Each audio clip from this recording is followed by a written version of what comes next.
Hello! Good morning, good afternoon, good evening. We're going old school today because my stream deck broke. This is what I get for updating OBS. Good morning, everyone. Let's see if I can fix that, because not having stream deck is really annoying. Hello.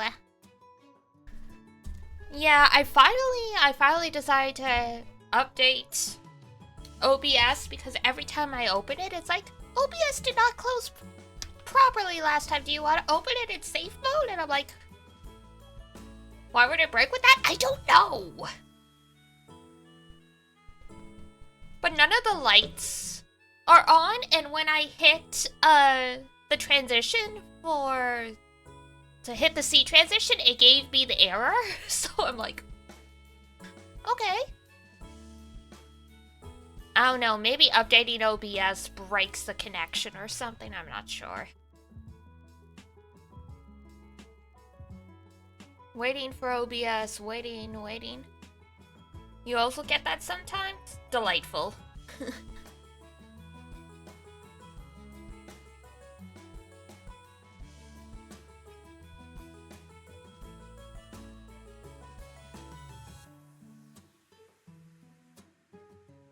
Stream elements? I don't have stream. I don't think I have stream elements except maybe for oh, what's the word I'm looking for? The chat. Like the... Oh my god, why am I blanking on words today? This bodes great for solving crimes. The widget! There we go, for the chat widget. Jeez. Apparently I lost all of my brain cells sometime in the past couple days. Oh my god, okay. So if you follow me on Twitter, you probably saw, so I had asked for time, a few days off here and there from work way back in, oh, what's the word I'm looking for? Back in April, like end of April? I thought I had asked for July 12th off. I had actually asked for July 5th off. So I asked the boss if I could switch. When I had a tummy ache, you came down with a fever after? Oh no! I hope you're feeling better.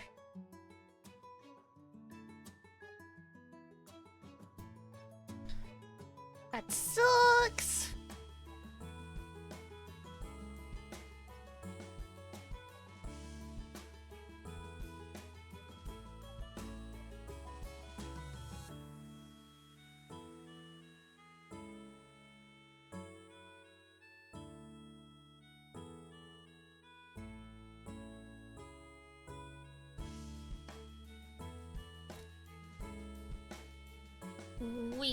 Oh.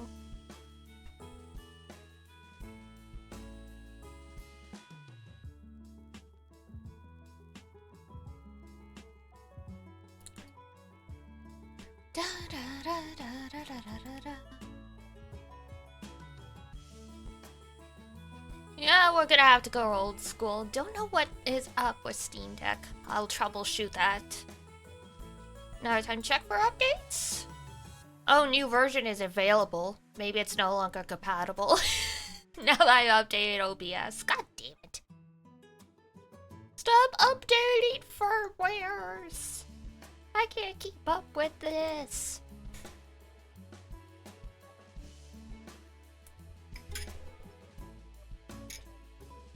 Oh yeah, so I got Ellen in ZZZ. I'm almost done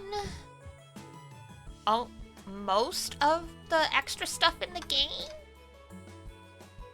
Now I'm at a point where I'm starting to have gripes, aka that there's no way to advance the clock except for resting. Because now I'm trying to track down all the commemorative coins, and some of them you can only get at certain times of day.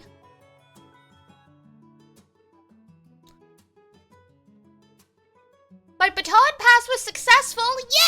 Yay! I'm glad!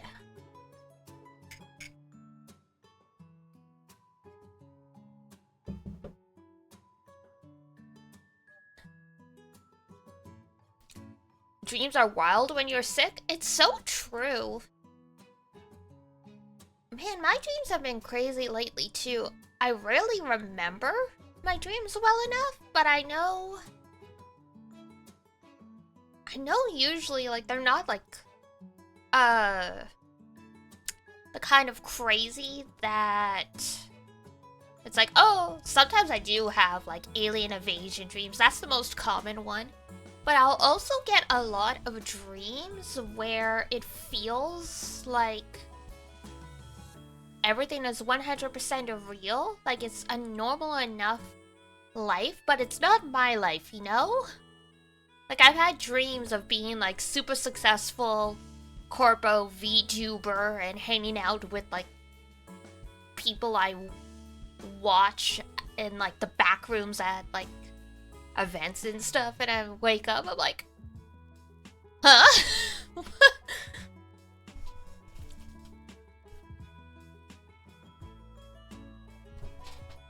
Nice! Very, very handy, very happy, beautiful. Now let's see.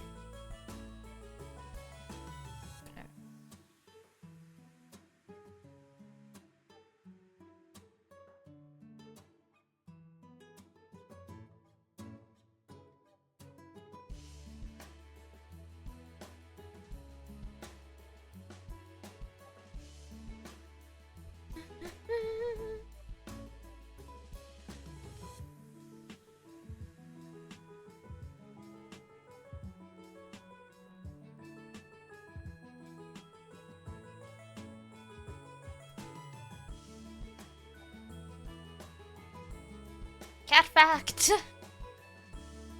Similar thing still wakes the deep, but without the horror? Oh gosh.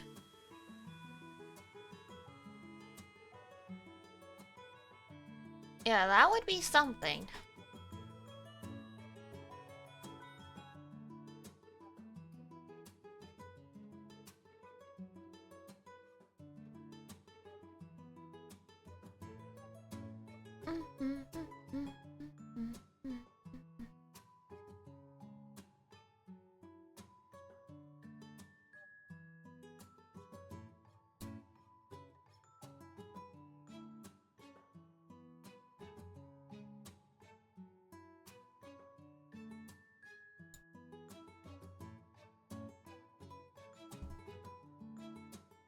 Do not have a sweet tooth? It might just be something else about the sweet stuff that they like. I guess it makes sense. Most, oh, what's the word I'm looking for?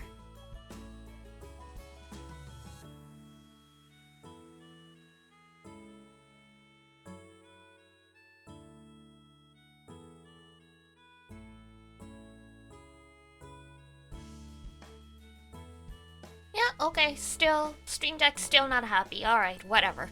We do this old school, it's fine. It's not we're playing Phoenix Wright. It's not as annoying as if it was a game that freezes every time I navigate out of the game. So we will roll with it.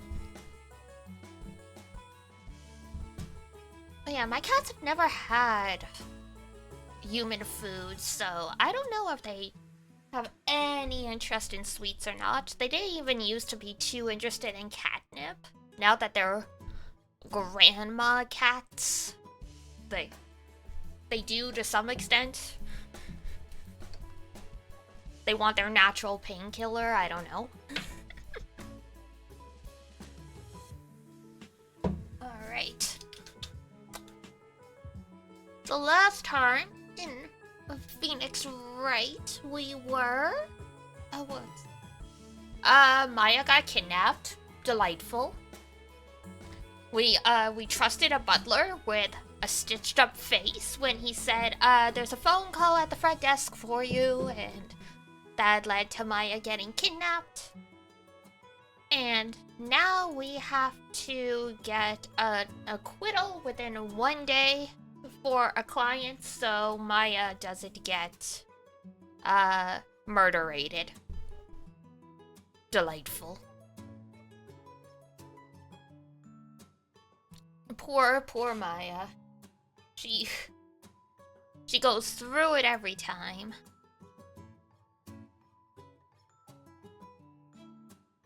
Alright, there we go. Desktop might be out. We'll bring that down for now. Whoop. There we go. Okay. Obviously, once the game's going, if it starts getting a little loud, we can fix that again. And let me know how the mic stuff's been going. I put tape on my desk, so the mic should always be in the same position. So if the filters do their job properly, we shouldn't get any weird spikes unless I actually scream. Which might happen. We know me, I don't have an indoor voice. Alright.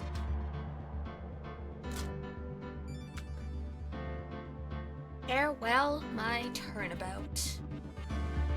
Dun dun dun dun dun dun dun dun dun. Which one is it? 20. This one, I guess. That seems right. Game menu audio tiny bit loud? Yeah. The menu's always really loud. Music might still be loud. Okay. Gotta play it by ear, because sometimes minus 20 decibels for a game is really quiet, other times that's loud. Alright, your big scoop, Lotta. What's up? You were looking into Mr. Kurita and Miss Andrews' affairs, weren't you? Oh yeah, Kurita is the victim who got murdered. Miss Andrews is our client's manager. So Kurita was an actor, and so is our client. Sounds good now? Excellent. You got it. I was gonna get myself a scoop, a big ice cream scoop, by catching him in a secret meeting. But there's already an article about it in one of the weekly tabloid magazines. It's no longer breaking news. What you say? Sorry, Lotta. You gotta be real fast if you want to get a scoop. Our initials are AA. What kind of vague thing is that? That ain't no proof of nothing. People are gonna want to see real proof. Isn't this just confidentiality? Because you could get sued for defamation and libel if you print something that isn't true. So you always, that's why in a lot of reports there's always like that little bit of room for doubt. Just to cover their butts, just in case. And that's why even if everyone is like 95% sure someone is guilty, they will never actually print that in the press because they haven't been formally charged yet.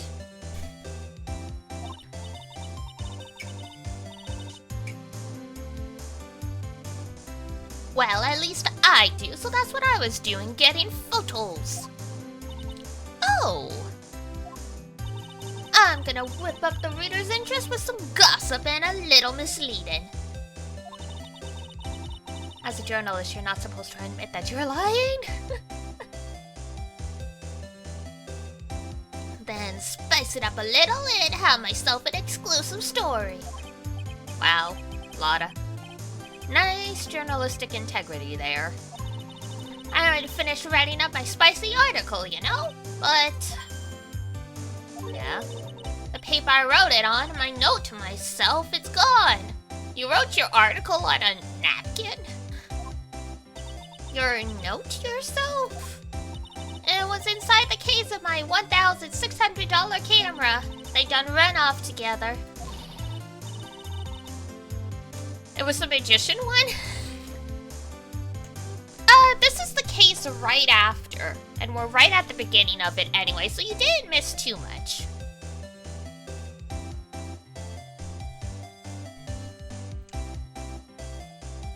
I came here for my big story. Didn't come here to have my treasure disappear on me. Yeah, I understand. It's enough to make a gal go bonkers, I tell ya. What's with people now, anyway? I never thought I'd see the day when someone done steal something from me. You really want that note back, huh? I've got no idea why, though. The story on that note is probably a bold-faced lie. Tabloid article about the victim was in the case. Don't y'all take backups?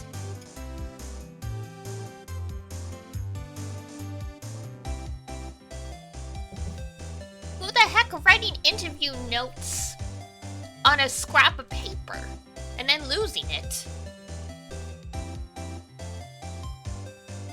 Alright, let's see. Do we have anything new we can present? It's been a little bit. Gonna have to re-familiarize ourselves with what we got on hand. Article from the tabloid Gossip Land. Guide map, crime photo, guitar case. An article from the tabloid Gossip Land.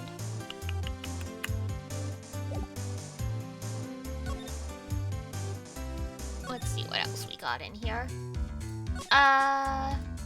Does anything happen if I show you the article?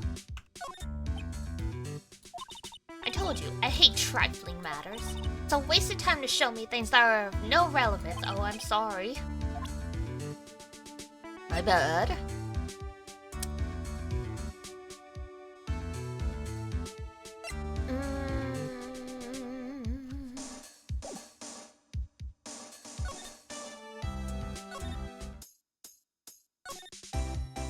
We haven't spoken with our client in a while.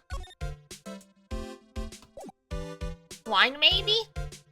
I think eventually that'll be relevant, but we don't have anything to kind of tie it to her yet. Technically it's tomato juice.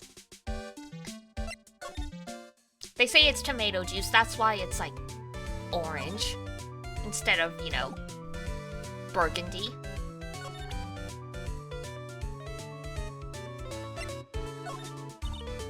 I don't have anything to say to delinquents like you. What, tomato juice wine? It's not wine, it's just tomato juice. See, its wine glass found next to the victim is filled with tomato juice.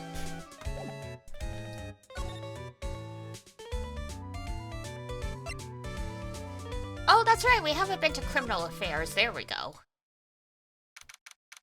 Oh god, it's the blue badger. The long-lost cousin of Freddy's. Did read the description? Understandable. Detective Gumshoe said they had an investigation briefing. Yeah. Oh, he's back! Hey, so you came, pal? Why the blunt greeting? Because there's nothing to be friendly or happy about. What do you mean by that? That's ominous. Well, things look perfect this time around. The evidence and testimony are airtight. But, we can't just roll over and die. We have to stay positive. Airtight evidence? So what do you mean the evidence is airtight? I can't give you all the details, pal, but there's two big pieces. Two? And both of them are in this photo.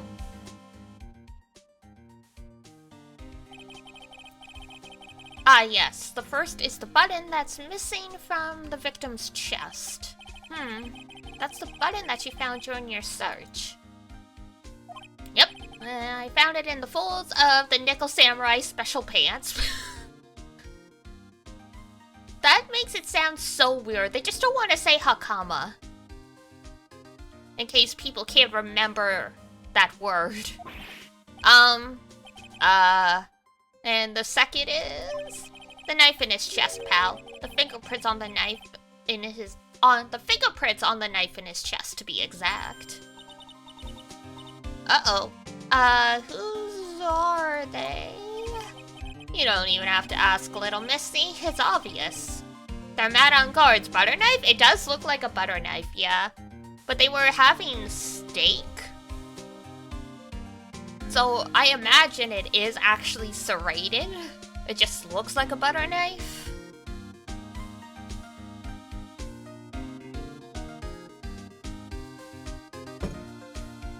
I don't think you could use a butter knife to cut up a steak, even if it was, I don't even think there's any state where a steak would be soft enough to cut with a butter knife. I mean, you probably could stab someone with a butter knife if you used enough blunt force, but...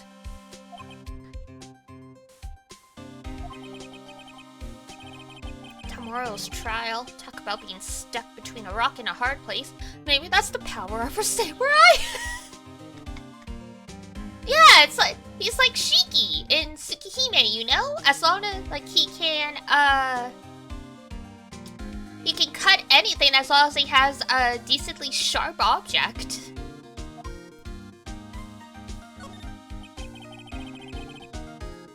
So, what's this about? Airtight testimony? He can see the lines? He can see the lines, oh my god. So I tweeted it before a little while ago, but there's so many reviews for Tsukihime now that are counting it being a visual novel or having a lot of text as a bad thing, and I'm like, y'all!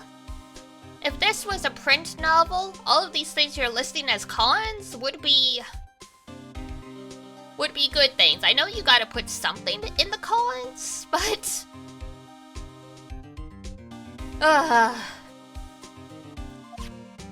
what about the testimony? It's that old security lady, Miss Oldbag. Saw that Tsukihime made it to some kind of Metacritic Hall of Fame. Oh, interesting. Probably for reviews, I guess. Like, it's performing really well in reviews. Like, the only thing people can find to kind of counter with is the fact that it's a visual novel. I thought so. What do you mean you thought so? Did she tell you something, pal? Well... And I even told her not to open that mouth of hers and blab to anyone. She just loves to yap. Her blab knob is stuck on 10, and there's no turning it down. Trust me. Yeah, well, Miss Oldbag saw it all, pal. She saw a man on guard come out of the victim's room around the estimated time of death. This is gonna be just like the case in the first game, where she says she saw Will Powers, but all she actually saw was someone wearing the Steel Samurai costume. It's gonna be like that.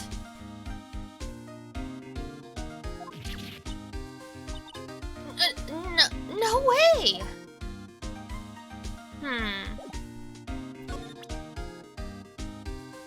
Let's see here, what we got. The stuff in that glass is tomato juice, pal. Tomato juice? I heard the victim really loved that stuff. Favorite drink in the world, tomato juice!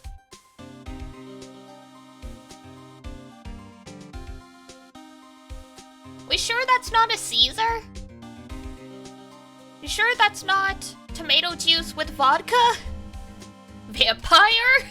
Tashi wa vampire, ino shitatte ino da da da da da da.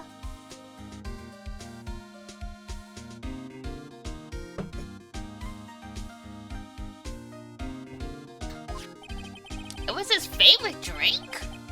First time I've heard that. Guitar case? What can you tell me about this guitar case? Oh, that. This is just what I heard, pal, but that's the Jammin' Ninja signature item. I thought it was the guitar, not the case. But the guitar wasn't in his hotel room. Yeah, we looked for it too. It's not normal for a person forget to bring their most famous item to an award show. He must have had a lot on his mind. It's starting to sound like that red guitar is related to this case after all. Maybe they wanted to sell it. Make some money. We're pretty interested in this bit of gossip ourselves. The scandal with Mr. Corrida? But why? Well, 2 years ago, a woman committed self-termination.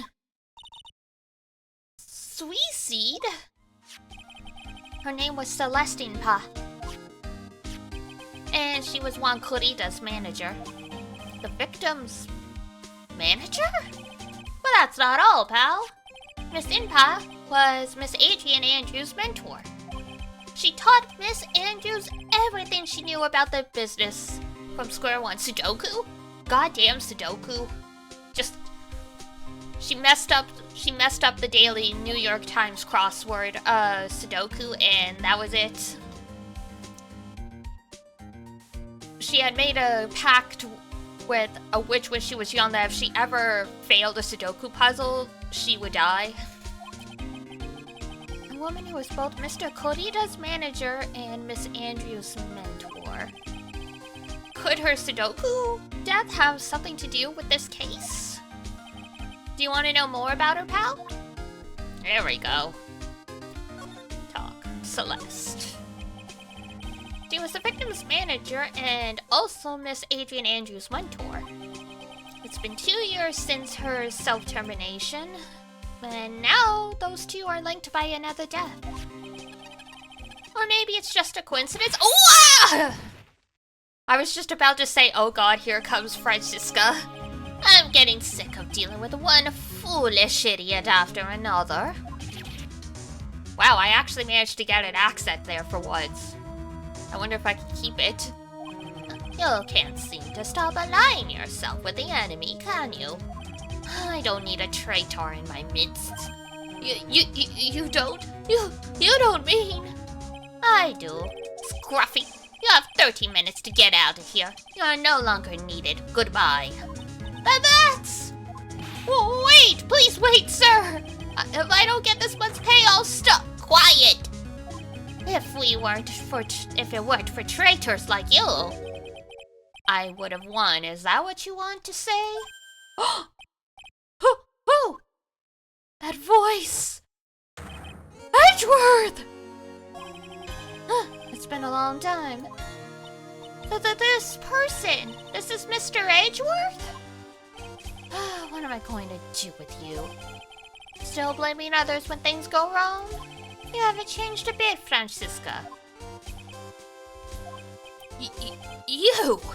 How dare you show your face to me without a shred of shame upon it?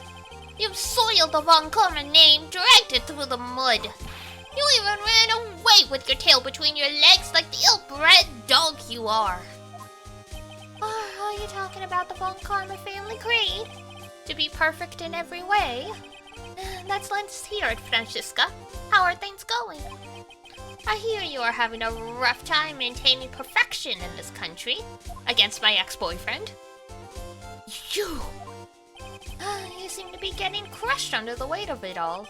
That's why I came back. Keep your assumptions to yourself. I haven't given in yet. I won't lose. This case is mine. I'll never hand it over to you. Never. Mr. Phoenix, right. I will see you tomorrow in court. It will be a clinical lesson on the meaning of total victory. He's back. We did see him at the end of the last case. Still the same wild mare she always was.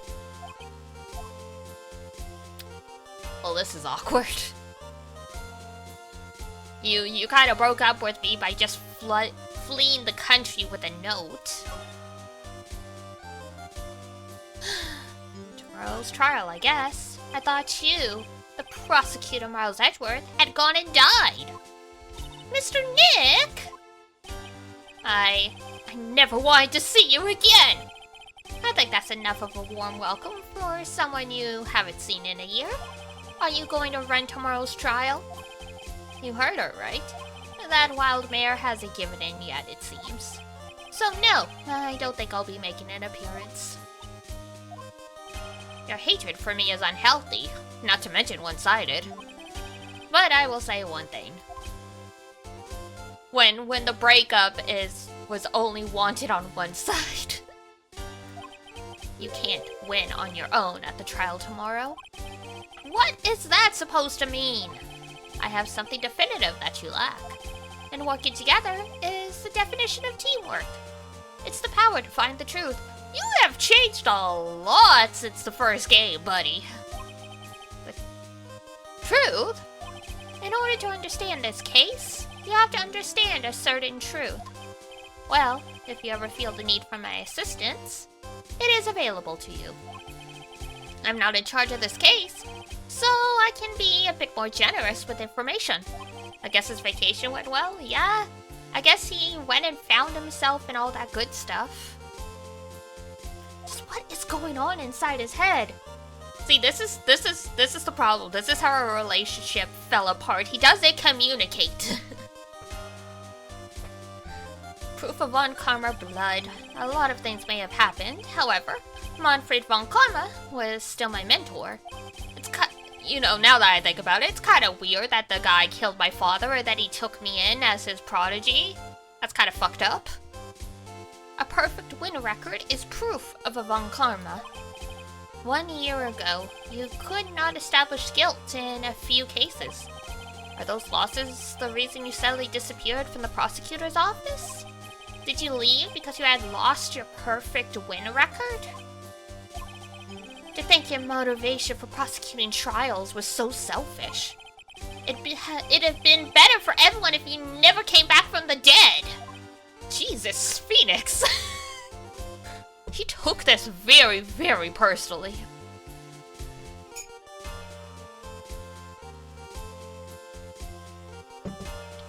Like, we keep making the wisecracks that they were dating and the relationship went bad, but Phoenix is, like, really upset by this.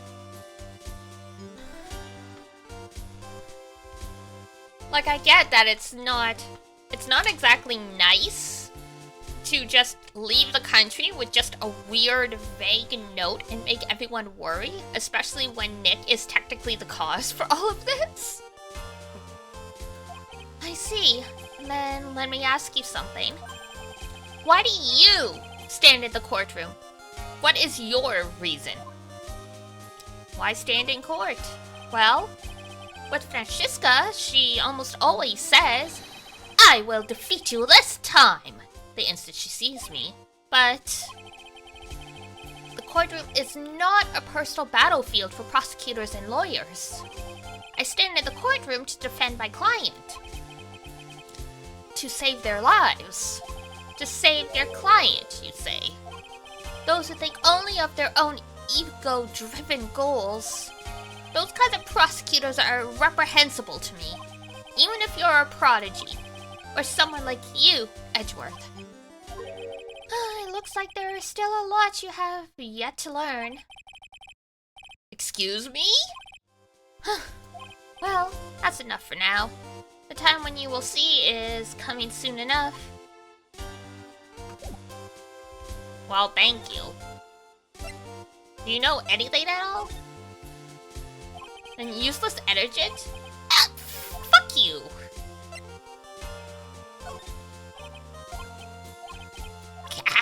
Alright, what about the profiles? Ah yes, 25. Middle 20s. Huh, this woman is another key to solving this case. Do you really think so? She was Adrian and Andrew's mentor a long time ago. But she was suddenly called away by a different show and became Juan Corrida's manager. And then, a few months later, Celeste Inpa died. But her death was ruled a suicide, right? Yes. But there is still one riddle we've yet to solve. A riddle? Her suicide note. It went missing. No one could find it. Well, damn, that must be some pretty incriminating stuff written in there. A suicide note that just vanished, huh? Yeah, it is pretty rare for people to kill themselves without leaving a note, but some people do, so... Missing note. Miss Impa's death was most certainly a suicide. Of that, there is no mistake. However, we could not find her note. That's where the police began to suspect that someone had hidden it. The suicide note? But how do you know Miss Senpai had even written such a note? There was no solid evidence, however. We did find traces of ink on her right index finger, which makes the likelihood of a note very high. Oh, don't you hate it? When you're writing your final will and testament and you get ink on your finger? But who would hide such a thing? Someone she cursed for her death. The police think it was Mr. Juan Corrida himself. The victim?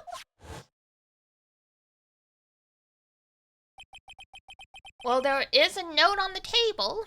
He was the one who found her body, which makes him the only person who had a chance to hide her note. Mr. Corrida hid his own manager's suicide note?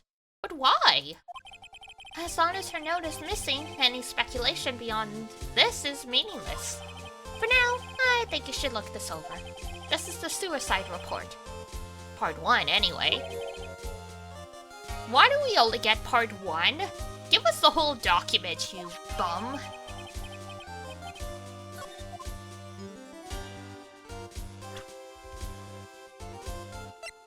Oh, hang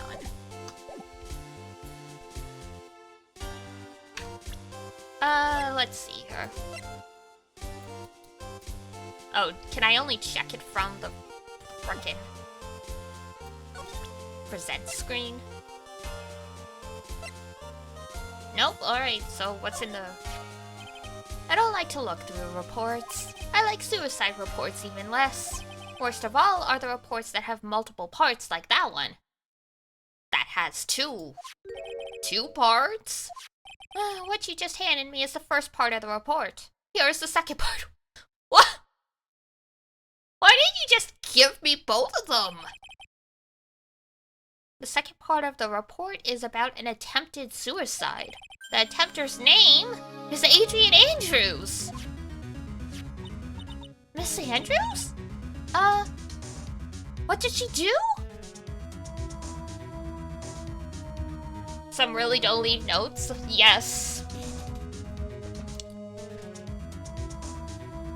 Fortunately, I don't know many people who have taken their own lives, but I remember when I was younger, a friend's girlfriend took her life, and whoever found the note claimed that my friend wasn't mentioned at all. And like her goodbyes, and that really fucked up my friend. She tried to kill herself? She doesn't seem like the kind of person... Hey! Don't say that. Don't say that. You can't tell shit about a person's mental state just by looking at them.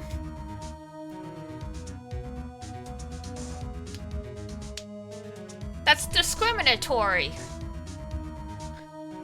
That's why so many people have trouble coming out, with mental health issues, especially since this is, you know, originally set in Japan.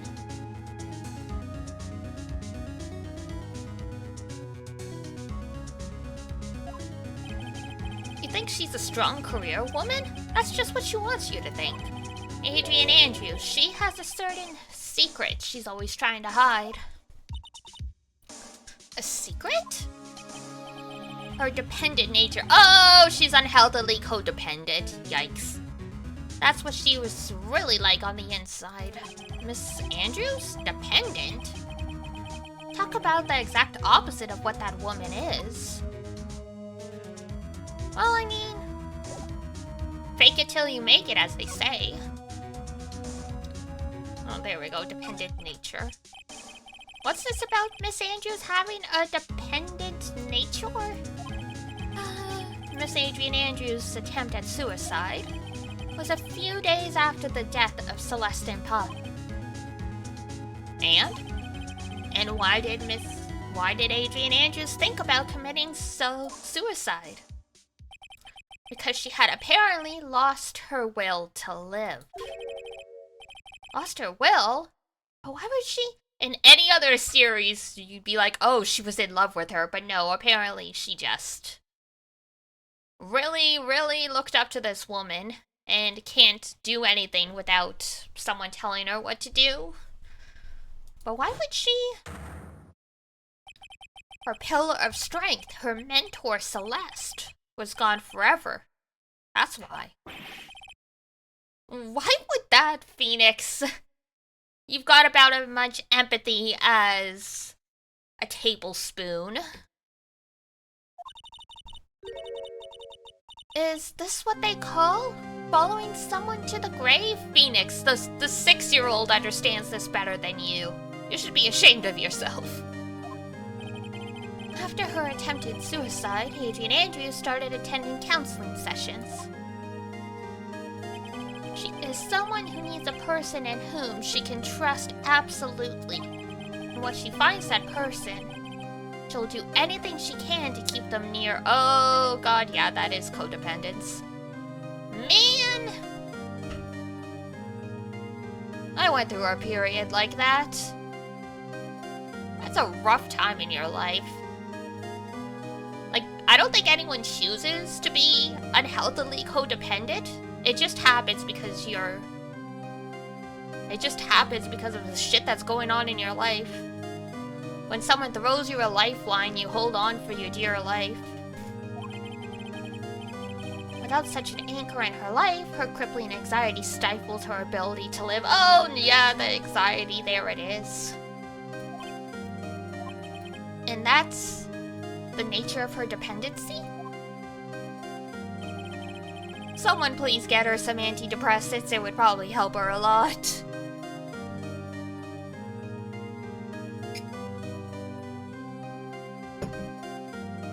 Doesn't help anyone. Doesn't help everyone, but if she's an active suicide risk, I don't know if counseling would be sufficient on its own. When Celestine Puss suddenly committed suicide, the world before her turned pitch dark. That's according to Adrian Andrews herself. Then, that means her super confident attitude, it's all a facade. She's only copying her mentor's behavior to hold herself together. How terrible. Yeah, fake it till you make it. Oof. Oh boy. We're gonna have to show Adrian that we know. And that is gonna feel awful.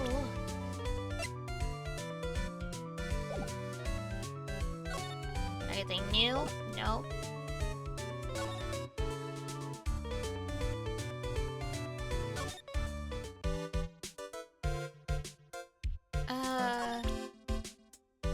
Will Powers might know something. He was in the industry.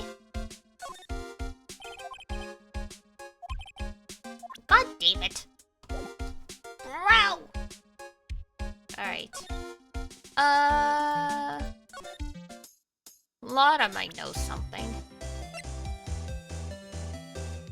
He's a reporter after all. I'm a journalist. Thanks. Be extra tough on kids? Aren't you? Oh, lovely. Oh, there we go. New scene. March 21st. Oh, Miss Andrews is here. But it looks like she's talking with someone. That's Franziska von Karma. Miss von Karma? What are you doing here? Well, you see, I'm his lawyer, so...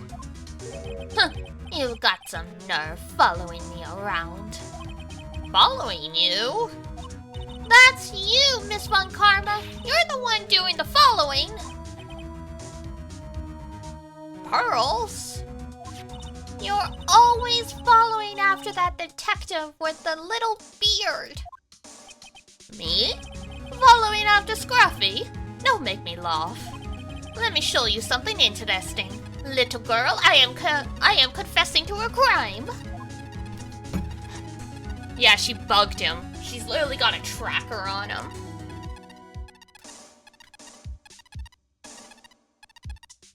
Like, I'm sorry, Francisca. I think that's a crime even in Germany. That's a crime in most countries. What is that? That's illegal surveillance. An electromagnetic receiver. I planted a tracking device on that detective. And with this, I know that fool's every move. So that noise we heard was this receiver. Does it not drive you absolutely bananas the way it's constantly beeping? I feel really sorry for poor Detective Keumasou. Maybe I should call the police. And now then, let's stop wasting time. Adrian Andrews. Yes? Think hard about what we just discussed, understood? Alright. Oh, great. Francisca's manipulated her. She's figured it out. What were those two talking about? Miss Andrews, she seems a little dazed, doesn't she? Oh, she might just be a lesbian after all.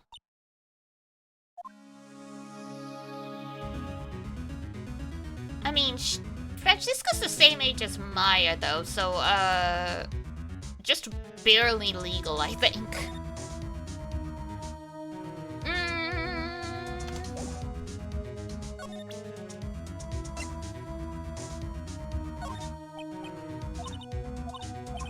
God damn it.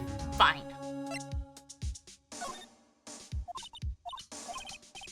Alright, maybe we have to show the profile then?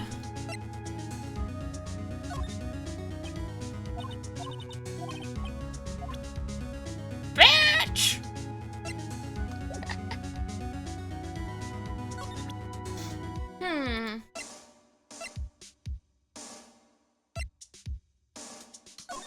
I mean, I'll try the juice. Nope, okay.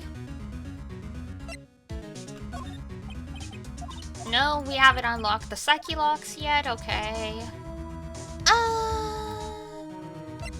Will the patch do anything? No.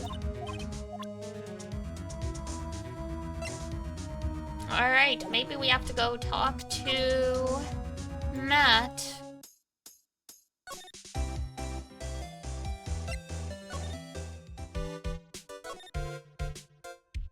Oops, frick.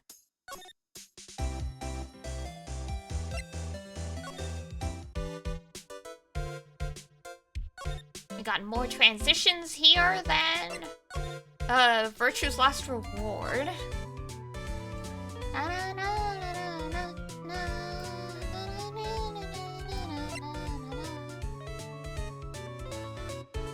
I actually think we have to go here, and then we can go to the detention center, yeah.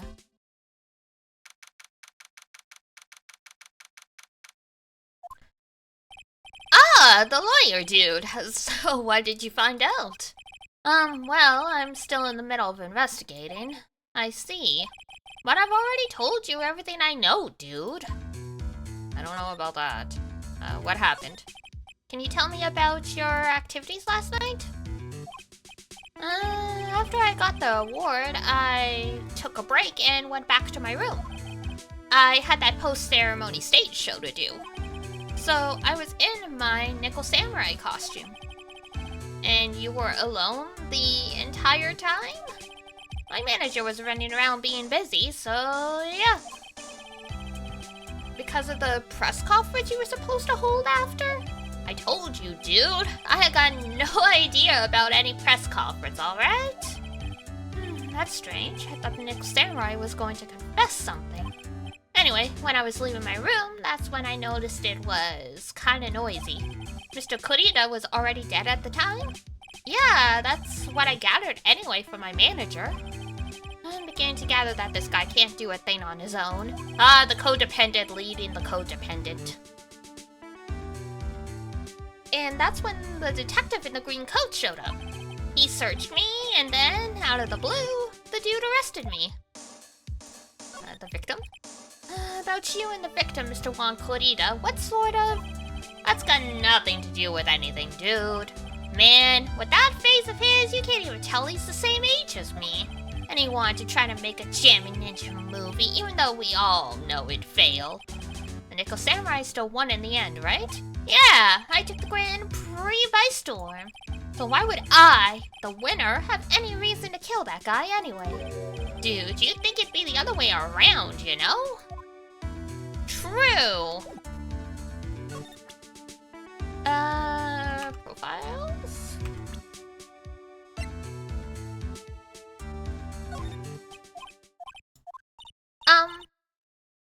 What's wrong? How much do you know? What do you mean, how much? Mr. Lawyer, I may be your client, but I hope you will keep yourself out of my personal life. No, I would never. So he had something to do with Celeste. Now, if you'll excuse me, I have a lunch appointment to keep, so... You're in jail! The security guard? Sure. Mr. Nick, the Celestian Paw lady. Somehow, I get the feeling she is a very important person in all this. Alright. What happens if we go back to criminal affairs?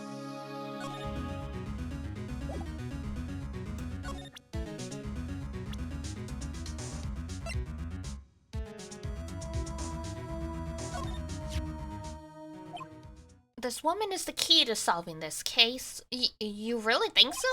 She was Adrian Andrews' mentor a long time ago. And she was suddenly called away by a different show and became Juan Kurita's manager. And then, a few months later, she died. Oh, wait, is there...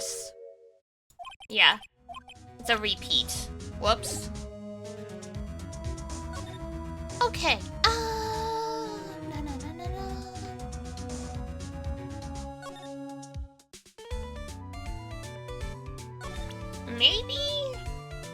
Maybe Old Bag knows? She was obsessed with Juan. Never mind. Well then, how about I tell you my mission?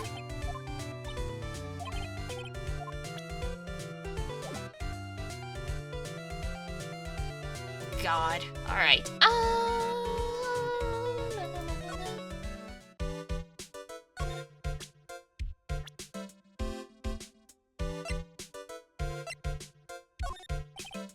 God damn it.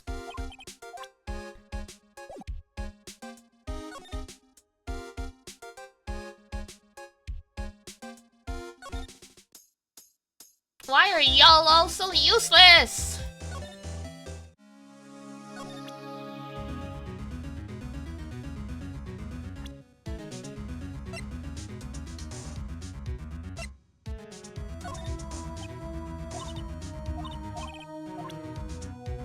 Bitch! Oh god. It's at that stage where we're fighting everything. Oh, there we go. Something new, at least. I asked to become Mr. Ungar's manager. He's a pleasure to manage with his nice disposition. Mr. Ungar does seem like a rather weak-willed man, always doing as he's told. I believe they called that a herbivore. He's always saying, my manager, right, Mr. Nick?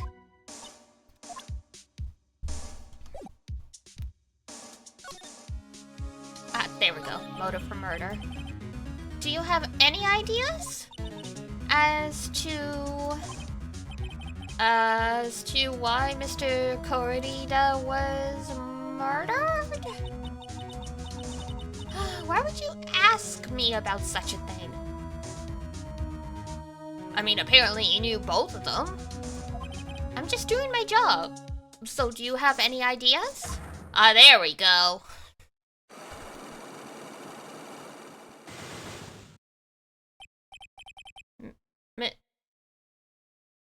Miss Andrews? Sorry, but there's nothing more to add to this conversation. I don't believe that for a second.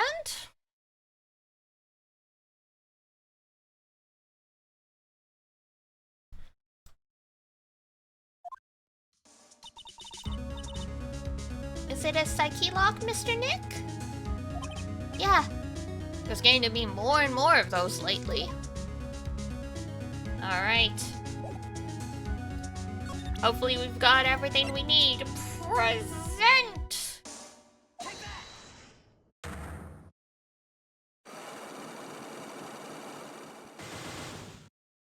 Ooh, that is a lot. Motive for murder. Why was Juan Corrida murdered? If you ask me, I think you know the reason he was killed. Huh. Why are you hiding things? Don't you realize you're putting Mr. Angard's life in danger by your actions? Why do you ask questions for which I have no answer? The truth is, I was not that close to Mr. Corrida. You're not that close? That's right. I've never been good at being intimate with another person. You mean you're a lesbian, so you're not good at with men? You're not good at... Somehow, I highly doubt that.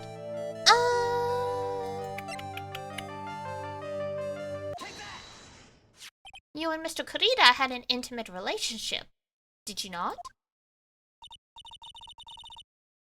A silly third-rate tabloid article. If you had half your wits about you, you wouldn't believe such rubbish. Well, it seems quite a few people have already bought into this story. Has to be expected in a world filled with crooks and liars. Note to self, stay on her good side. In any case, I despise interpersonal relationships like that. I see. However, what if there was a need for you to get close to someone? Me? Need to get close to Mr. Corrida? As if there was ever such a need. Did you get close to him for this person's sake? Your former manager? Well, rather your former mentor? Celeste Inpa, your mentor. How do you know about Celeste? Oh, there goes one.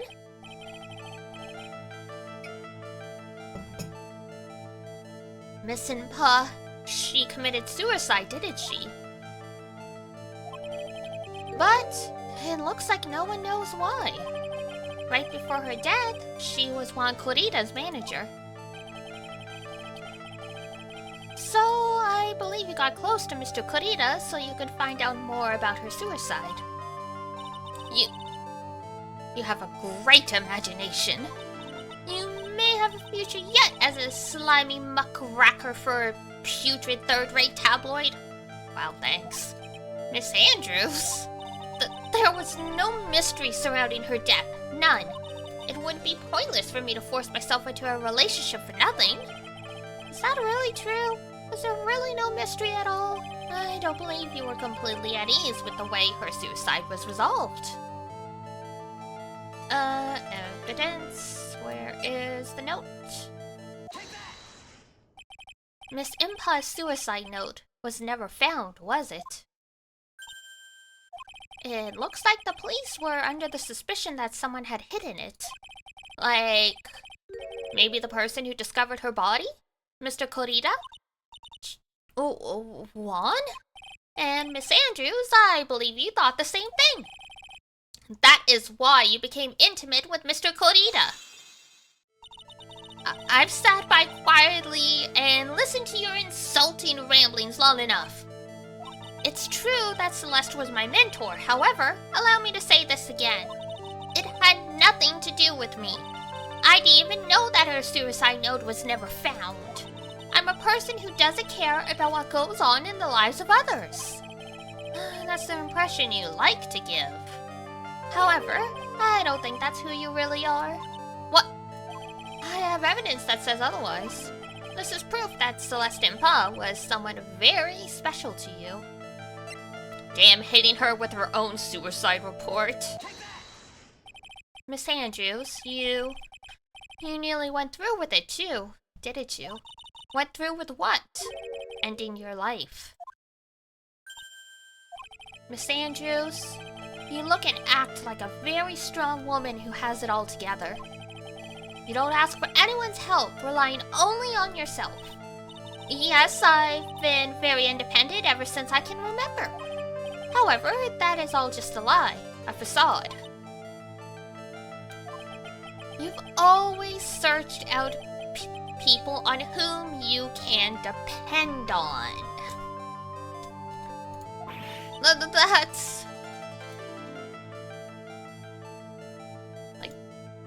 I know we gotta get information for the court case and to save Maya, but this is like the lowest of the low.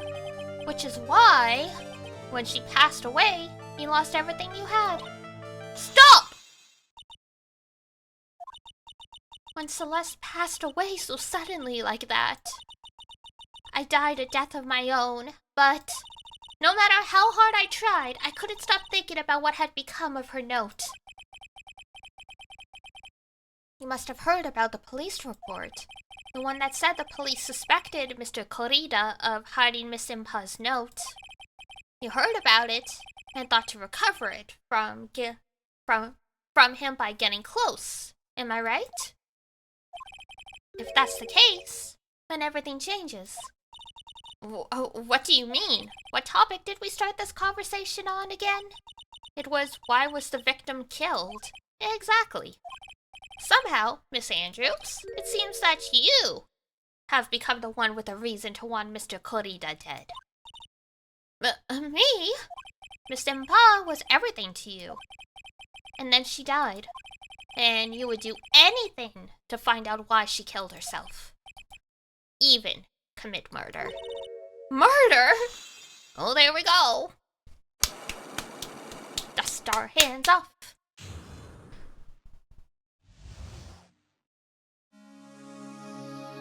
Alright. It's true. I am a woman who can only live in insecurity. I'm physically small, and I don't really have a lot of self-confidence. I've pushed against all that, though. I've tried to live strongly. I never wanted anyone to find out the truth. Miss Andrews, I'm sorry. Mr. Nick's a jerk. This one thing. It's the only thing I wanted to take with me to the grave. It was my secret. Mine. And mine alone. I'm sorry. You probably think I'm a worthless human being right now, don't you? Please, Miss Andrews, all I want to know is the truth. After Celeste passed away, I heard that someone had hidden her suicide note. And that's... excuse me. And that someone was Juan Corrida. Hold on. I'll go get some water in more water in a second, but I'm getting a cough drop for right now.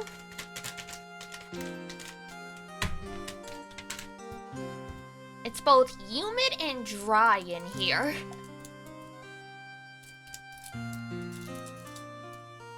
Ow. Celeste, without her, I became scared. Everything seemed like... everyone seemed like they were out to get me. So, you got close to Mr. Corrida to recover her suicide note, correct?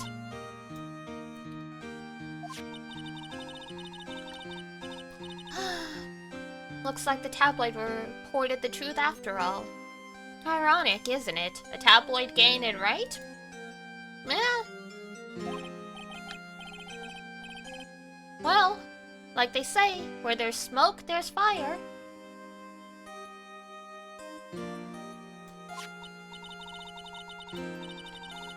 And if they purposely add fuel to the fire, they would keep the celebrity world burning.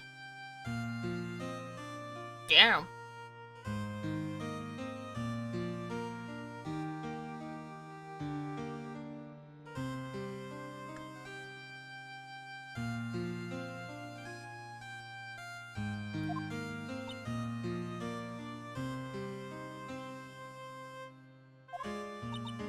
But as for the suicide note, I did it and wouldn't kill anyone for it.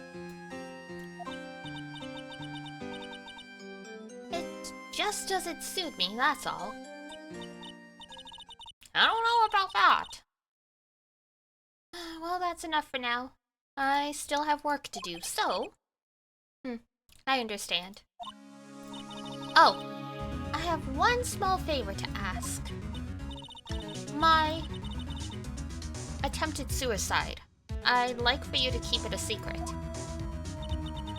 Oh, Miss Andrews? If people found out about my weakness, I would sooner choose to die than live. Oh, alright, I understand. We'll keep it a secret. Miss Andrews, I guess she's the overthinking type. She probably never says anything without carefully thinking it through first. Thank you for your discretion. Mr. Nick, can I ask you something? What is it? Miss Andrews has been playing with that card in her hand since a little while back. That card? Yeah, I guess she has. Miss Andrews, what is that card you're holding? Huh? Oh, this? I don't quite know. It just suddenly appeared in my handbag. Thank you for the head pat. Diana, hello. What is it? It looks like a seashell? That's what it looks like, doesn't it? I honestly don't remember owning this card. I wonder where I picked it up from. Or not remembering something clearly? Sounds like it would be a rare occurrence. Antidepressant continuation is wonky? Ah, yeah. Stretch. Oh. Big stretch. Up. Oof. To one side. Oh, to the neck. Ow, ow.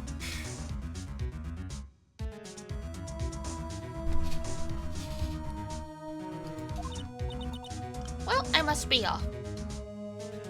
I leave Mr. Angard in your capable hands. That does sound displeasant. Hope it gets easier. Alright. Now where do we go? Oh, Lotta's gone. Well, I think we've gathered about all we can. What about Mystic Maya? Is she alright?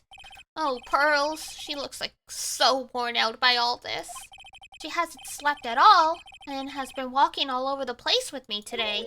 What's wrong, Mr. Nick? Let's go back to the office for a little while. You're really tired, right? Oh, no, I'm okay. Really, I'm fine. I really am. You don't look fine to me. Yeah, you're making like a 6-year-old walk around town. Not cool, bro.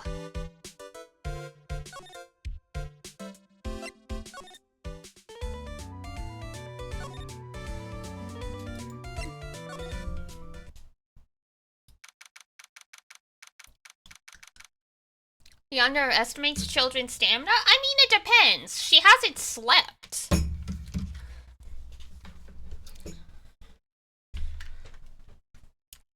I mean, playing and running around all day is a little different than walking around town and listening to really serious stuff all day.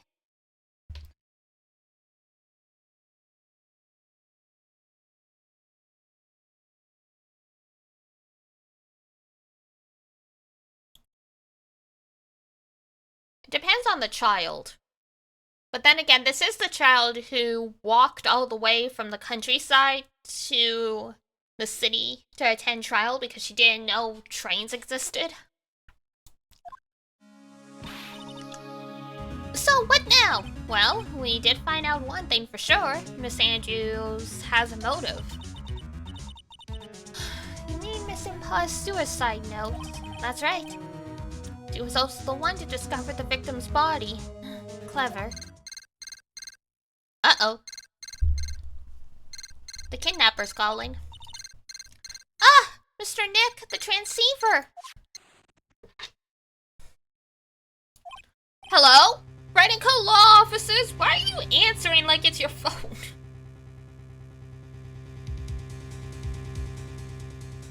Force of habit, I guess? Mr. Attorney, you're not answering a phone. Maya! Where's Maya? As I promised, I have not gone within a few feet of her this whole time. Which is why, I suppose, she is absolutely famished. He's starving her, God. What? So I suggest you win a quick acquittal, my friend. At any cost. Wouldn't you agree? Wait, Maya! Let me hear her. Very well. Ask Maya, is that you? Sis! Ask my sis! Maya! Maya? Damn it, he cut me off. Mystic Maya said, ask my sis. Didn't she? This is actually really smart of me, Maya, to use Mia as a way to, pass along information. Sis? What does she mean by that? She only has one sister, you dumbass. Come on, Phoenix. Oh, you're a hopeless one. Sorry. Oh! Mia! I have a message from Maya, so come, ask me anything you want. Maya's situation. How's Maya? She's safe, for now. The kidnapper is one to keep his word, it seems. I'm glad to hear she's safe. But Mia, how did you know? As soon as she was locked up, Maya called for me. I read the note she left. Then I gathered as much information about her surroundings as I could. I didn't know you could use spirit channeling like that. Pretty smart of her, yep. The kidnapper, what's he like? This plan could only work in this situation because both Maya and Pearls are around. I don't know. Apparently, Maya went to answer a phone call at the hotel and was drugged there. And she did see the face of her attacker. Maya's locked up in a very dark place right now. I'll tell you everything I heard when I was with her. When you were with her. Oh yeah, time to play as Maya.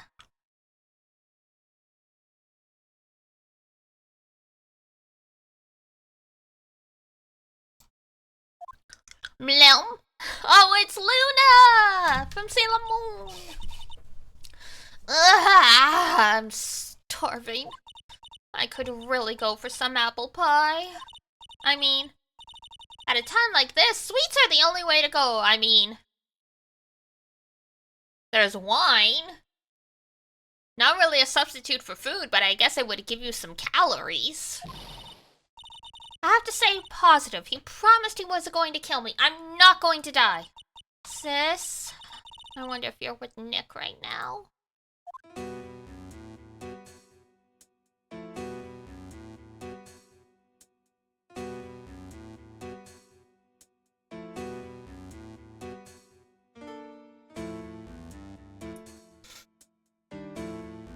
If you're already kidnapped, why not be a menace? Break all the wine?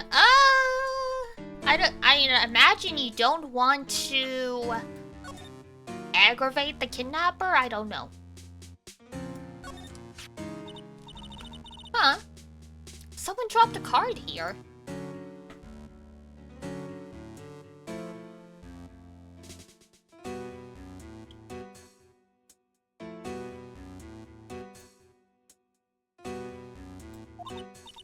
It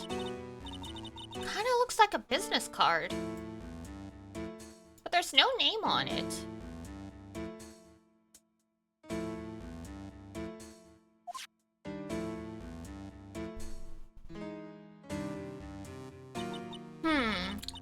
It's a picture of a seashell. I think.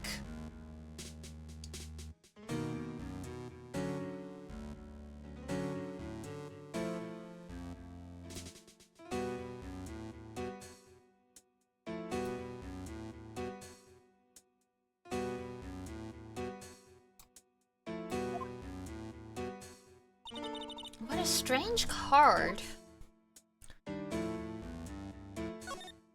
What's this? It feels like there are a lot of glass bottles here.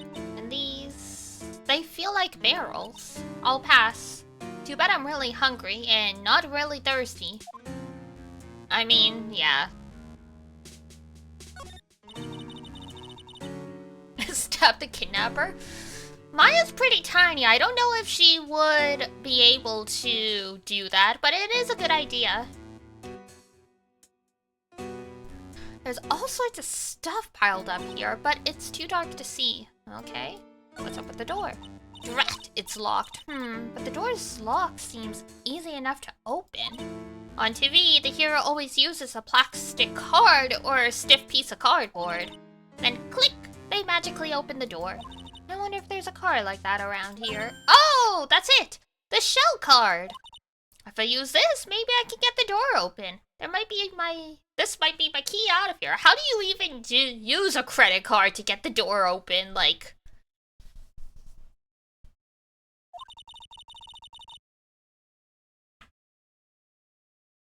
I'm such a genius. Alright, now if you'll excuse me, Mr. Kidnapper. Click! I did it!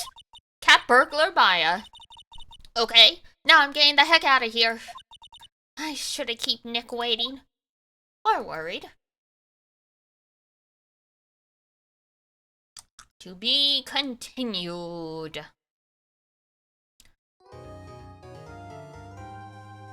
Clear your progress? Sure! Oh, I think this is the trial now. Yep, okay.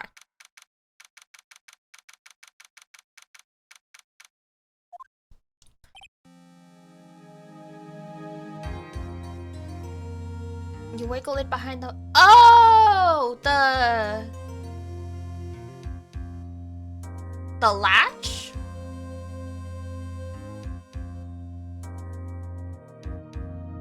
Good question. What is that called? I forget.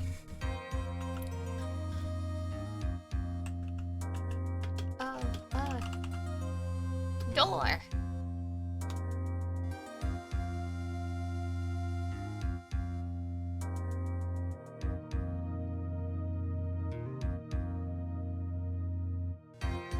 The thing that slides into the door frame, yeah. It might be a latch. Let's see.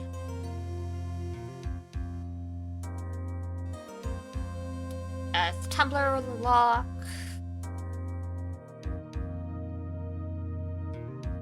It is a latch, okay, yeah.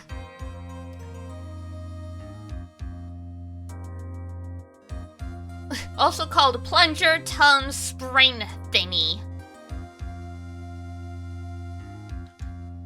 Yeah, so... yeah, there's the face plate, the latch, and the strike plate. So yeah, that makes sense. That's kind of how I figured it worked. Wasn't sure how well it would, cause yeah, there would need to be enough space to work it in.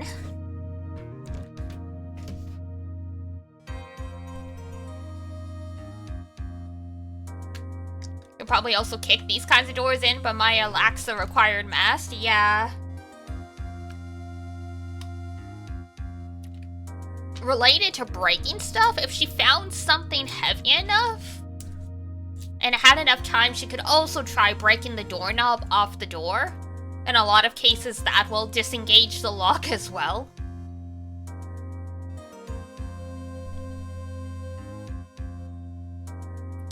Adrian did it. That's what it looks like. Dude, no way. That woman couldn't do anything like that. She's small and tiny. In court today, there will be a mountain of evidence that will implicate you. A mountain of evidence. I'm certain there is someone out there trying very hard to pin this whole thing on you. Please, Mr. Lawyer, dude, like I said yesterday, I'm refreshing like a spring breeze, alright? Okay? And? I can't let any sort of scandal ruin that. Diane Yan also small? Yes, I am also small. I understand. Well, it's almost time. Mia! We must get a complete acquittal today. I know. But I can't focus on Maya's situation right now. Or Pearl's either. No matter what, I have to focus on winning this case by the end of the day. Indeed. Well, let's get going. Ow, wow. Oh, it's him. This is right.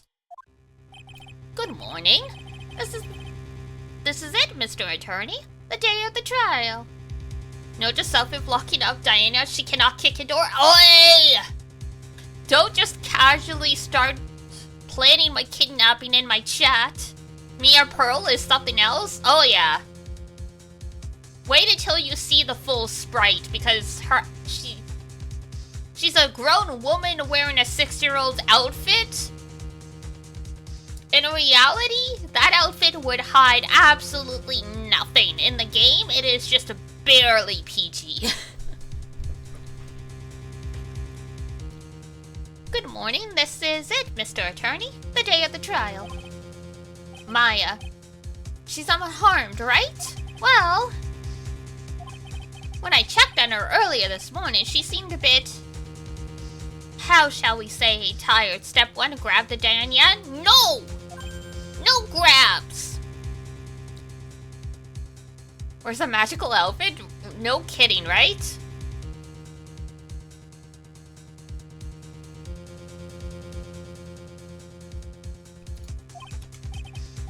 Don't worry, people don't die that easily.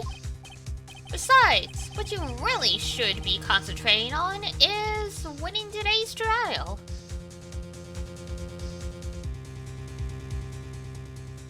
Sounds like the intro to a Zero Escape game. You ain't wrong there. Ah. For my sake as well as yours, you must win today's trial. Which is why I sent you a little present this morning. Present? What in the world would you want to give me? You'll figure it out once the trial starts, and even if you don't like my gift, I expect you to graciously accept it and win the day's contest, if you please. Wait! Nope, no waiting.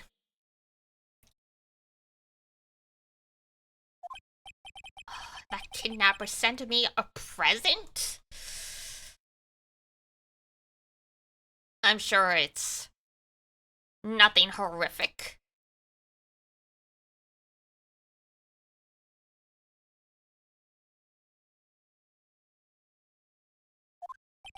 Mr. Lawyer Dude?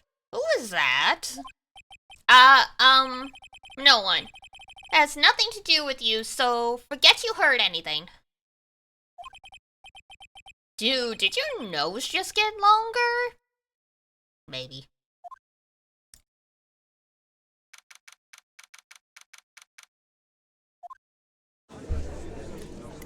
Where's Francisca? Court is now in session for the trial of Matt Ungard. Are the prosecution and defense ready? The defense is ready, Your Honor.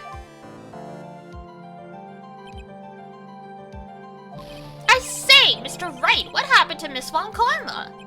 I don't know, Your Honor. Why are you getting mad at me? Your Honor! Please be quiet, bailiff. Court is in session. If you must tell me something, please keep it brief. Now then, what is it? Prosecutor Von Karma has... This morning, Miss Von Karma was shot by an unknown gunman. What?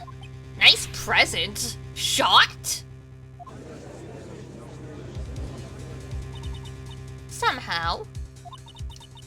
I think this is the present that man was talking about. His present? Yeah, I guess, the idea is if a different, attorney or different prosecutor had to take her place, they would be ill-prepared and easier to defeat. Your Honor, I definitely didn't lock her in the trunk of my car. Oh boy. Miss Von Karma is one of the top prosecutors in the country at the moment. If she were to disappear, it would be to your advantage. This is totally insane! Just a little. Miss Von Karma, is she alright? I don't have that answer. She's alive and in stable condition. Phew, that's good. Does everyone seem very appropriately clothed, Mia, or is there just a small child giving you legal advice? What we as the players see is exactly what everyone else sees. So, yeah.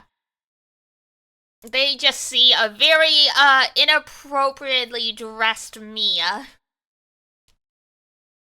Because that was the whole tenet of one of the cases, that, even though Maya didn't look like Maya when she supposedly committed murder, it had to be her, because when they're possessed, their whole appearance changes based on the person. Which is how Pearls, through the magic of possession, literally grows from being 6 years old to 26 years old.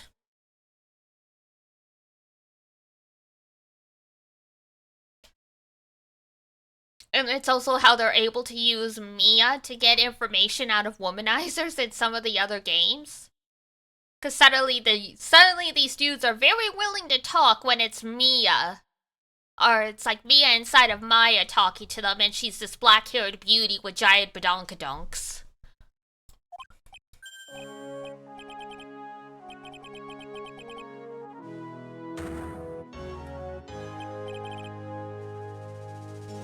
Let's ignore the inappropriately addressed previously murdered defense lawyer. Yes. Appearance-wise, I don't think they can tell that it's Mia for whatever reason. Because I don't know, even though she's possessing her relatives, including her first cousin, I guess, doesn't look enough like her.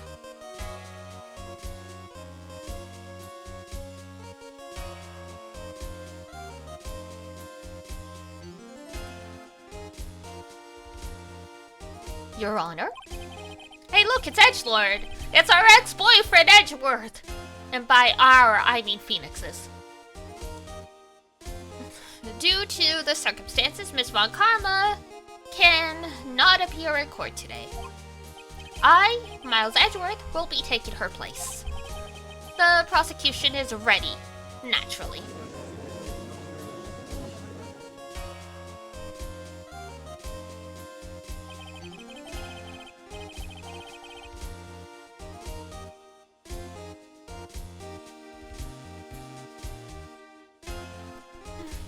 Miss Von Karma was shot in her right shoulder. Hey! Her dad was shot in his left shoulder. Go figure! Now that's irony.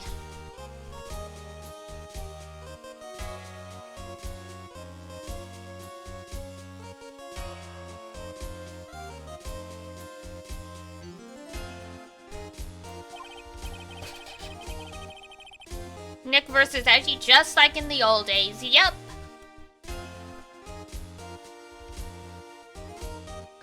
Luckily, I have looked this case over and am familiar with the details. The prosecution seeks to prove the guilt of Mr. Matt on guard. Does the court acknowledges the prosecution? Right. I finally found the answer I was struggling for on my long journey this past year. By the time this case comes to an end, you too will know the answer. Now then, the prosecution would like to call its first witness. Please bring Detective Gumshoe to the witness stand. Witness? Your name and occupation? My name's Dick Gumshoe, sir. I'm a detective down at the precinct. For now. For now? After the trial's over, I'm supposed to turn in my badge, sir. Detective Gumshoe? The prosecution has no need for a depressed witness. Edgeworth! Lift your head up and face forward like a proud officer, Detective Dick Gumshoe. Yes, sir! Now, let's have your testimony. If we want to explore the various facets of this case, we must start with that. Get ready, Phoenix. This is going to be one very rough fight. Yeah, it would have to be with Edgeworth as my opponent. The answer he was struggling for. Interesting. Show me this answer you finally found, Edgeworth.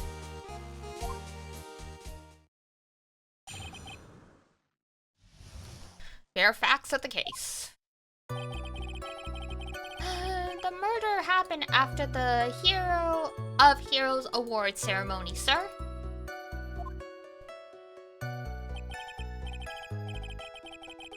The victim, Juan Clarita, was found dead in his room. It was very, very awkward.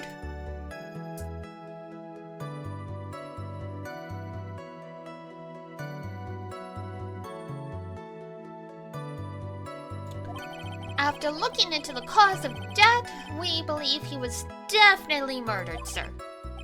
At first, we thought there was something suspicious about the empty guitar case. However, we later found out the guitar case had nothing to do with the murder. How do you... That's a very specific thing to highlight.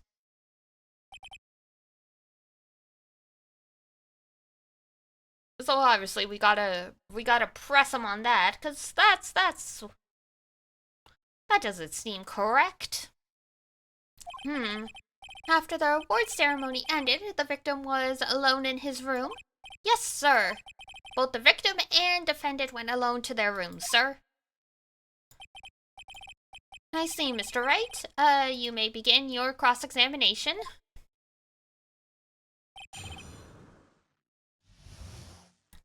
Alrighty, bare facts of the case.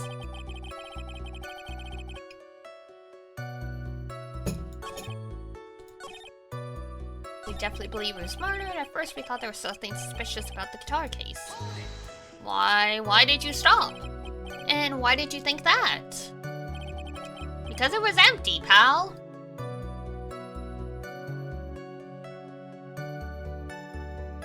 Alright, I mean... That's valid.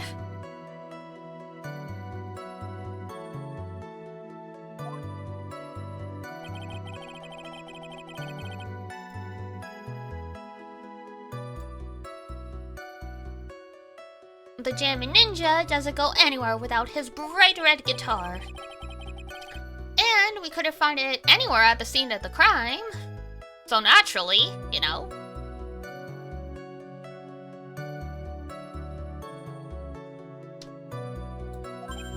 Oh, then how about this theory? A fan really wanted a guitar and did the crime to get it. How's that? I mean, that is definitely a theory that would be entertained. We thought of that too, but the only fingerprints on the guitar case were the victims. People wear gloves. Gumshoe. Only the victims, huh? I see. So much for my theory then, because God forbid people wear gloves.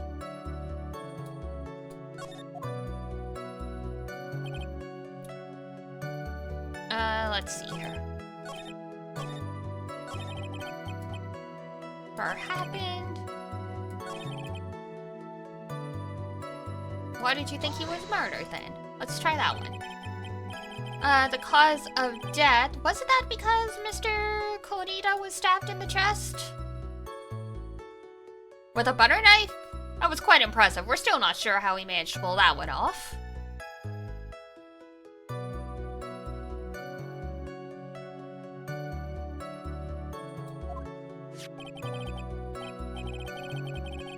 Only a careless amateur would believe something so brainless as that, pal. Excuse me. Who are you calling careless and brainless? Those are fighting words, sir.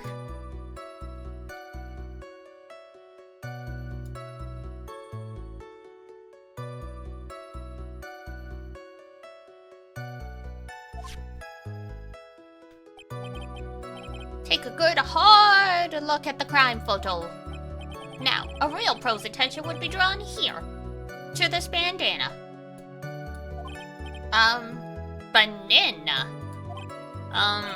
His bandana, sir? The thing that's wrapped tightly around his neck? Ah, yes, I see. His banana-scented bandana. I think the judge really wants a snack. Then what about the knife? It seems to have been stuck in the victim's chest on purpose after his death. We have a crafty murder on our hands here. I see. So I guess the butter knife was just sharp enough to pierce the flesh, but definitely not enough to have been the murder weapon. I see. Strangled with a scarf and then stabbed with a knife. Damn. Strangulation's like very personal. At first, I thought there was something suspicious about the guitar case.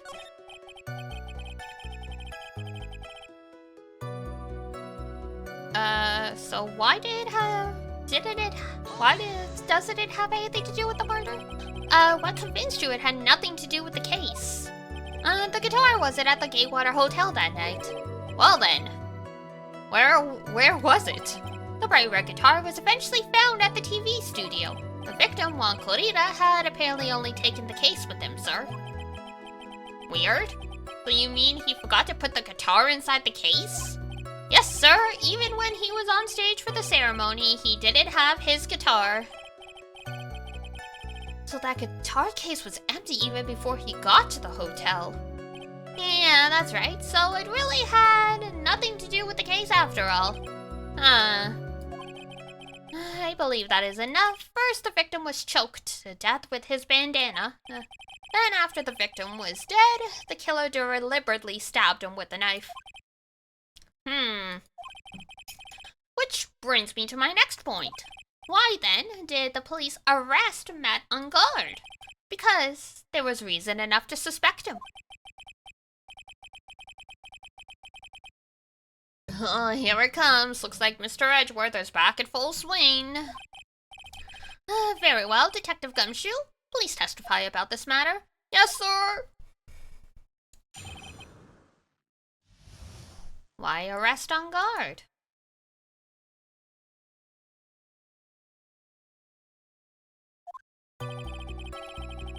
Matt on guard and Juan Corrida were huge rivals with each other.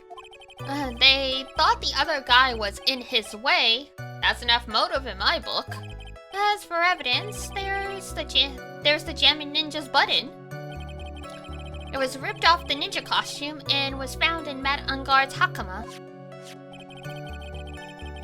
The defendant's fingerprints were also all over the knife. The defendant bought the knife for the crime, which makes this a premeditated murder. That is not the case. It was from the dinner plate.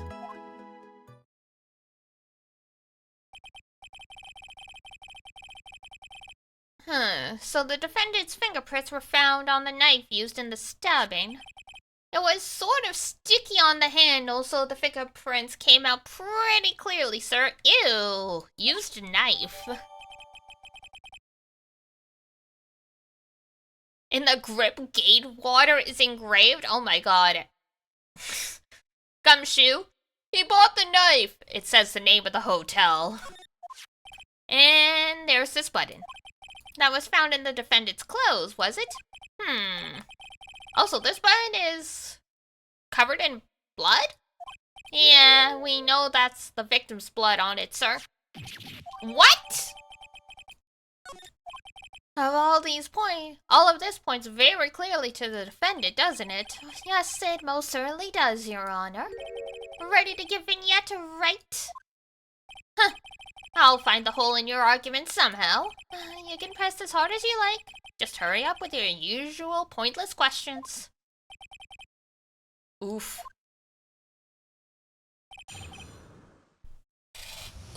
Alright, let's have a quick break. That way I can get up, walk around, and get some more water. So it is 1:50. So let's say at 2 p.m. at the latest, the top of the hour. So I am going to run to the bathroom, get water, walk around, pat the cats, all that stuff. So I will be right back. See you in 5 to 10 minutes, give or take. Alright, guys. Hold tight.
Alrighty, we back. We back, we back.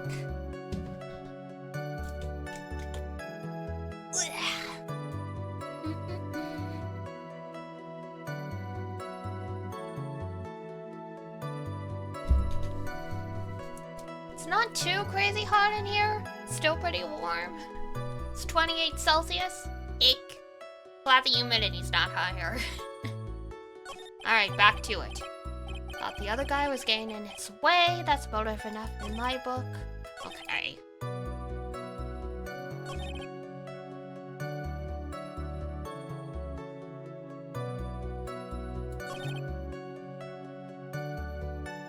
Alright, so I guess we present the knife, not the dinner plate. You're sitting under the fan after taking the dogs out? Oh man, yeah, I bet. It was pretty cool for a couple days because we got, like, Ontario got, like, the tailwind of Hurricane Beryl. Not, like, full force, but we did get a lot of rain and some strong winds. So it cooled everything off here for a couple days, and now it's starting to climb back up. Yeah, the knife says gate water on it. Come on now. Wait a second. What?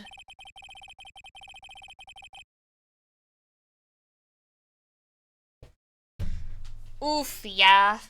It's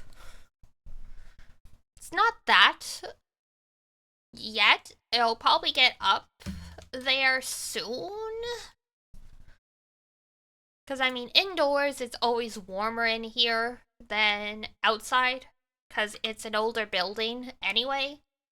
And then, you know, sun warms everything up all day. No, like, central air through the whole apartment.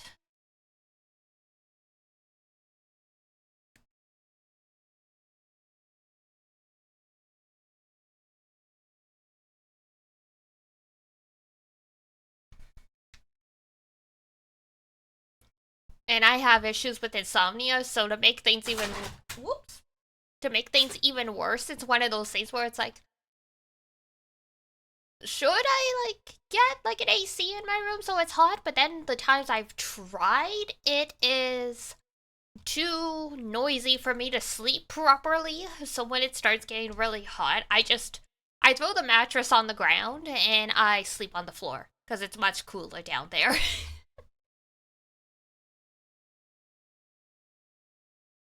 Yeah, it is only 34 Celsius with the humidex right now. Tomorrow it's going to feel like 40, so oof. Oof.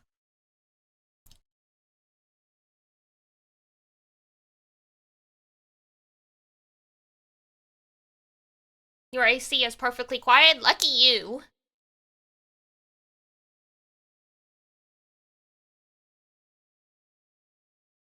Things are built different in Europe. The window ACs we have in America are incredibly noisy.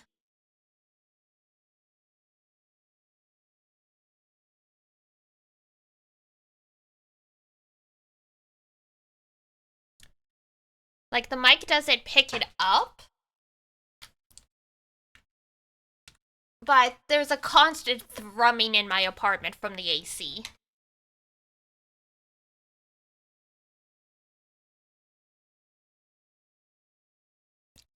You're going to Chicago? Yeah, I mean, Chicago's close-ish to where I am, so yeah, it's cooler here. Might mostly be that it's just less humid. But then again, Chicago is also on the Great Lakes, so like it'll depend. It might be more humid there, but also cooler because of the lake water effect. So the basis of the argument that this was a premeditated murder is simply that my client bought a knife beforehand. That's right, pal, the defendant. Did not buy this knife.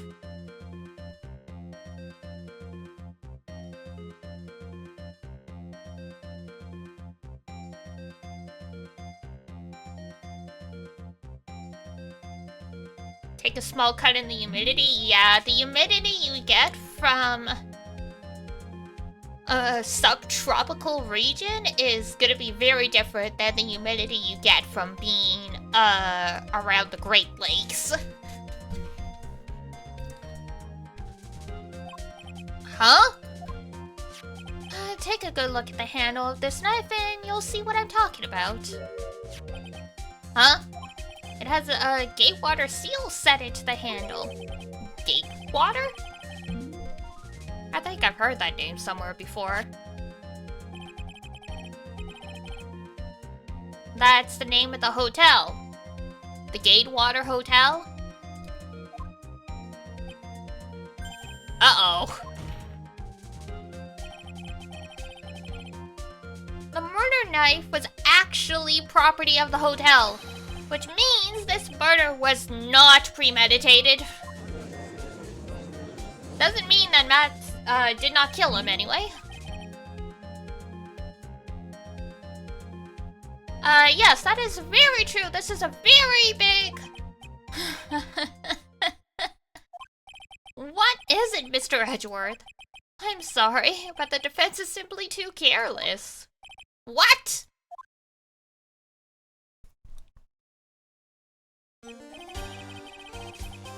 His realization? Yeah, he's like, oh, fuck. Why didn't anyone point this out beforehand? Like, I think whether the crime was premeditated or not has already been determined. How so? I admit this knife is hotel property. There is no one currently on the police force that is dumb enough not to realize that. But I didn't... Oh. The question is... Where did this knife come from? Why, that's obvious. It came from the victim, Mr. Korita's room. Sorry, Your Honor, but that is incorrect.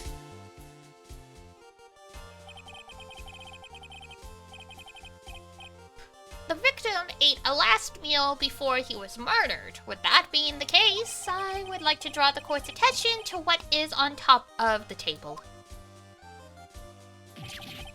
A knife and fork!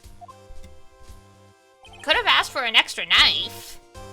Maybe he dropped it on the floor and that's why it was sticky.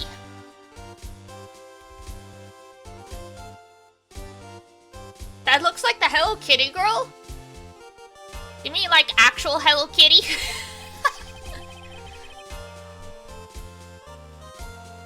Where in the world did this knife come from? Yeah, the victim had was sent a lot of stuffed bears by his fans, so that's why there's a million bears. Yeah. I would like for us to recall the room of the defendant, Mr. Matt on guard.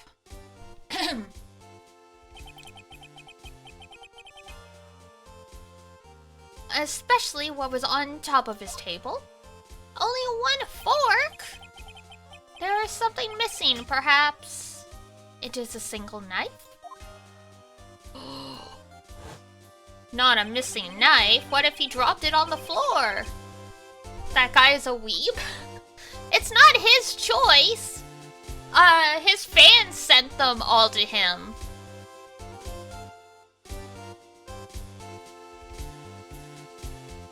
This is like when someone finds out your favorite animal is a dog, and they send you like and you get nothing but dog-related gifts for your life. Like, we came to the conclusion that Mr. Matt Unguard's knife was missing.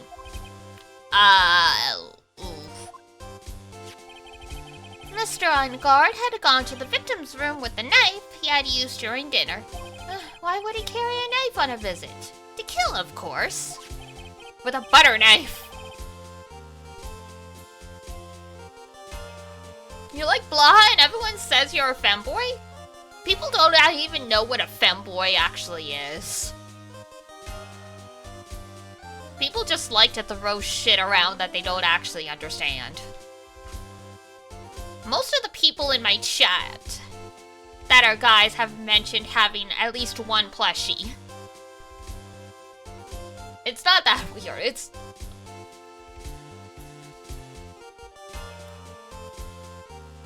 I think to qualify as a femboy at this point, you need to like be actually wearing makeup and like have long hair and manicured nails and all that stuff. Like femboy is meant to be a derogatory term for a dude who has feminine interests, or even looks a little more what's considered feminine. It's not a bad thing. Zhongli plushie is on your pillow. Zhongli! You need thigh highs and a skirt? True, yeah. What actually constitutes a femboy is just... people just make it up.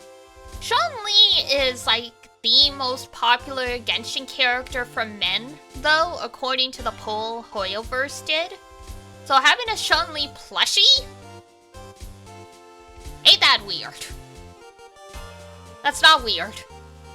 It's like, they haven't even made a statue or any other merch of Genshin characters except for plushies, so it's like, what else are you going to buy of your favorite Genshin character? Like, ain't weird yet? No, it's never weird.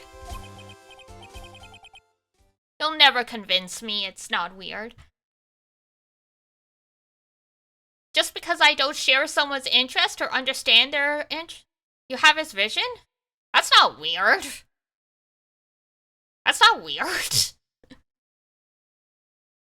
I have a bracelet that has an animo vision on it. I have a child whale. I have the $250 show official statue.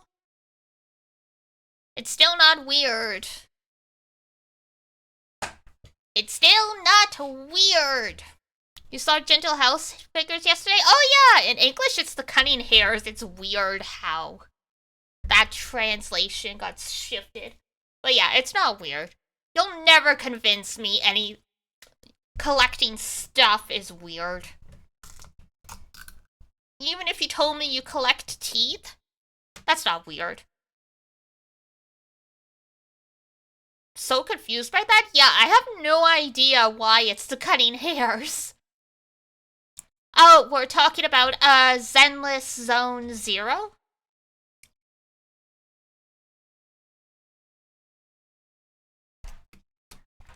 Which is the new Hoyoverse game. In it, could you repeat that last part about teeth? Oh, I was saying, even if you told me you collected teeth, I wouldn't think it was weird. I have a VTuber Oshi that has a bunch of bacteria on microscope slides. And parasites on microscope slides. I think I might call Doctor Who. See, this is the thing, right? Everyone says they want a goth wife until the goth wife has weird, macabre interests, and then suddenly they're calling the cops. Cowards.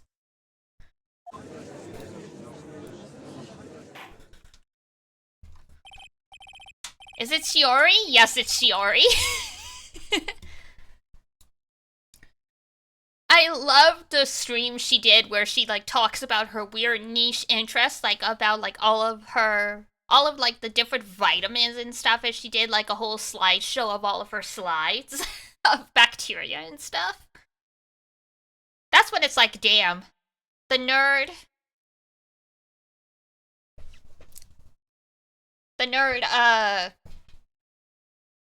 or sorry, the goth aesthetic is not just for show with Shiori. She is actually goth.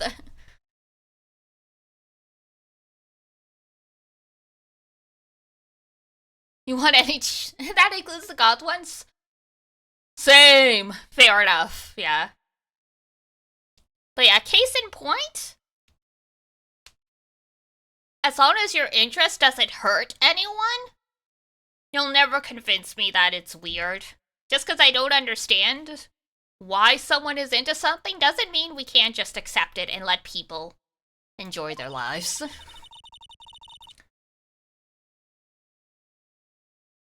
When you're sleeping and watching Shiori, I'll play a game of I'll sleep when Shiori says something concerning it never takes long. Man, I remember tuning into one of her streams where it was, oh, what was it? The radio station or something like that? That one Chilla's art game? And she spent I swear to God, 75% of the stream describing the plots of every single Fatal Frame game. I'm like, wow, we spending a whole game describing the story of another horror game. I like weapons, does that count? I mean, as long as you're not using them on someone.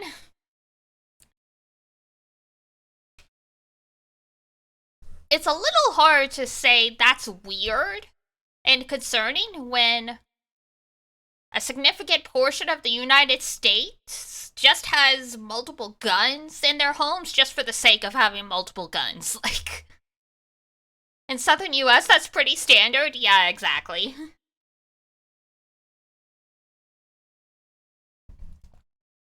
Up here in Canada, you might get more of a, side-eye. But I mean, most weebs here have at least one fake katana in their home.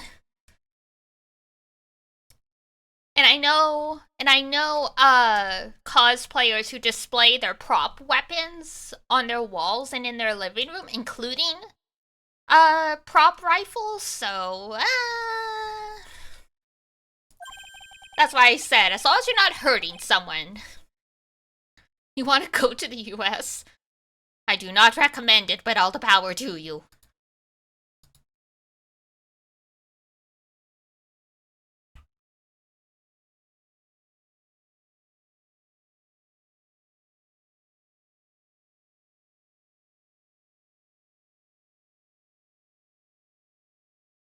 Oh, metal fan and vintage fan. Ah!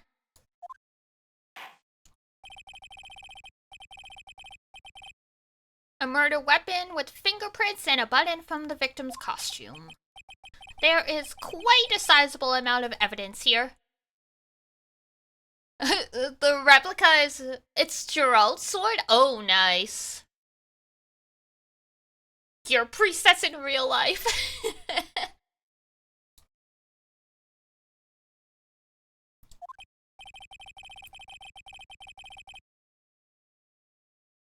My wardrobe is,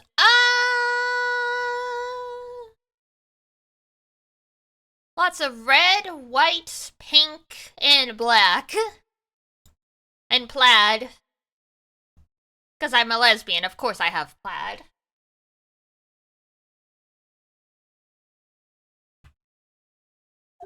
The Witcher is cool, yes. I never got around to watching the show, but I've definitely watched people play The Witcher 3 a lot. I found one person who played 2? I don't know if anyone's played Witcher 1 on... Well, I'm sure someone's played Witcher 1 on the internet, just like, can you find them? And do you like their playstyle?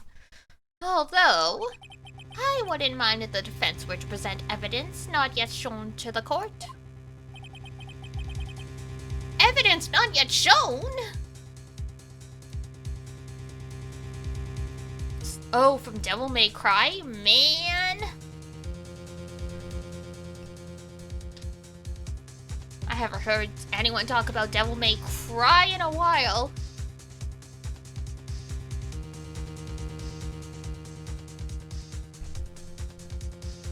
He never got around to it. A silver replica sword would be expensive, though. So you haven't met me? No, you just followed me like, what, 3 days ago? And then you left? Hi, Ranger. Good morning. I am the storm that is approaching. Oh, God.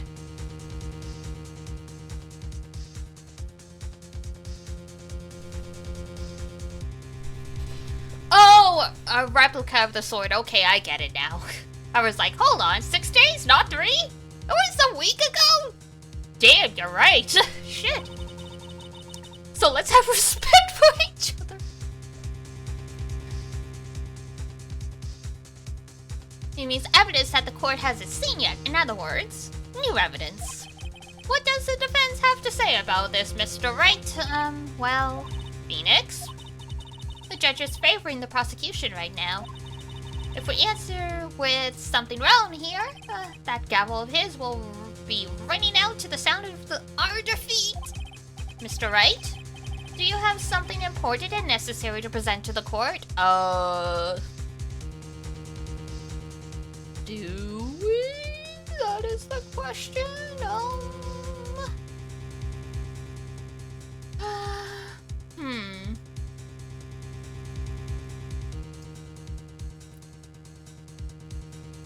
Do a quick save. True.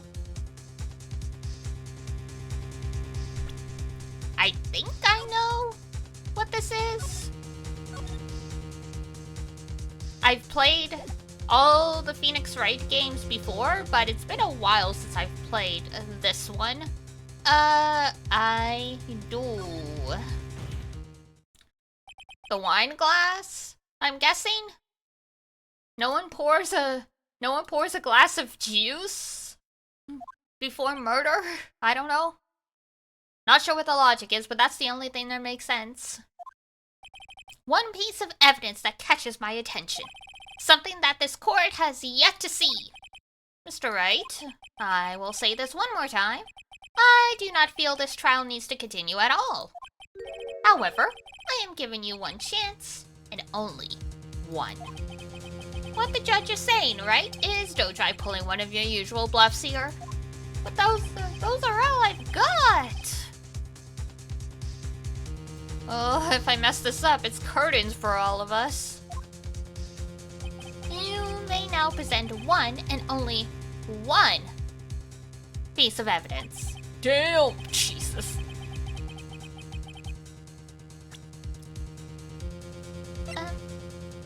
Would you like some tomato juice? This is a wine glass, isn't it? That's what she said. What?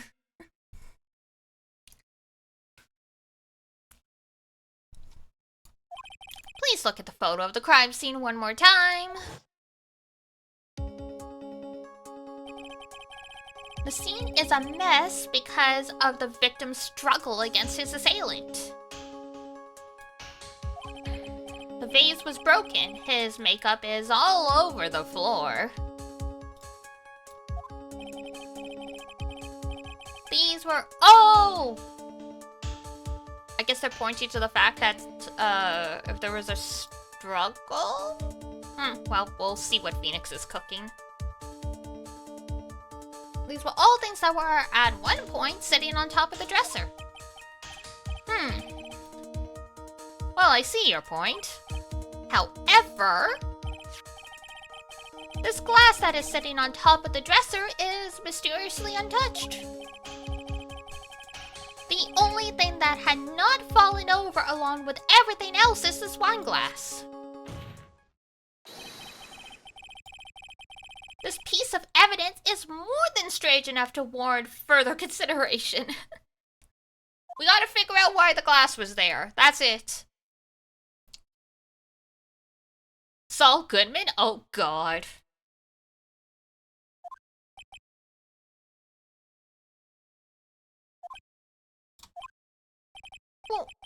Well, what do you all have to say? Well, it is a little peculiar. Yeah, isn't it? Isn't it? I thought it was. You can stop looking at me with those puppy dog eyes of yours now. Mr. Edgeworth? What is it, Your Honor? Your opinion? You don't need my opinion. Because there is no special meaning to that glass. What? It's safe to say that the glass was set there after the crime took place by the person who discovered the body. Adrian Andrews, for example. She could have easily been so shocked that she set the glass down without thinking.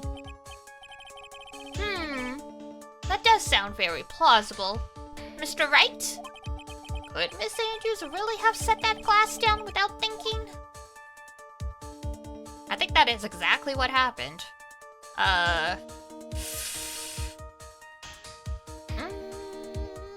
But there was no fingerprints on it, right? If she had just been if she casually just brought the glass of tomato juice with her, there would be fingerprints on it. There's no way? If I appear weak here, the trial is over. Really? That's what this is about? Can't be weak in front of the X. I can look for my proof later. For now, I should trust my instinct and point with certainty. They might just fall for it if you're thought-provoking enough. Alright, time to bullshit our way out of this paper bag. The defense would like to challenge the prosecution's theory. We would like to see something that proves it was Miss Andrews who set the cup on the table. You've turned the situation on its head yet again, as usual. Mr. Edgeworth, do you have any proof to back up your claim? There's no way he has any, he's just bluffing. Unlike Mr. Wright, I never say anything unless I have the evidence to support it. What? You're not thinking hard enough today, right? Did you think this wine glass escaped my notice? Then... Of course it has been thoroughly inspected. For fingerprints. Oops. Fingerprints?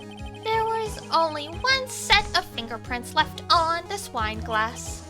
Only one? Well, whose were they? They were not the victims, nor the defendants. Rather, they were of one Adrian Andrews. Oh! Rip. Yeah, probably should have checked those for fingerprints before you started waving it around in court.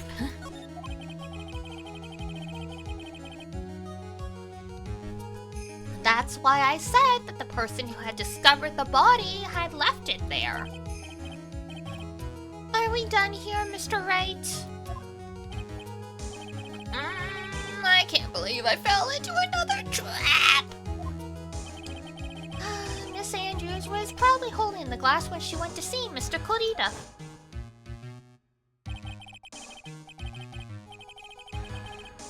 But upon seeing his dead body, she was stunned and set the glass down on the dresser. What you just said makes a lot of sense. Tisku, tisku, tisku. Now do you see right? You can't change any part of my scenario as it explains everything all too well. I've thought long and hard this past year about what it means to be a prosecutor. And from here on out, I will show you the answer I have come to discover. Wait a second, Mr. Edgeworth! I think the prosecution has provided enough evidence for me to enter my verdict. Unfortunately, I cannot allow you to pass judgment yet. The prosecution has yet another witness we would like the court to hear from. Another witness? Yes. Bailiff, please bring in the next witness. What in the world is Mr. Edgeworth thinking? He's more concerned with justice being served rather than just winning. Now then, witness, please state your name and occupation. Oh God, here we go. Witness, your name and occupation. Oh! Gotcha!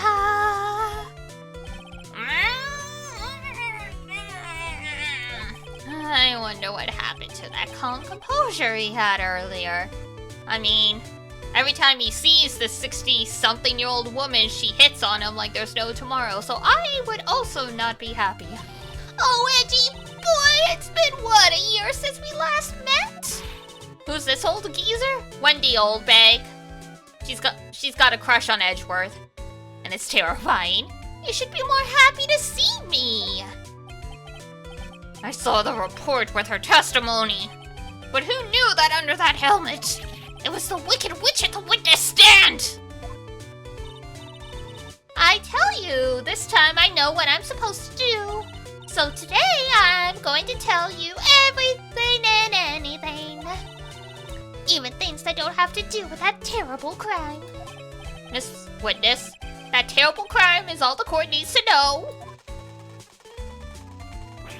Oof. Shush, I'm talking to my dear Edgy Wedgie right now. Edgy Wedgie.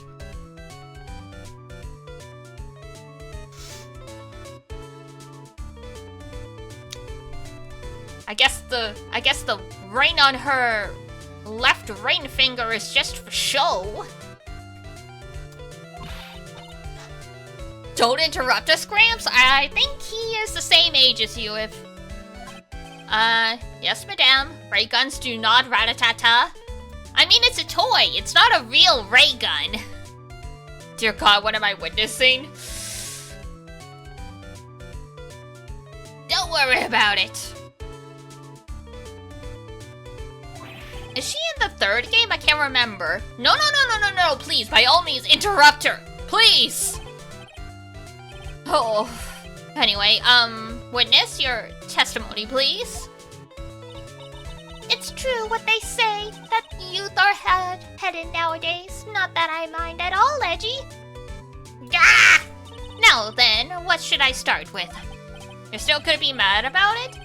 You're gonna get mad at Fisher-Price for making an inaccurate ray gun? As a toy for a child? Okay. Seems like a waste of energy. The witness was on security detail at the hotel on the night of the murder. Oh no, wait, she shows up in Edgeworth investigations. This is not the last we see of this woman. Is that correct, Miss Oldbag? It was a great job being able to see my dearie one. It was almost too much for my little heart to handle. You mean you're a fan of the victim? Look, everyone is crazy over that on guard, saying he's cute in a fresh way or something. But not me, I wouldn't say anything so silly. After all, I have no interest in a little child like him. But on guard and Kurita are the same age, they're both 21. I'm only interested in a real man, one Kurita. But those two were the same age. Anyway, as I was saying, I was pacing in front of his room that night. Very well. We will deal with your admission of stalking at a later date. Please tell the court what you witnessed on the night of the murder. Leave it to me, Edgy Poo. Ew.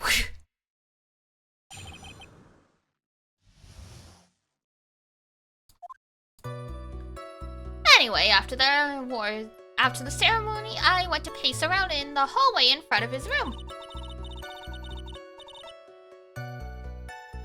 There was something I was interested in finding out, you know. Well, since I was on the job, I made sure to keep a good eye out the whole time. That's when someone showed up. It was a man coming out of poor Juan's room. It was on guard, not on guard. He was trying to sneak his way out of Juan's room. Once again, I speculate she just saw someone wearing the same costume on guard does. Start talking or stop making me puke into the rainbow bucket. Yeah. So Mr. On Guard came out from the victim's room. See? It has to be him. He's the murderer. Edgeworth's like, I see. Well, Mr. Wright, you may begin your cross-examination. Thanks.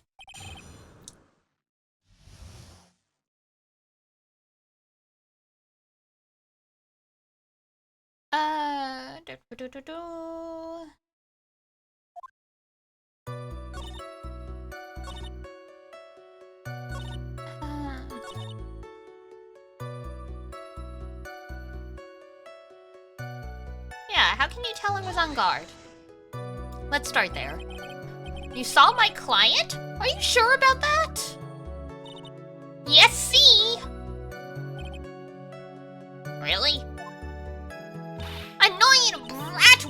I saw someone, I saw that person! Why do I get a sense of deja vu? Maybe to avoid a repeat of last year, I should delve into this a bit further.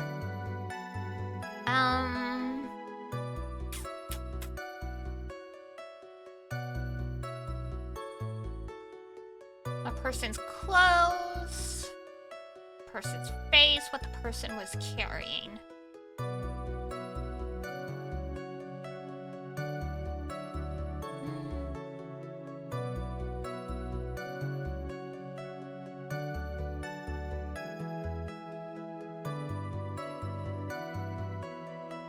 Okay, let's try clothes. Was it the costume? Please tell the court about the man's clothes in more detail. What a troublesome man you are, really. As if something like that matters. It does! But it does, yeah. No, was it? Oh, yes, it was that thing. What thing? That gaudy thing he's always wearing, that racing jacket. He was wearing that at the detention center, too.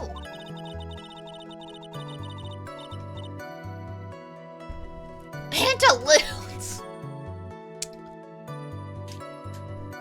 That thing's meant for nothing but seducing women out of their pantaloons. Men? I mean, if it's a riding jacket, isn't it meant to keep you warm when you ride a bike? And it just got appropriated by... fuckboys? Right. So, Mr. Wright? Was this testimony just now important or relevant in any way? Sure, it was important. Of course it was important, Your Honor. And then perhaps you would like to point out what part of the testimony was important. Don't you see it, Edgeworth? Your Honor, I request what the witness said about the jacket be appended to her testimony. I don't quite see where you're going with this, but alright. Witness, please. Well, I don't like to badmouth anyone without reason, but if I must...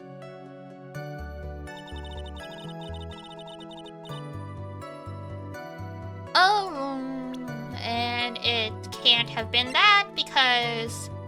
he was supposedly murdered supposedly murdered Kurita while wearing hakama, so unless he was wearing hakama and his jacket?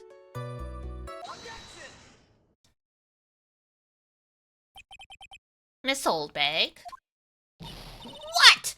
Don't say my name for no reason! Do you know what this is? Oh! It's button number 2 on the Jamming Ninja's costume. How can you tell it's button number 2? Now I know she's an obsessed man. She identified it in a single glance.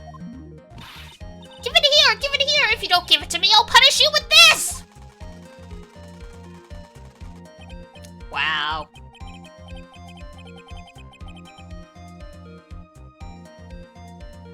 She really is a diehard fan to want a button covered in blood.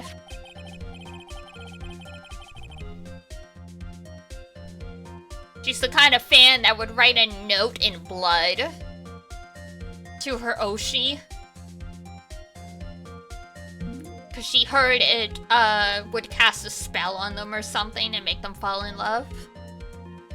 This button was discovered on Mr. Angard's body during a full body search. See? See? This button proves beyond a shadow of a doubt it was that rascal Angard. It was caught up in the pleats of his nickel samurai hakama. See? See? And Angard is the nickel samurai! Witness! Now, it may just be me, and I do have an active imagination. But just now, didn't you say that the defendant, Matt Angard, was wearing his usual racing jacket? I'm sorry. Sorry that you judge people based on what they wear! If I wore the trendiest dress, then maybe you'd think I was the most gorgeous woman ever, but I still have to put up with wearing this ridiculous outfit. This outfit's his, right? I got a tape recorder stuck to my chest, let me tell you, it's heavy! So heavy, I wish they switched to CDs ages ago. I work hard for this face, you understand? Now take a look in the mirror. Your clothes are about as interesting as a documentary on curling. Whoo!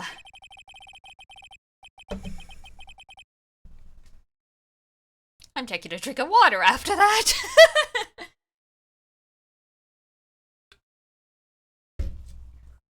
I'm impressed I kept up with most of that. Shush. Now hold your tongue for a second there.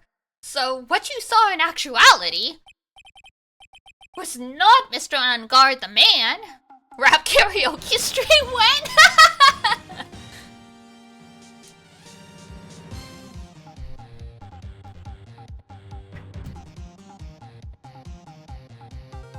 Maybe one day. Maybe I'll work on memorizing Calliope Mori's one of Calliope Mori's songs.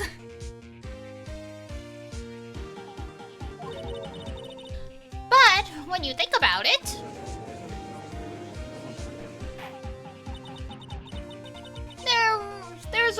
they're really only one and the same anyway. No they're not. Miss Oldbag, this is a very important point we're talking about. Edgy Poo! Do you think so too? Dear God. Well, it might be something worth considering.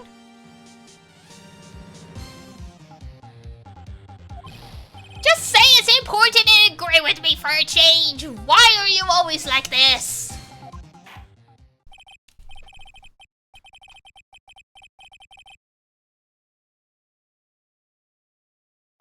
Or maybe I could rap karaoke the songs from Ya Boy Kunmin. I've gotten re-obsessed with that show recently. Alright, if you insist. I should be the one sighing, not you!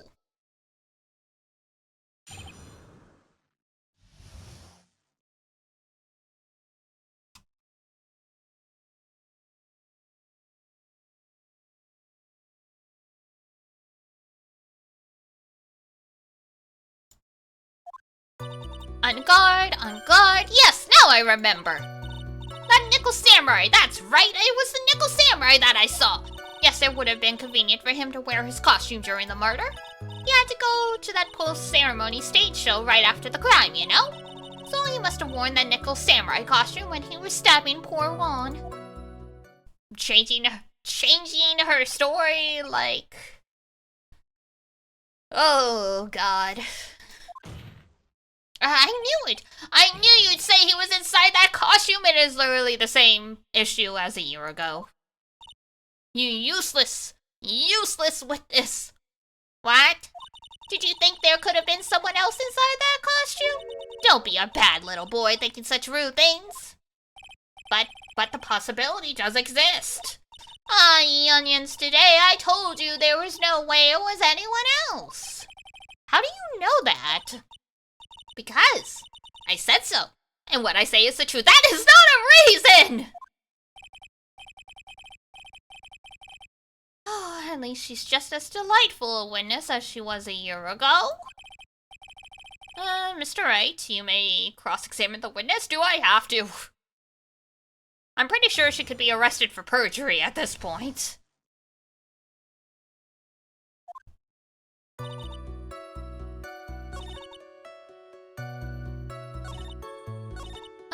Had to go... What's the source? The source is that I made the fuck up, yeah. The source is trust me, bro. I think it's the knife. Bears Ungar's fingerprints, right. So if he was dressed as the Nickel Samurai, not possible. Even though, presumably, he used this knife during dinner, so he could have gotten his fingerprints on it then, but whatever. Please take a look at this. Yeah, so it's a knife, big deal. It's got Kurita's blood on it, are you gonna lick it? If you're trying to scare me with that, I'll have you know it won't work. No, that's not my intention. That's the knife that was used in the murder, correct? Your Honor? Do you know why this piece of evidence is important to the case? You don't even have to ask. It's because the defendant's fingerprints are on it. Is that what you're driving at? Right into a wall. That is exactly what I'm driving at, but I will not drive into a wall. What are we driving at? And whose car are we driving? Why are we going on a road trip? Where are we going? I haven't gone to the bathroom. Can we go to the bathroom? If Mr. Engard was really the Nickel Samurai, was really in the Nickel Samurai costume at the time of the murder, then it's impossible for his fingerprints to have been left on this knife. Yes, you may go to the bathroom. Oh, yay! Whee!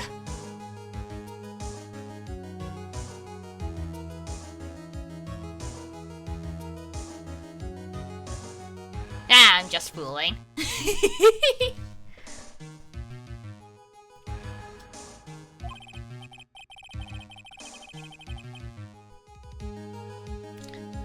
Actually, he would have wiped all the previous fingerprints off on this knife right off.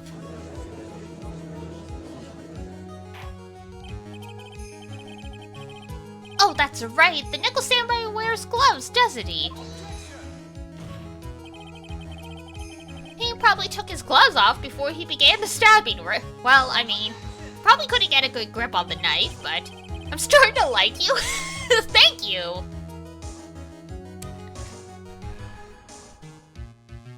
I am nothing if not a clown for your entertainment. And why would he do something like that? To leave his prints on the murder weapon? There was no way he would do something like that. I mean, come on, really. However, there is one possibility. Then let's hear your possibility. I feel like we're in the middle of their lover's spat. It's very simple. As a clown to clown, I tip my hat to you. Ayy! The defendant went to the victim's room while in costume as the Nickel Samurai. At that time, the defendant held no intent to murder, but you just said it was premeditated, Edgeworth. Edgeworth. You're doubling back. He was probably just going to relax and talk with the victim about the stage show. Which is why he took his gloves off. But the murder did still take place. It's well known that there was bad blood between the defendant and the victim. Yes, I have heard that before. Naked killing? Hadaka Koroshi? Naked killing in Japanese, as close as approximate as I can think of. Or new kink? Ooh, jeez. I mean, it could be either. Who knows? Who knows what people get up to behind closed doors? Sometimes we're better off not knowing.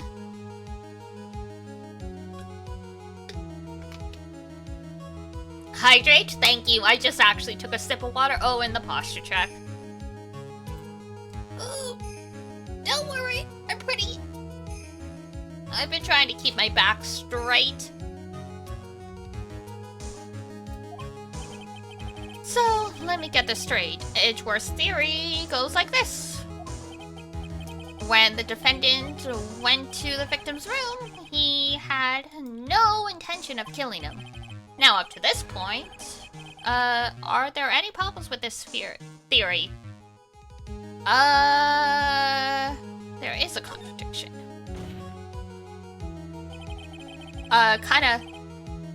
Kinda stupid to point out that the prosecution, argued that the murder was premeditated by saying, "Hang on here. You said it was premeditated, now you're saying it's not?" Well, what are you babbling about? Now, for argument's sake, let's suppose Mr. Engard was the killer. If that's the case, I think it's impossible for the killer to have gone to the victim's room without intent. A knife. this knife. This was used by Mr. On Guard at dinner. Yes, we did establish that. Which means that if my client was in fact the killer, then he brought this knife with him when he went to visit Mr. Kurita's room. Maybe he brought his steak over. Maybe he hadn't finished eating yet and he's like, you know what, let's eat together. I suppose. However, you just said it yourself. At the time, the defendant held no intent to murder. If that were true, then why would he bring a knife? He wouldn't, would he? Maybe it was for self-defense. Which means, Mr. Edgeworth, your theory was flawed from supposition 1.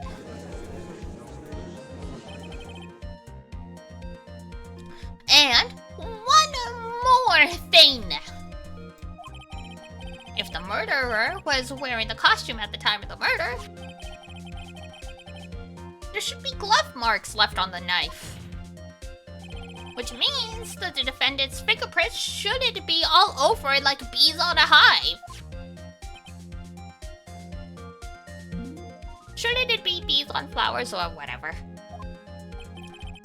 And that brings me to my final point as I continue to dig myself into a grave. That knife was planted by the real killer to hide their identity and mislead us.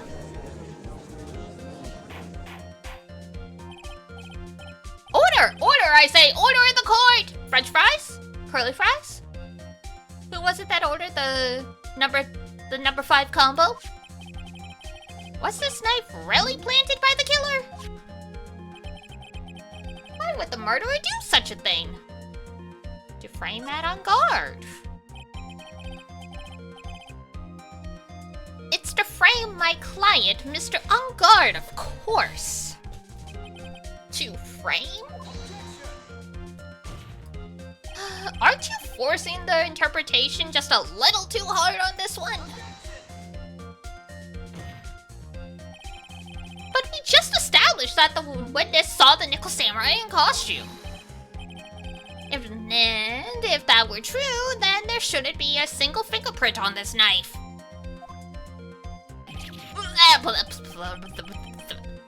Witness!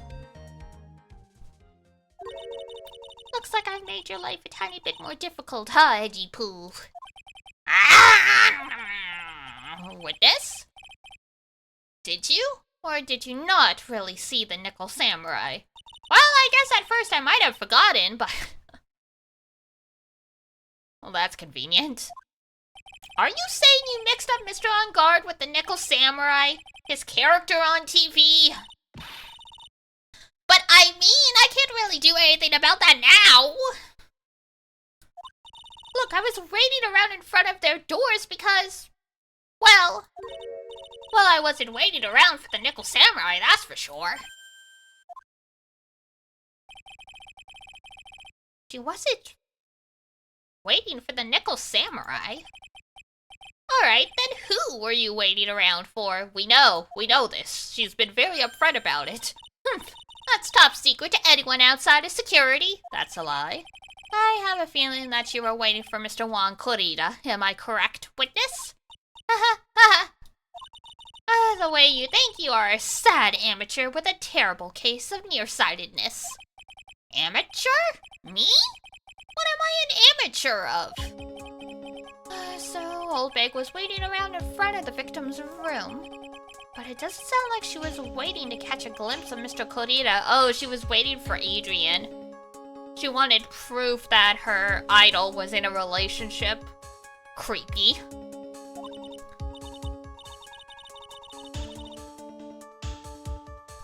Maybe.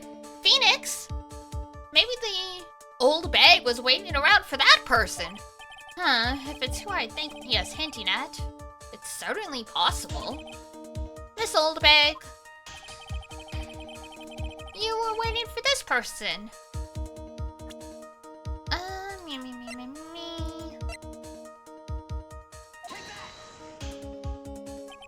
Who is this person?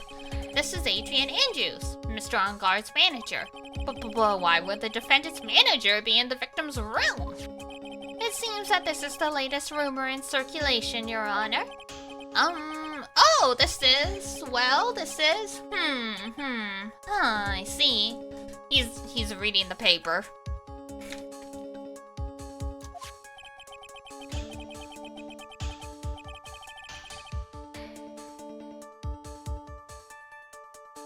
The judge seems to be really into the article, if it can be called such a thing.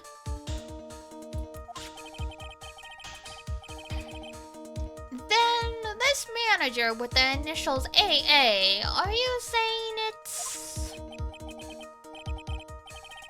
Adrian Andrews, without a doubt. The witness thought so as well. Looks like you found me out. It wasn't exactly hard. Well, that's fine. I can throw away this whole sworn to confidentiality stuff then. No, you can't just dismiss an NDA if you're under an NDA, man.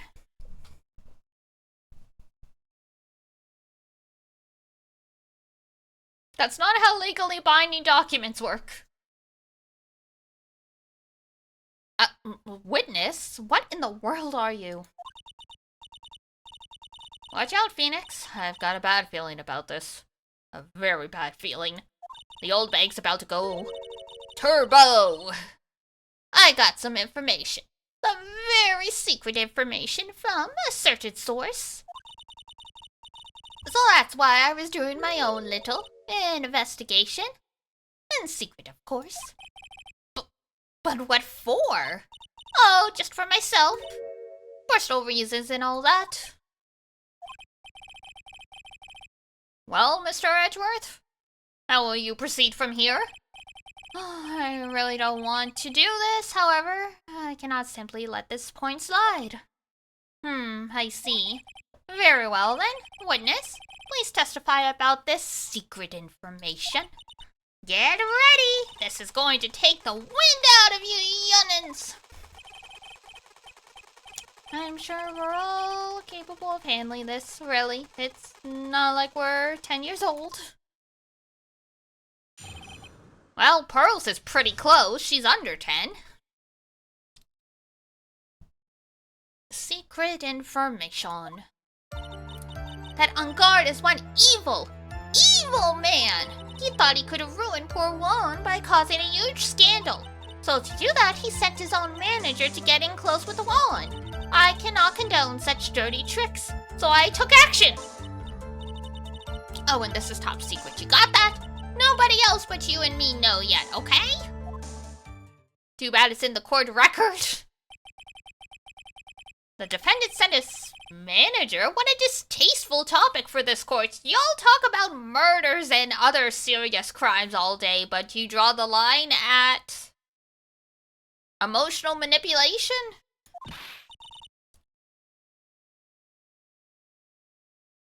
What? Nobody's above gossip. And is it there a saying? The truth is never pleasant? Never heard that one before. Though I guess it is true. Mr. Edgeworth? What about this Adrian Andrews person?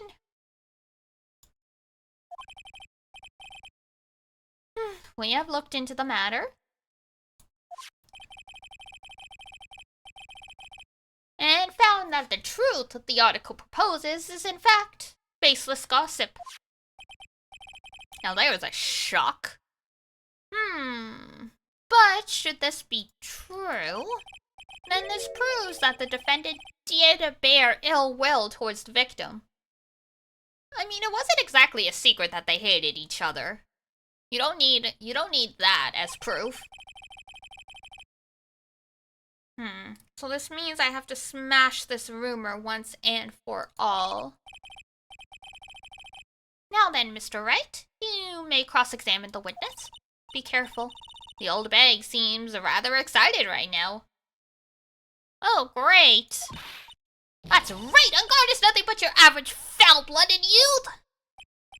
Well, as the old saying goes, you've got to burn old bags with fire.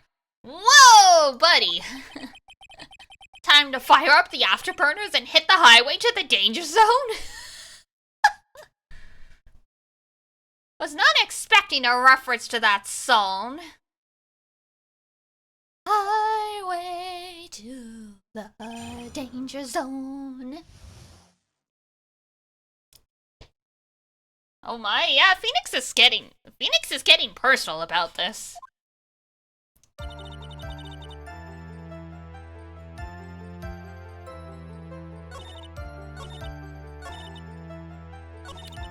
Let's try this one. Press.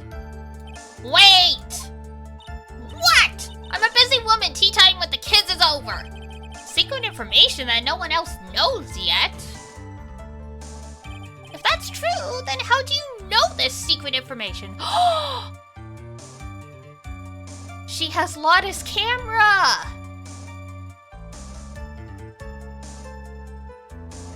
Because Lotta was there taking pictures, and she had an article in her camera case. Old Bag would definitely have taken the camera under the guise of protecting Juan. And then she discovered the article. Huh? Well, that's because I'm a pro. Yes, that's it. I'm not a stalker or a thief or anything else. Yes. It's a secret! Even if you drill a hole into my brain, you'll never find out. How in the world did that old bat get us such a secret piece of information? If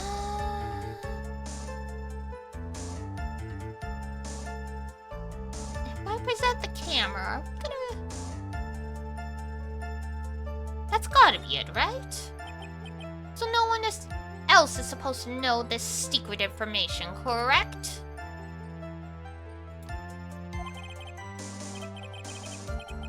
If that's true, then why do you know it all, Miss Old Bag?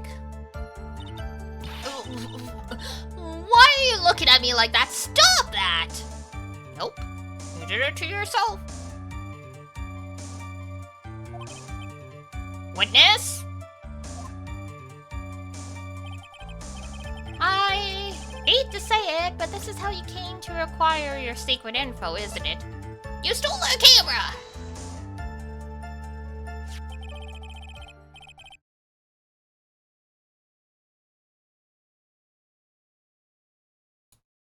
The investigative photographer, Lotta Hart. Oh! Yes, I remember that mischievous girl.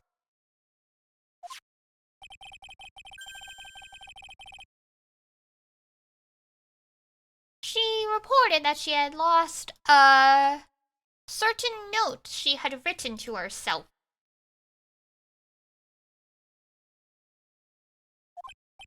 She reported such a thing? Uh-huh.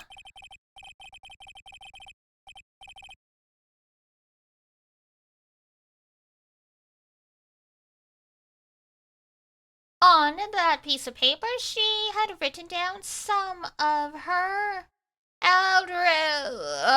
impressions. Yeah, impressions.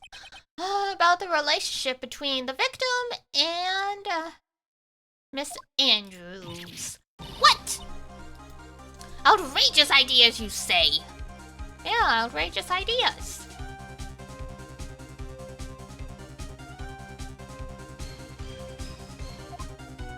No, I said impressions. Impressions, you know?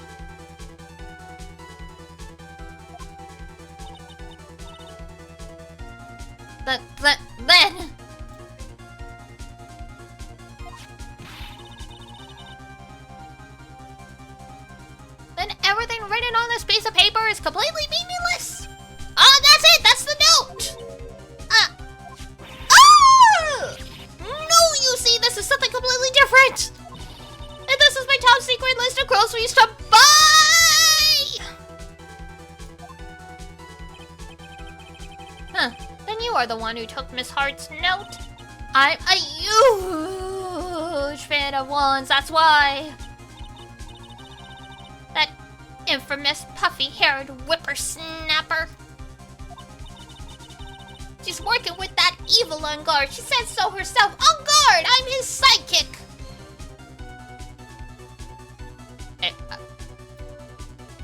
I don't think that's what she actually said. She was so happy, smiling like a silly duck. I was only checking what she had written.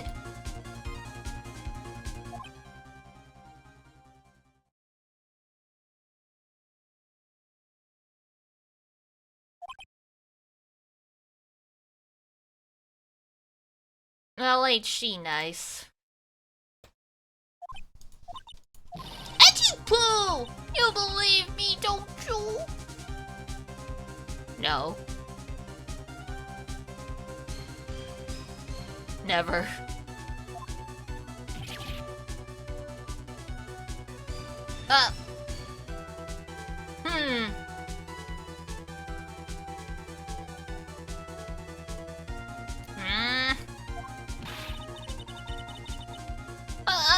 I was only trying to help out like the angel I am.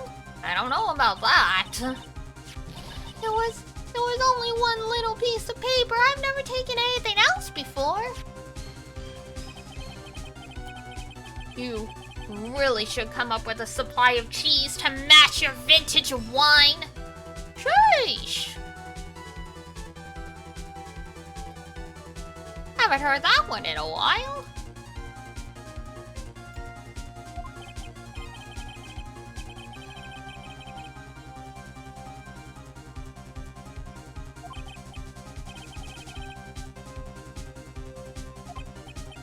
Should I forgive her? No, pile on the pressure.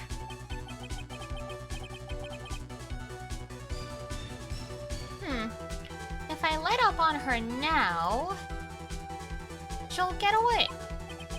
If I have to find some way to inflict a deafening blow to the prosecution. Witness? You said that the only thing you stole was this note, which we're calling a bold-faced lie. Is this correct?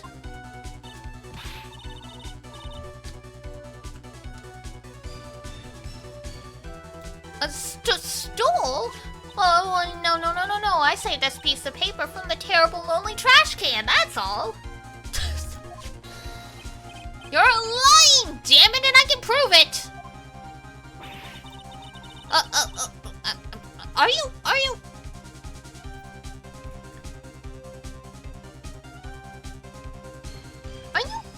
putting my credibility under scrutiny again? Yes.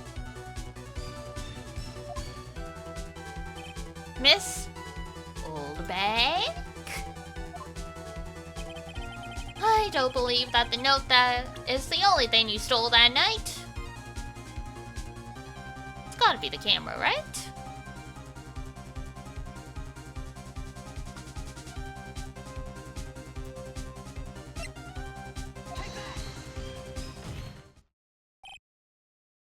Miss Oldbank? The note was with a camera inside its case, wasn't it? Don't you lie to me.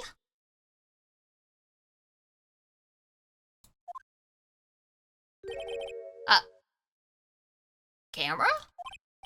Yesterday, Lotta Hart was raising a stink over her camera.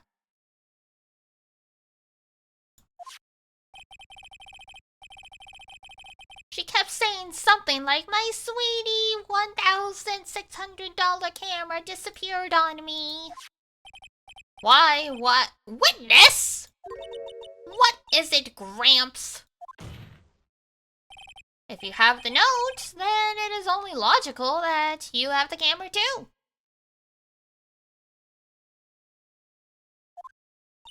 Oh. Looks like you found me out again, Sonny. Is this the camera you're looking for? Imagine bringing stolen property to court.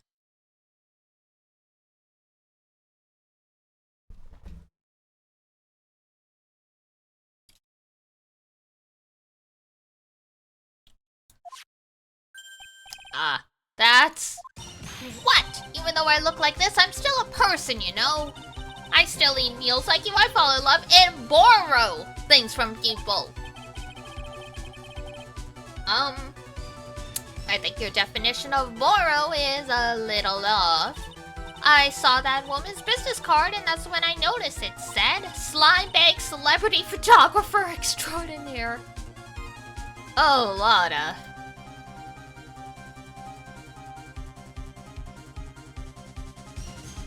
Don't think that helped your case, girl. Well, when I saw that, I had to know what sort of picture she had taken. I'm a professional security guard. It's my business to know these things. It is still illegal for a security guard to go through someone's private property unless there is a justifiable cause. Protecting your Oshi is not justifiable.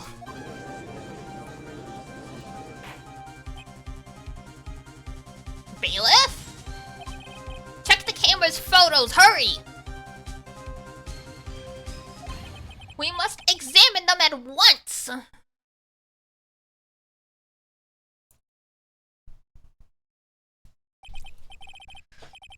Well, Mr. Edgeworth, what do we have? There is only one photo that seems to be relevant to this case. Please, present it to the court.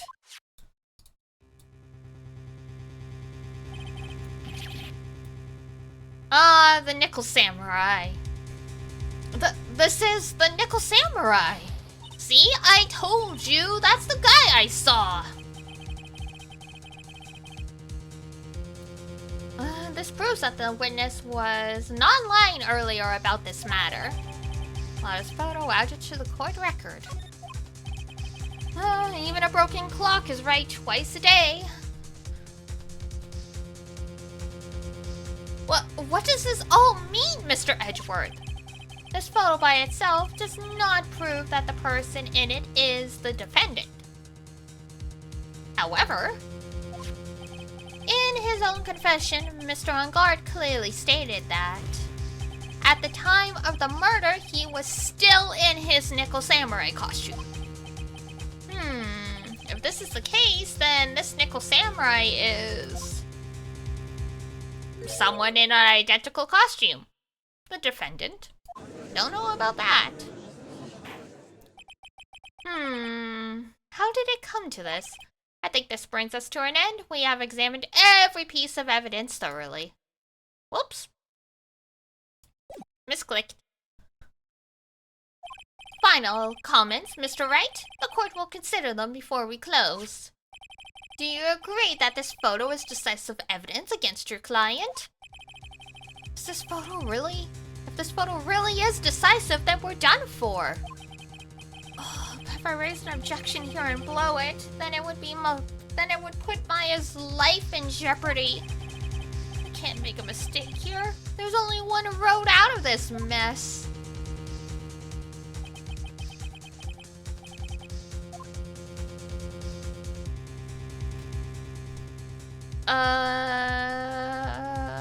Something strange with it, yeah.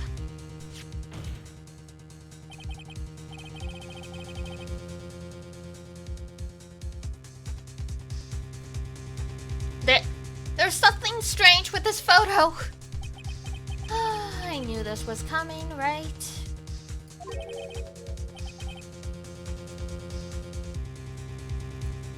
Your thoughts, Mr. Edgeworth? I think we can all agree there is nothing strange with this photo. There is no way for the defense to debunk this photo, even with a bunker buster. Damn. Debunk with a bunker buster? Is that what you're planning to do, Mr. Wright? Not particularly. Anyway, please look at the photo one more time. If you really believe you can honestly find something wrong with this photo, then you should only need one chance, correct? Well... I have to find something wrong with this photo. I can't let this chance go by. did she take this photo from anyway? It's all out of focus. Why can't she take a good shot, especially when it counts? Because she's a hot mess.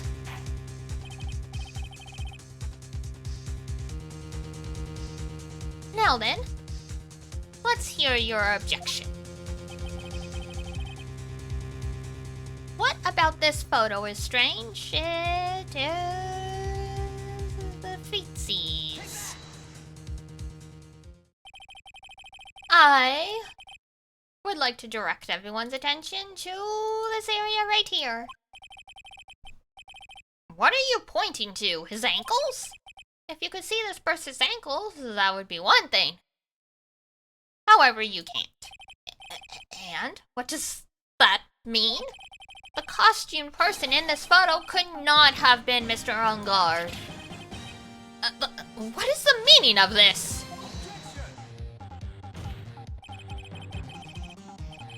I wonder if you would care to elaborate? With actual facts? I mean, if I have to. Let's take a look at the Nickel Samurai's poster. Yes, the tabby socks. There's no tabby. Please pay particular attention to the area around the bottom of the hakama. His socks. You can see the tabby. Exactly. However, in this photo, the Nickel Samurai is clearly holding his hakama up just to walk. Someone didn't bring the properly sized pants. There is only one explanation for this.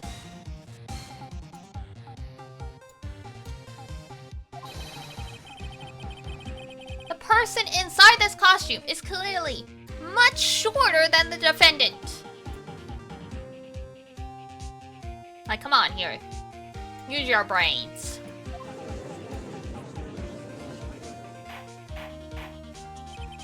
Alright, I think I've turned things around for myself this time. That's curious. Huh? What is? Edgeworth is unusually calm today. That's true. He's just letting the trial run itself, as if he's only along for the ride. Along for the ride? What do you mean by that? I can only guess that perhaps he doesn't feel under attack at all. He doesn't feel under attack? Then I haven't damaged his case at all? Or he's just not taking it personally, you know? Mr. Edgeworth, where does this leave us? Good question.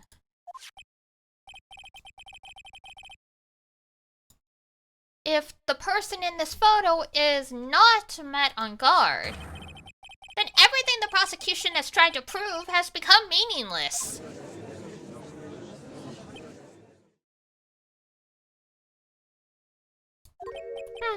I figured it would come to this. What? Right? I have something I want to ask you. I think you have proven that the person inside this costume is not met on guard. In that case, who is this photo of?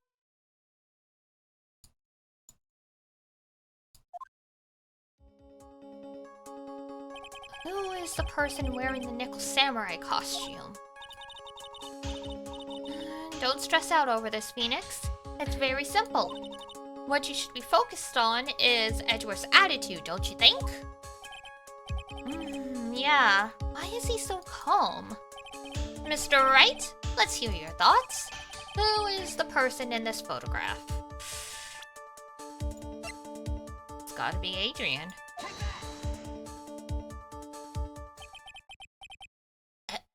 Adrian Andrews? If you want to know who that Nickel Samurai is, it's none other than this woman.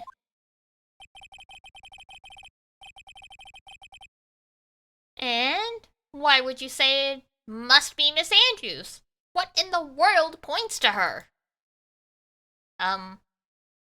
Many things.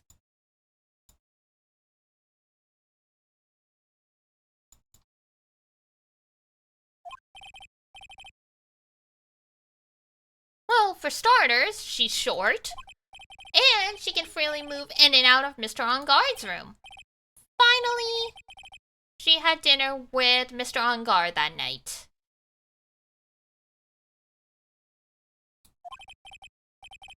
And how does that all add up?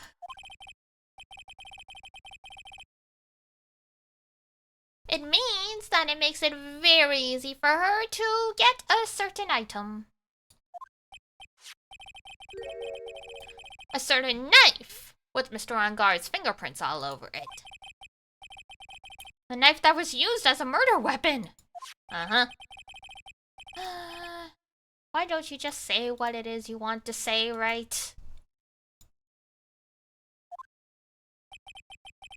I have to do this now. This is my last chance to turn things around. The defense moves to indict Miss Adrian Andrews in the murder of Juan Corrida.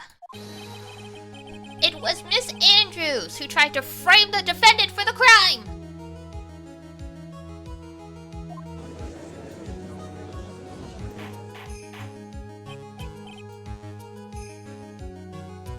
Order! Who ordered the number 12 combo? It looks like this trial has hit a most unexpected development. It sure has. Mr. Edgeworth. Yes, Your Honor? The court is issuing a subpoena for Miss Adrian Andrews. A verdict cannot be passed without first hearing her testimony. Oh, right! This is it! This is kind of bad for us. Yeah, Phoenix, we were supposed to win in just a day. If they adjourn the court to prepare another witness, we screwed. This is kind of bad for us. Huh? What do you mean? If Adrian Andrews is summoned to court as a witness, it means that the trial will go on for another day. One more day. Oh! I don't get a verdict today, then Maya... now then, we shall set Miss Andrews' testimony for tomorrow. What am I supposed to do? The judge is about to adjourn the court! Bakatane!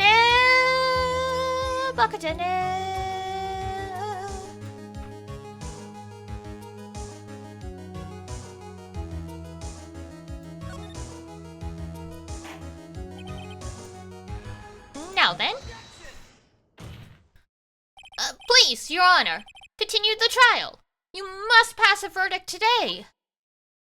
I can't do that. We cannot hear Miss Andrews' testimony if she is not... I abhor wasting such valuable time. Edgeworth? Your Honor, I request that you please continue with today's trial. But we cannot continue due to this unexpected development. Tisku, unexpected development? I think you underestimate me, Your Honor. Go edgy, go edgy, go edgy. And he doesn't even know Maya's in trouble, he's just that good. And what do you mean by that? That Mr. Phoenix Wright would slave his way to subpoenaing Miss Adrian Andrews is all happening according to plan, even if Wright was a bit slow to catch on. What? Roasted!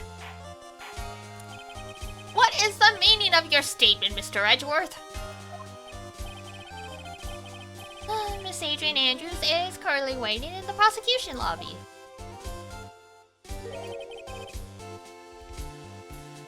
She is the next witness.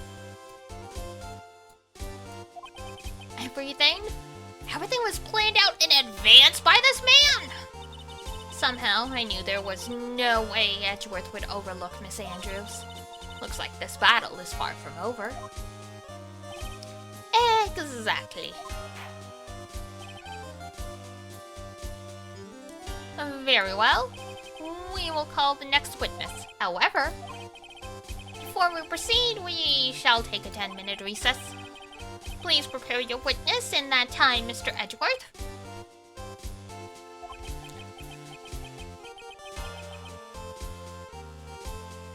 The court will now take a 10-minute recess.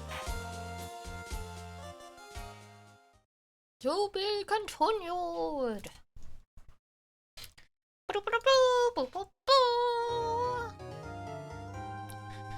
Save your progress, yes. Alright, I'll start the next segment and then we'll take another break. Just 5 minutes this time, just so I have a chance to get up, walk around. When it's hard, it's good to get away from the computer for a few minutes. And then we'll keep going. We'll wrap up at our usual 5 p.m., so still got like about an hour and a half. We'll definitely get through the second half of the trial, I imagine. And then we'll be back to investigating, because there's always like 2 trial sessions.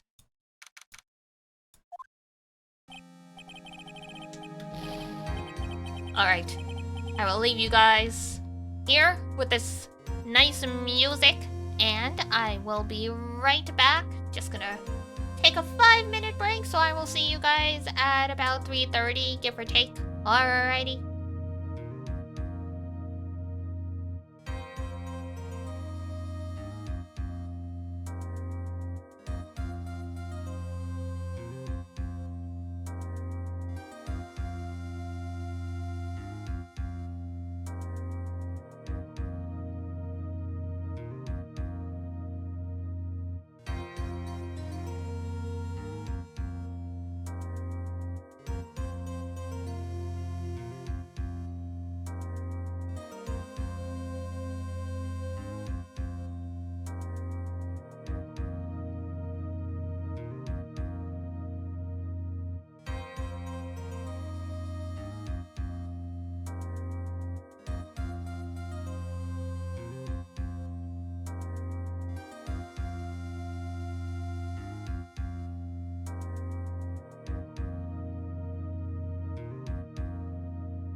got up, walked around a little bit, and also I grabbed my usual beat the heat trick while streaming. The tiny ice pack in a mug, so I can put it in my lap.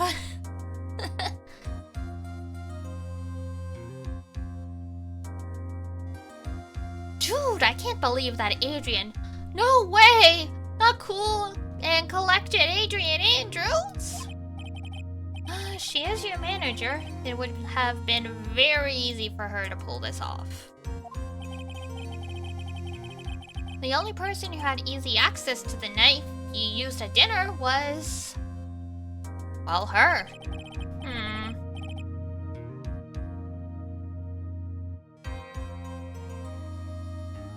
So after the ceremony during the break, huh? I was sleeping like a log the entire time in your costume!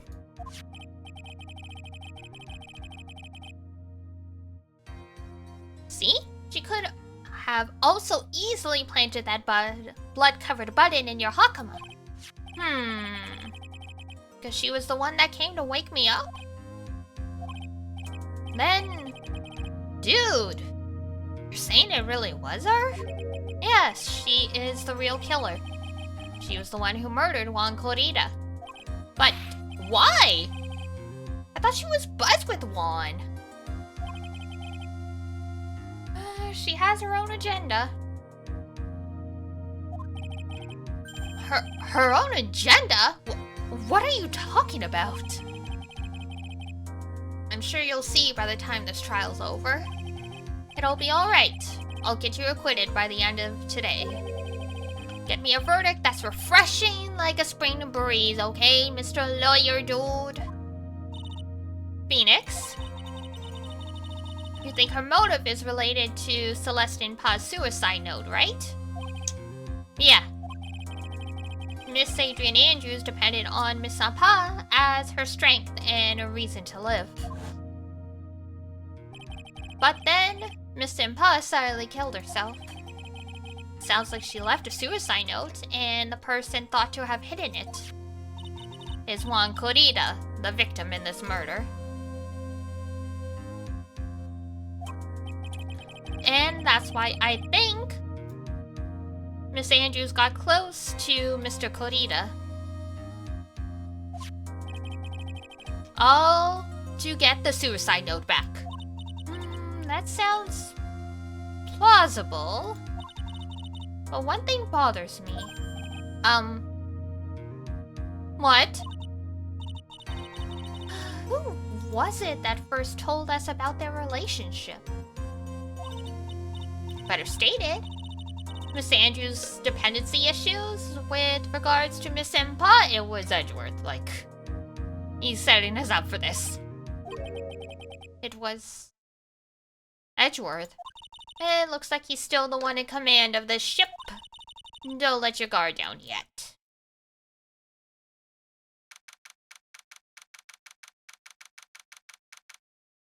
Here we go. Long day in court. It's been like 4 or 5 hours. Court will now reconvene. Now then, Mr. Edgeworth, if you please. The prosecution calls the witness subpoenaed by this court. Miss Adrian Andrews, the person who discovered the crime in Mr. Juan Corrida's room.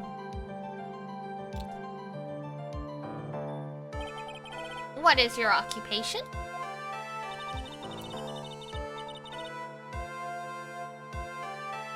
I am the manager of the defendant in this case, Mr. Madangard. I see. Now then, before we begin, Your Honor, I have one request. Yeah, sure. What is it? I'm sure everyone in this room is wondering the same thing, and would love to find out more about my relationship with the victim. After all, it was the topic of a certain weekly magazine recently. No, I have no idea what you mean. I've never heard of Gossipland. Oh, if the judge was ever a prosecution witness, he'd do all of my work for me. Anyway, I was wondering if you could please tell us about your relation to the victim.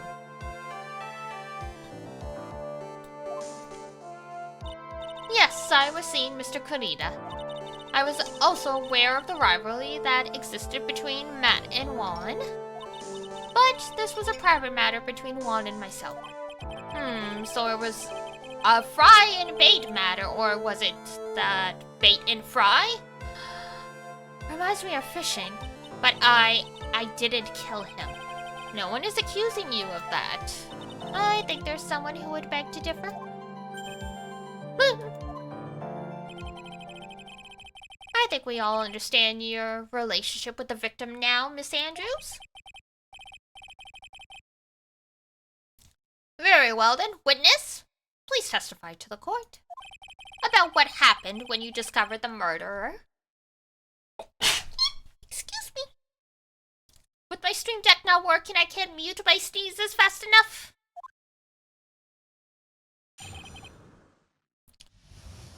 When I found the body.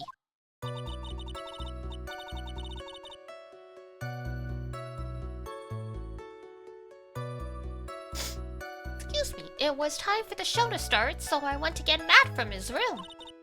After that, I went to Juan's room. Bless you, thank you.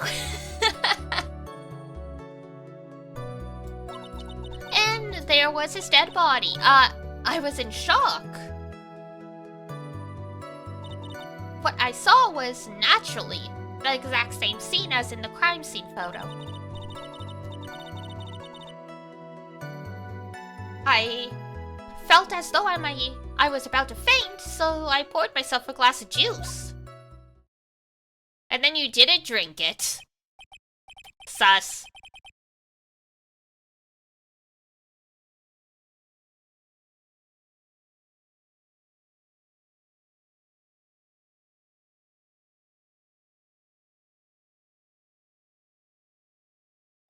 You poured yourself a glass of juice? Yes, sadly, I did remember not to touch things at the scene of a crime.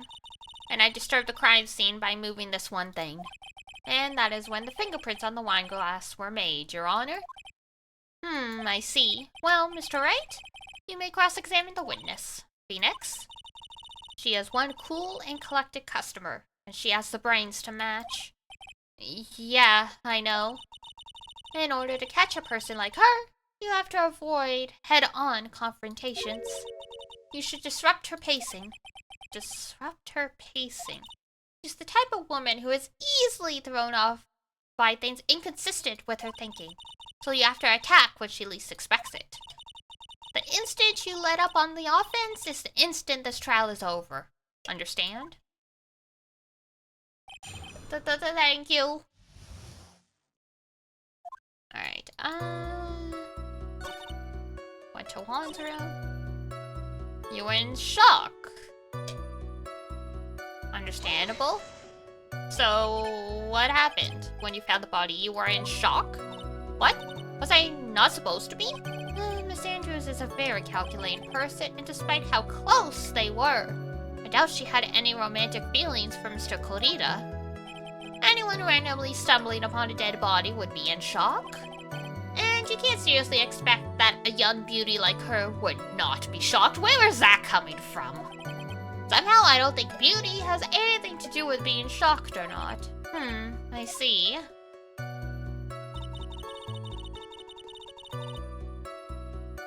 Naturally, it was the same as the photo.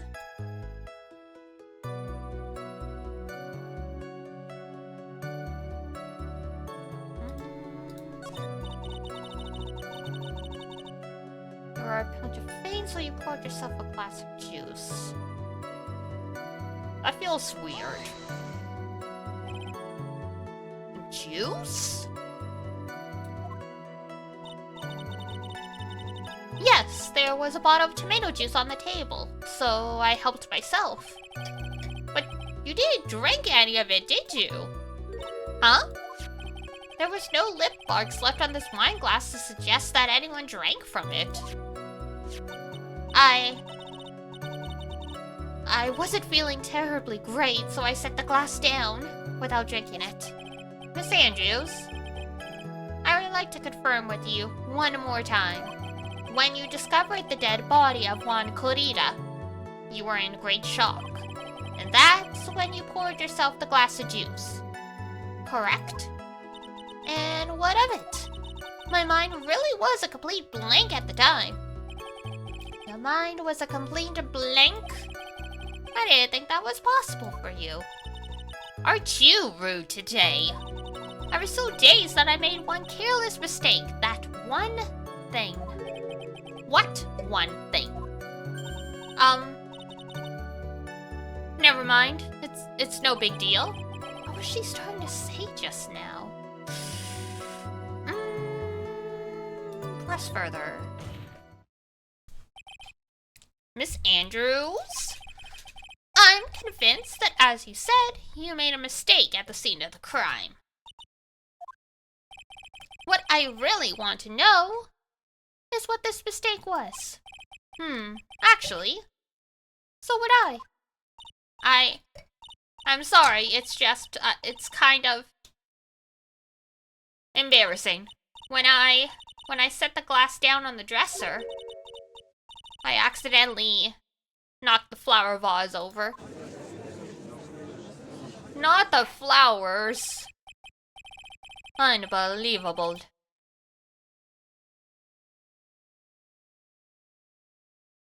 Are you talking about the one in the crime scene photo?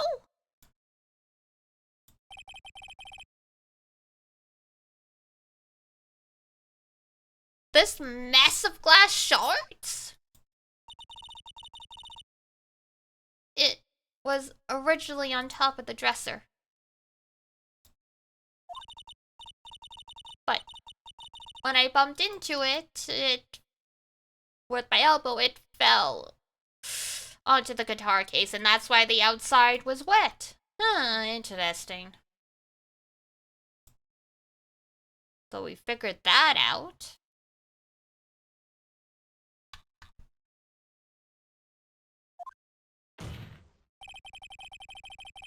Well, why did you withhold such an important piece of information?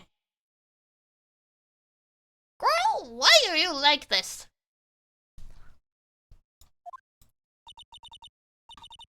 I'm sorry, I thought that since the crime scene was already in disarray, that people would simply assume the vase was just another part of the mess. It looks like yet another fact has come to light here. Please add this and anything else you have to reveal to your testimony. I'm sorry, but I have nothing more to add. I didn't touch anything else. Lies.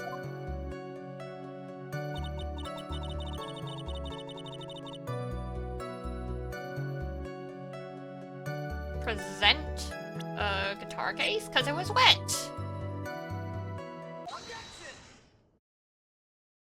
But only on the outside. And yet it was open. You testified that you knocked over the flower vase. Is this correct? Yes. And are you sure it fell onto the guitar case? Is there some problem with what I said? It's not some problem. It's a major problem. It's true that the top of the guitar case was wet with water. However, that's exactly what is so strange. Miss Andrews, you testify that the vase fell onto the guitar case. However, if that was true, the case should have gotten wet on the inside, not the outside.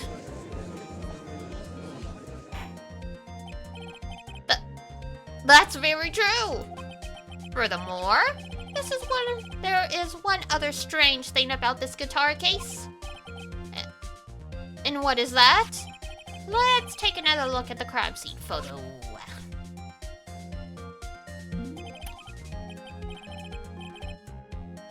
The remains are scattered on the floor. And what is wrong with that? If the guitar was open when the vase fell,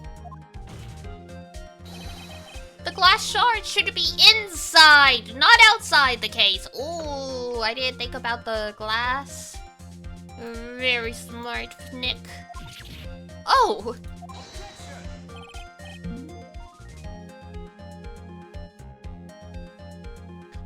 is your point right? That the case was closed at the time the vase was knocked over? Is that all? No. Think back to what Miss Andrews testified to. She said that other than the vase, she didn't touch anything else. Yes, that's right. She did it. Implicitly say she didn't touch the guitar case.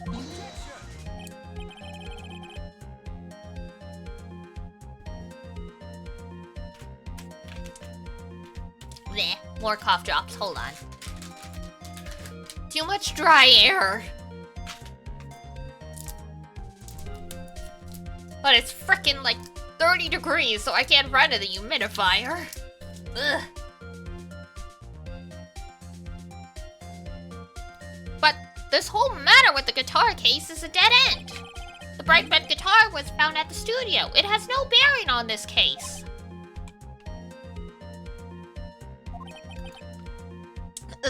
That may very well be, however. The empty guitar case does seem to have no relation in this case, doesn't it? It seems that there is no deeper meaning to the guitar case. Well, Mr. Wright, do you think we need to hear more details? Make her testify. I'm pretty sure. We need more. The empty guitar case. I believe this is the crucial piece of the puzzle. Huh.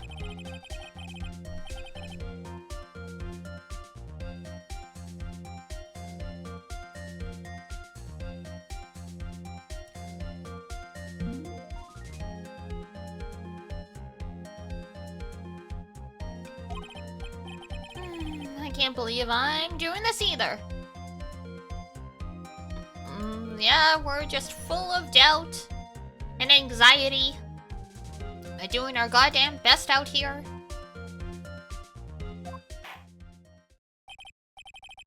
Alright, I'll follow. Alone for now.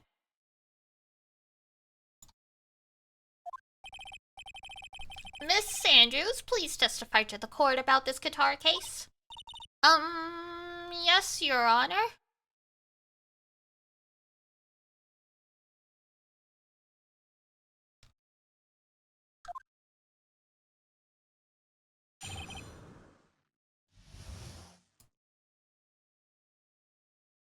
Alright, guitar case.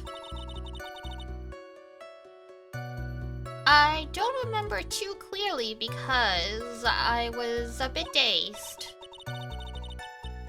I suppose I must have opened the guitar case after I knocked the vase over? It's not a big deal though, right? The case was empty after all.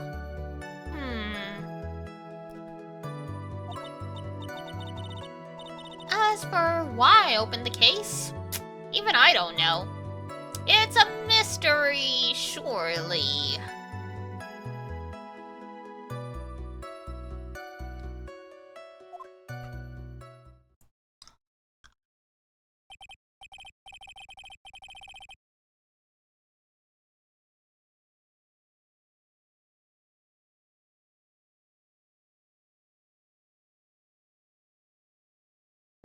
It looks like this really wasn't a very important point. Rip.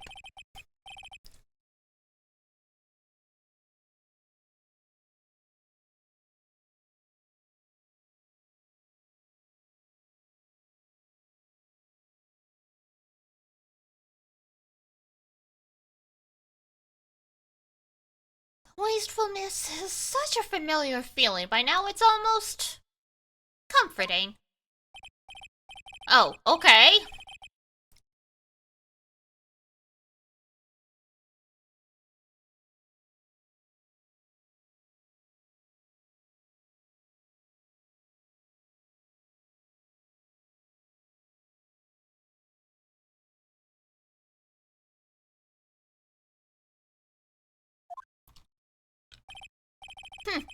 Using any way to change the topic, a convenient escape for a weak man.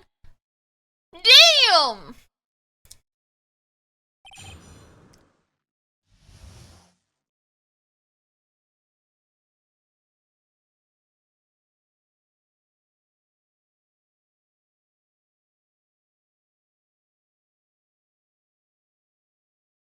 The guitar case.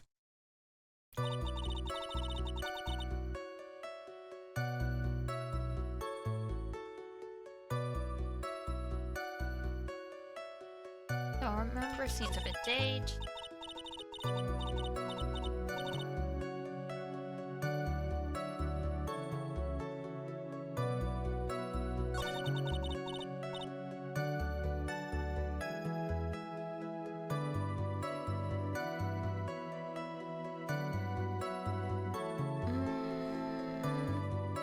This was empty after all. Don't even know why I opened it. Suspicious? Very suspicious?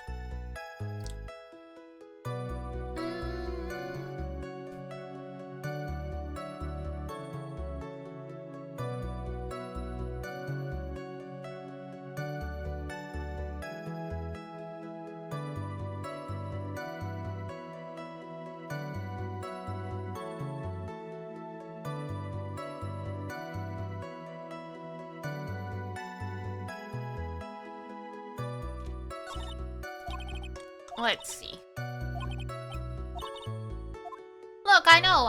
I had to reread, okay?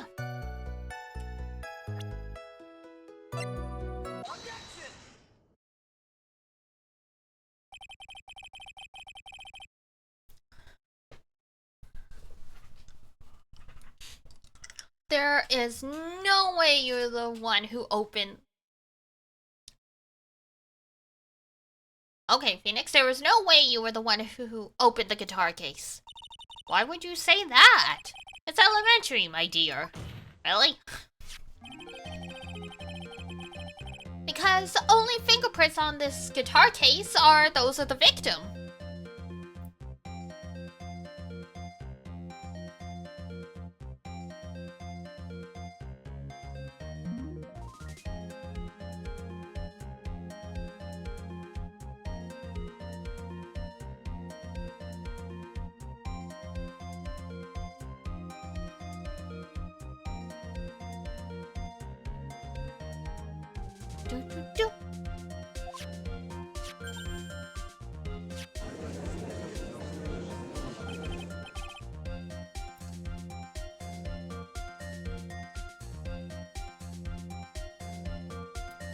What is it, Miss Andrews?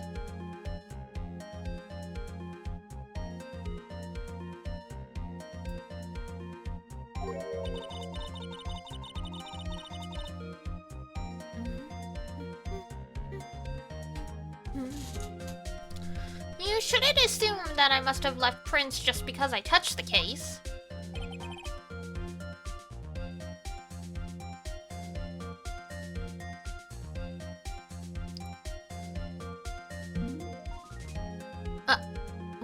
What do you mean? What if I were to tell you that I was wearing gloves at the time? Why though?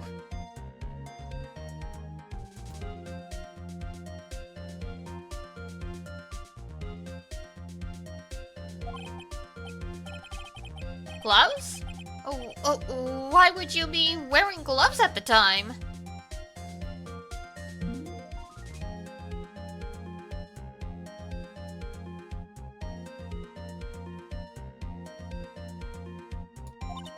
It was the night of the award ceremony, so of course I dressed up for the occasion.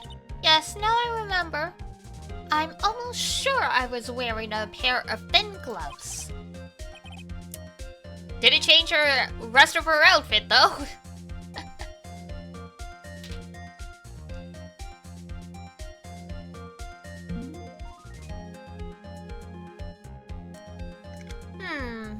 I see. Well, Mr. Wright? It seems the witness was wearing gloves at the scene. Oh, that's strange, right? Because, the wine glass.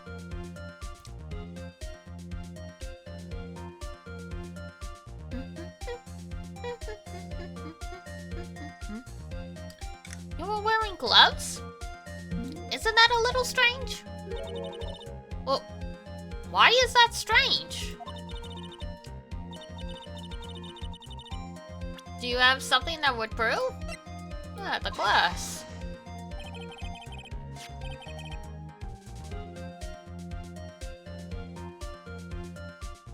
I have your proof right here. This wine glass. Yes, I already read that. The wine glass? You left your fingerprints very clearly on this wine glass. Even if you took your gloves off when you poured yourself this glass of juice, wouldn't you think it was just a little strange that you put your gloves back on just to open the guitar case? She kind of walked right into that one. Oh yeah, she's scrambling. She's scrambling.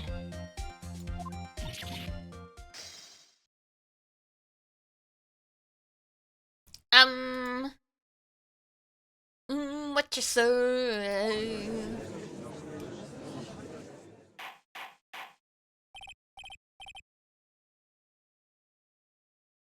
Order! Order!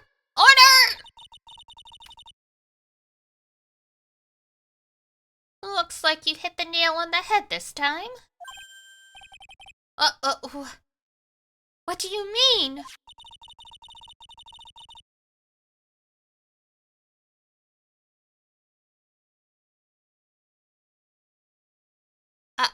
I believe that guitar case plays a very important role here.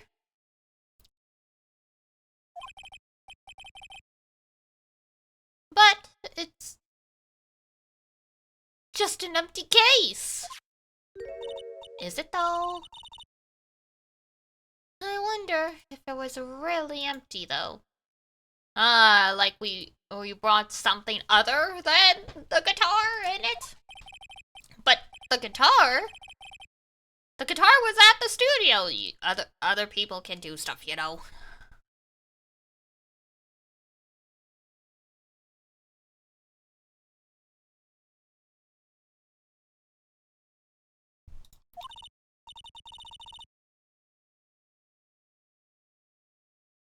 Phoenix, drop all your presumptions.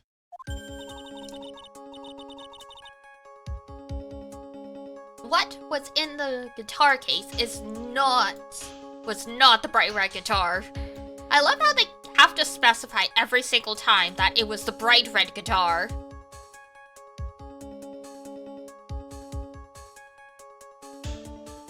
Like, it's not enough just to be like, oh, you know, they brought the guitar. No, it has to be the bright red guitar.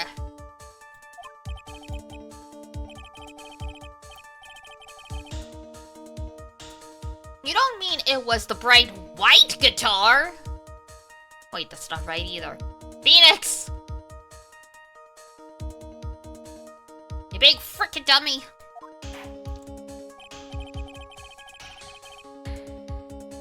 Oh my god. Well, I admit it would be unnatural for someone to do that. So the witness was not wearing gloves, despite the fact that on the case... Your Honor, this is obviously the defense's usual misdirection tactic at work. Is it though?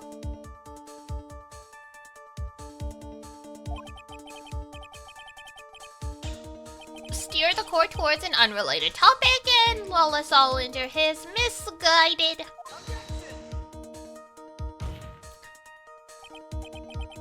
No, Your Honor. Please recall that Miss Andrews had testified that the vase fell onto the guitar case, which means that the case was closed when the crime took place.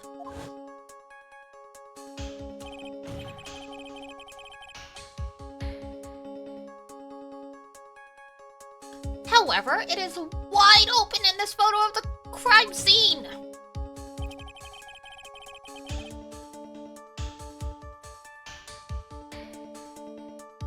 I am sure this guitar case has some relation to the murder. If you are so sure, right? Then I'm sure you can somehow substantiate your outrageous claim, correct? Please enlighten us as to why that guitar case has anything at all to do with this murder.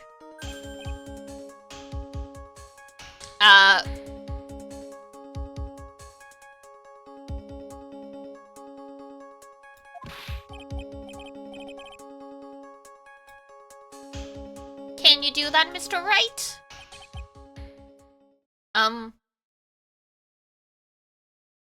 Well...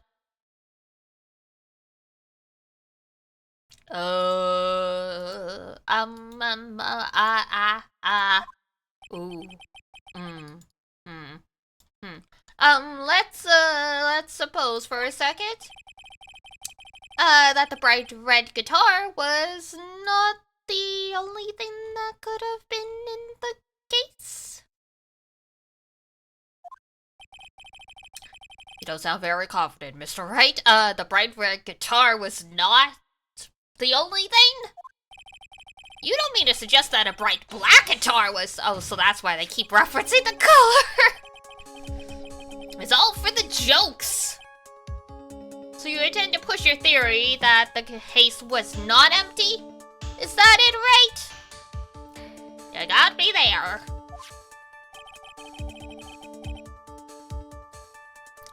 I wouldn't say something I didn't intend to prove. Deflate that head of yours, you haven't proven anything yet.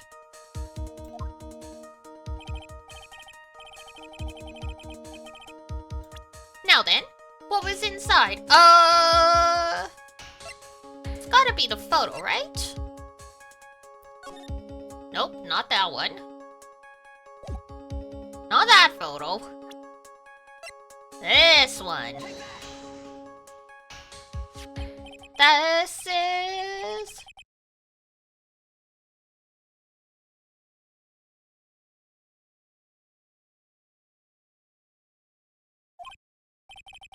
yes, but what is important is what's in the picture, Your Honor.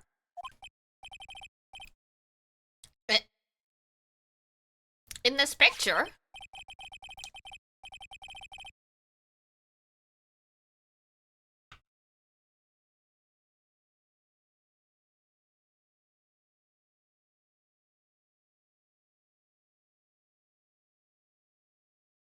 It doesn't take a genius to see what I mean. What I'm proposing is... Inside the guitar case was the Nickel Samurai, the hero's very own costume. Because, logically, there would be spare costumes. It seems very, very unlikely that a studio would only make one costume for a weekly television show. Whoa, what? Surprise, bitches! Mr. Wright, explain yourself! Right? Are you saying the witness opened the guitar case to take out a costume? What insane point would there be to doing something like that? That insane point would be to wear the costume, of course. Miss Andrews put it on to hide her identity so she could make her escape. After all, you couldn't let anyone else see you leave, could you, Miss Andrews?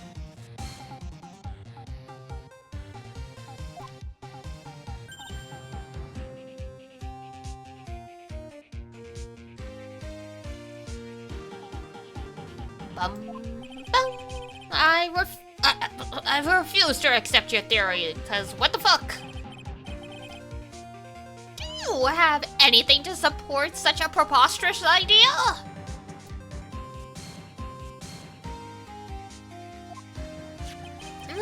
Just outside the door was an investigator investigative photographer who was starving for a big scoop. A big scoop. Big scoop of ice cream. And in the end, she managed to get the shot correct.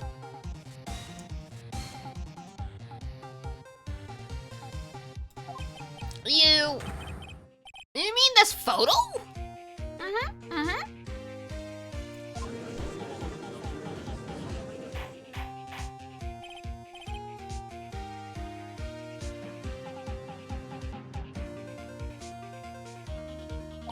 Order! Number 12 for us. It looks like we wandered into quite another mess, haven't we? Just a little.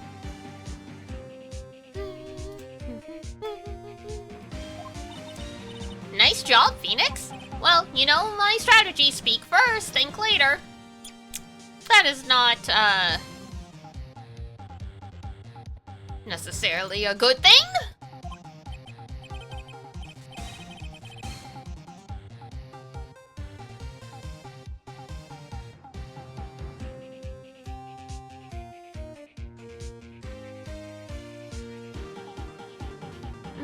So the real murderer was hiding inside a costume.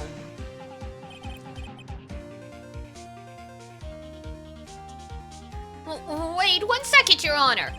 The Nickel Samurai costume would have been met on guards.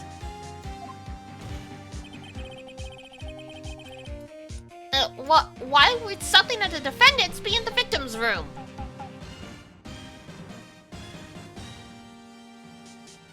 Things are getting complicated.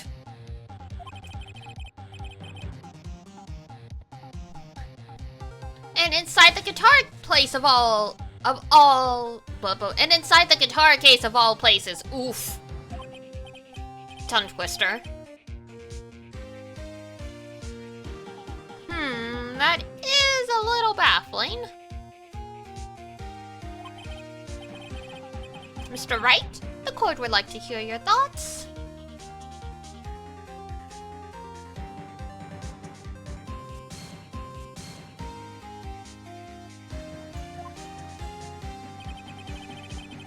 What was the Nickel Samurai costume doing inside the case? It was a spare costume. Mr. Ungar did not take off his costume during the break period.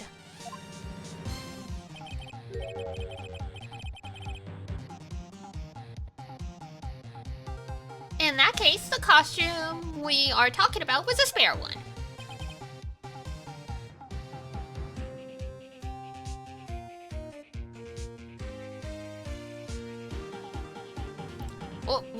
What?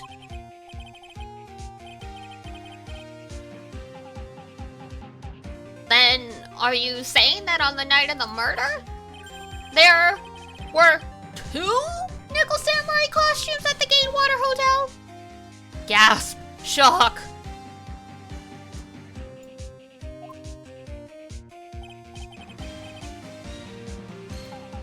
Yes, that is what I'm saying.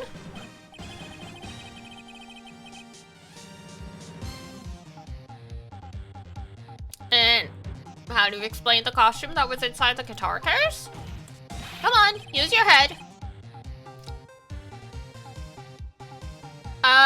It would mean that the victim himself had brought this spare to the ceremony on purpose. And now you got it. Now you're cooking with gas. But why? The victim, Mr. Kurita, was the jamming ninja. Why would he secretly bring the Nickel Samurai spare costume with him? What would be the reason behind such a peculiar act? Oh, you're not gonna like it, though. I can tell you, you're not gonna like it. And therein lies the sticking point. Objection! What are you mumbling to yourself about now? It's like we went through this whole thing and you're like, yeah, this is all just kind of conjecture. I don't really know how to stick the landing here.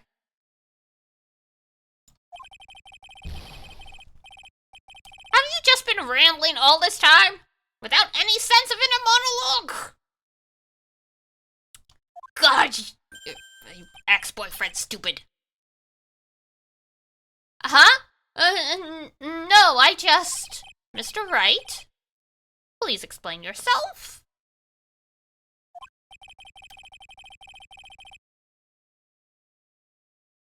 Why do you think the victim had the Nickel Samurai Spear costume?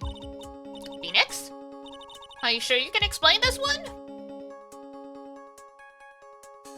I think it's less about, can I explain this one? And I am being forced to explain this run.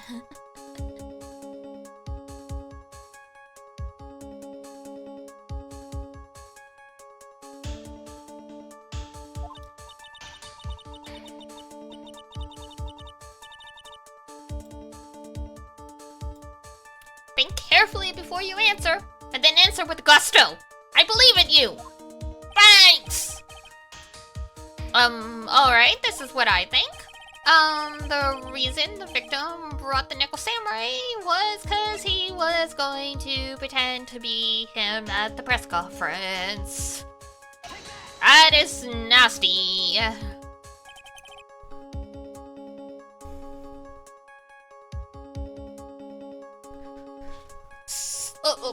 What is this? On the night of the murder, after the stage show,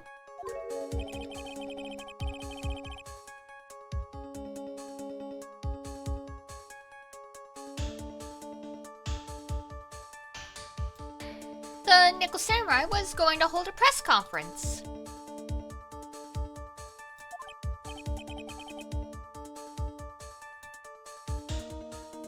A press conference? Yeah, press conference. Yes, the Nickel Samurai was supposed to confess something at this conference.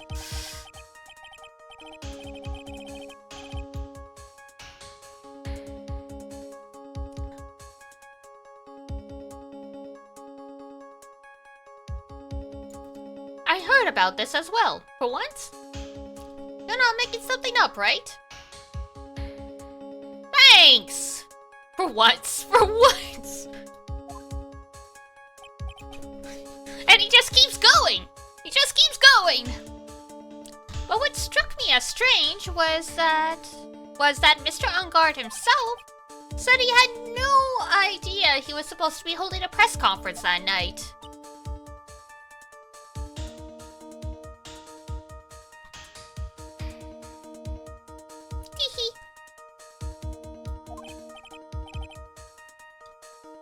He's just like, you'll never catch me alive!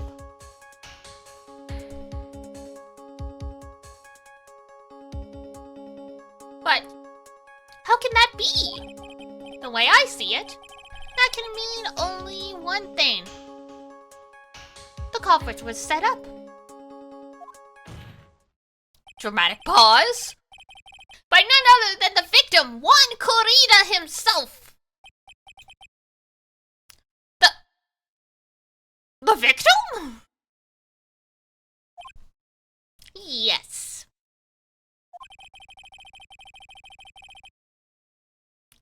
The spare Nickel Samurai costume was prepared for that very conference. Mr. Corrida was going to hold the press conference as the Nickel Samurai.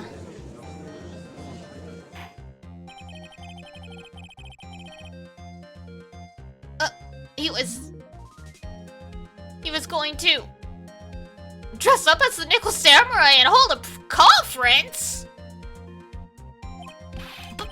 Why would the victim do such a thing?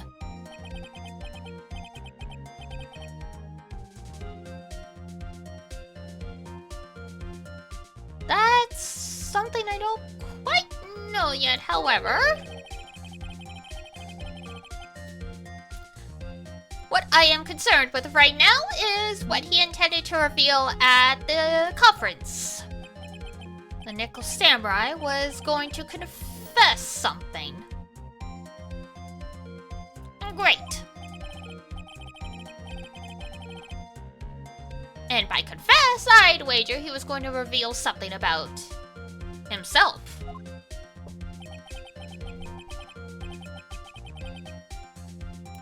Which means that one Kurita, posing as the Nickel Samurai,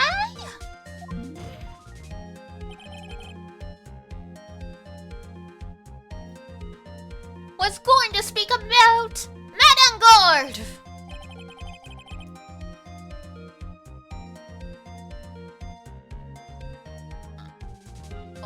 Well, I guess this is what it would mean.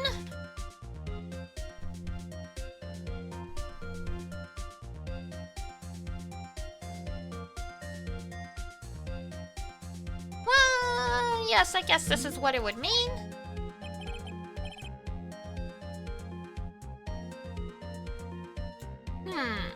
But if that were the case... That's not a confession! That's public disclosure!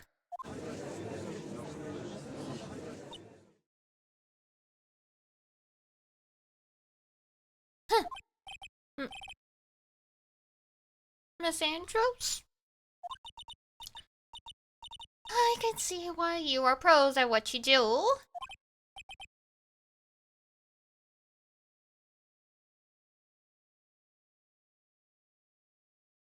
But, pardon me?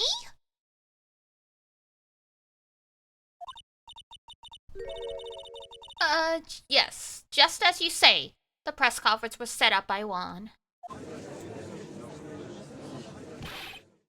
That is freaking wild.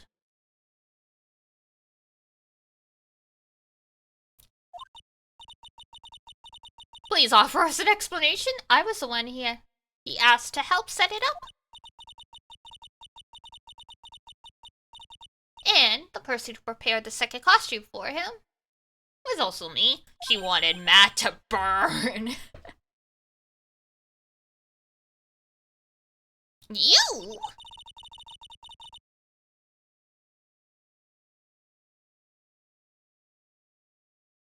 One had bet everything on the Jammin' Ninja this year. And if he lost the Grand Prix, well...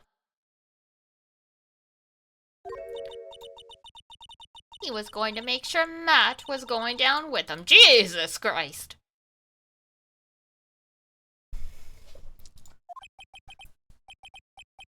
He was going to ruin him, huh?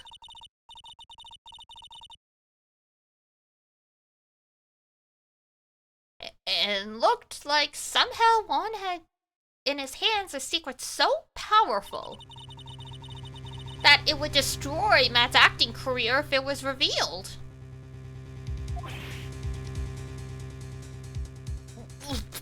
What?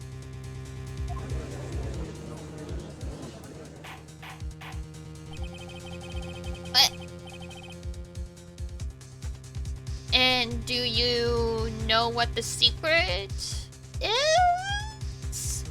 I'm afraid to find out. That's something only one knew. I don't know what it is.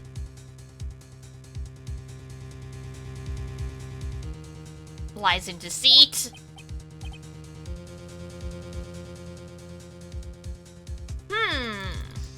I see.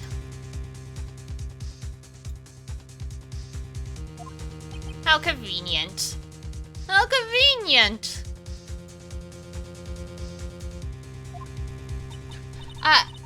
I've probably been coming off as quite suspicious to everyone. Only a little.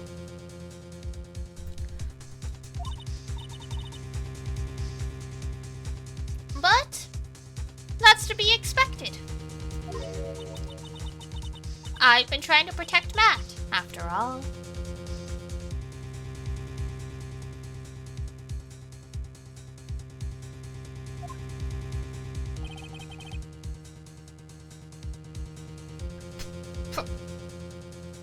Protect Mr. On Guard?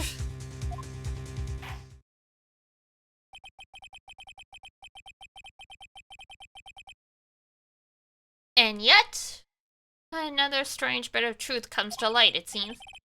Miss Andrews, if you could, please tell us the truth about your behavior. Yes, Your Honor, I understand.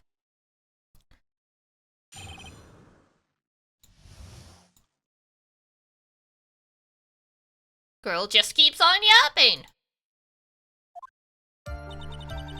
From the moment I saw the crime scene, I had a feeling that Matt was the murderer. Matt had to kill one, no matter what, and he did have an alibi for what he was doing at the time of the murder.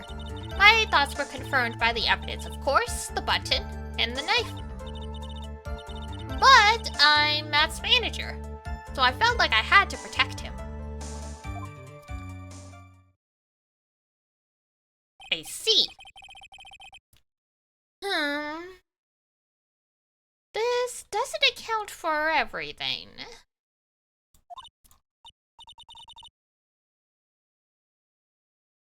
Well, I am the logical type. Oh, is that all? Just cold, calculating logic. We're finally seeing her true self. She is more nervous than a scared rabbit. If the defense can find no fault with this testimony, I am ready to make my ruling.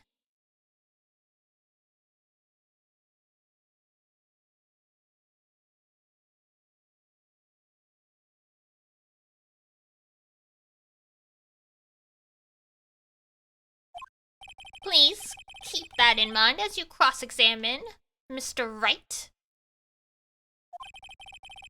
Okay, looks like somehow everything has swung to the opposite end of the scale again. That just means I have to put my weight into this and turn her logic upside down. Yay.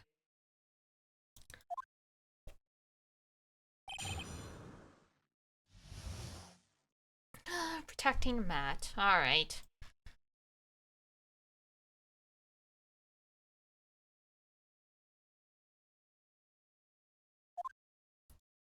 From the moment knew he was the murderer.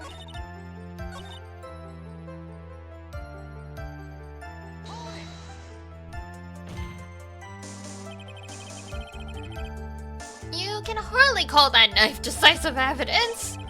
The fingerprints on the knife could very well be a clever camouflage, god. Hang in there, me. Then, what about the button? The button? The button! It's clear from the scene of the crime that the victim and his murderer fought.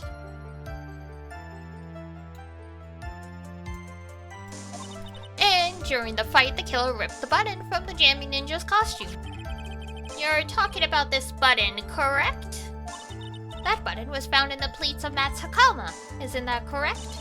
I would think that makes it very decisive evidence.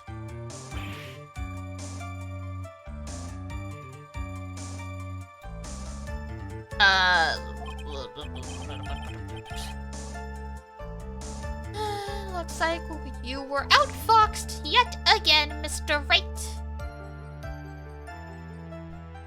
Thanks, I hate it. Anyway, the knife doesn't prove a thing! Please fix your testimony! I can't stand the sight of a man who can't gracefully accept his defeat. She can't stand the sight of men at all.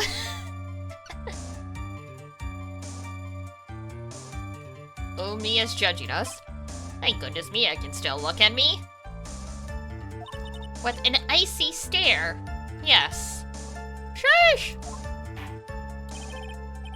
Miss Andrews, for Mr. Wright's sake, please add this information to your testimony.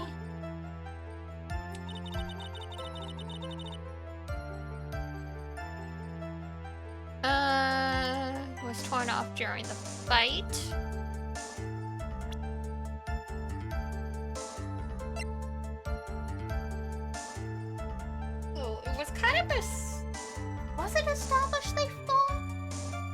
Only one part of the room was a mess.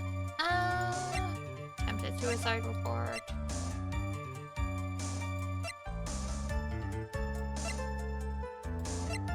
Oh, strangled with a scarf, then stabbed with a knife.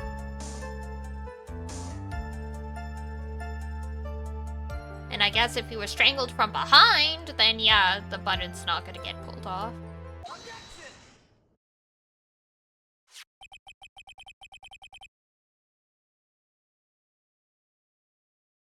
This is the victim's autopsy report. It clearly states that the cause of death was strangulation by a scarf. Strangulation? Yeah, it was personal.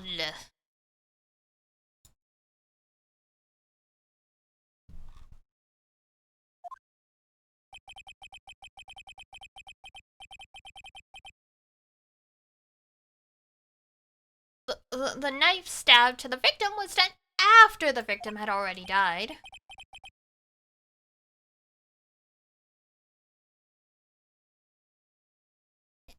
And what does that mean? Do I want to know? Do we want to know?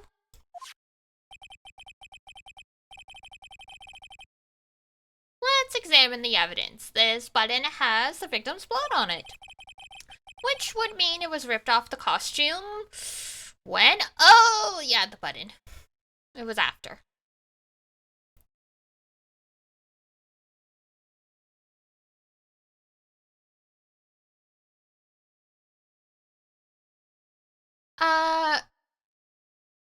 Which would mean it was ripped off of the costume when...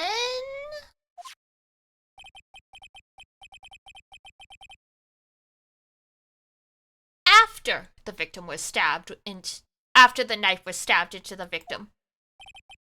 After the victim was stabbed into the knife? Exactly, which means... It is impossible that this button was torn off during the victim's final struggle, because the victim was strangled to death in that fight.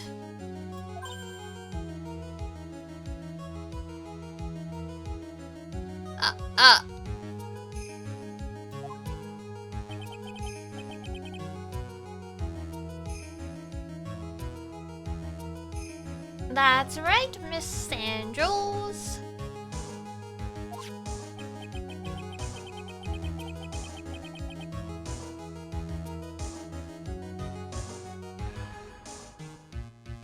There was no way it was ripped off during the struggle. The button was consciously pulled off the victim's already dead body.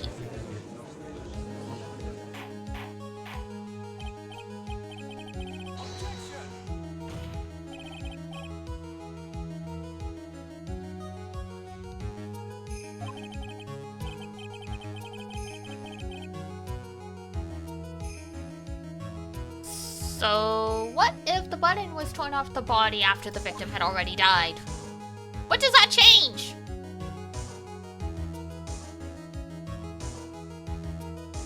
Quite a bit, arguably. Let me ask you one simple thing. Why was the button torn off? What purpose did that serve?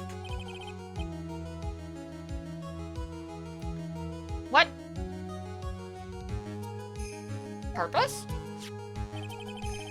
We now know this button was not torn off during the fight. So, the murderer took the time and effort to purposely rip this from the victim's body. That would mean the murderer had something in mind, wouldn't it? You got a point there. Mr. Wright, does this mean... Does this mean you know what the murderer wanted to do with the button? To pin the crime on guard. Come on now, keep up.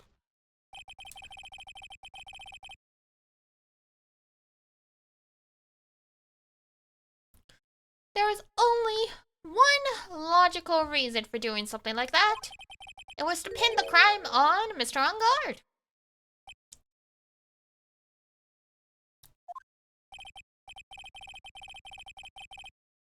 There is no way anyone would put a bloodied button in their own pants.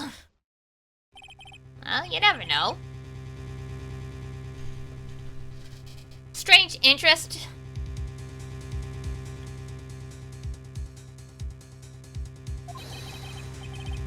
Mr. On Guard was set up by the real killer, of course.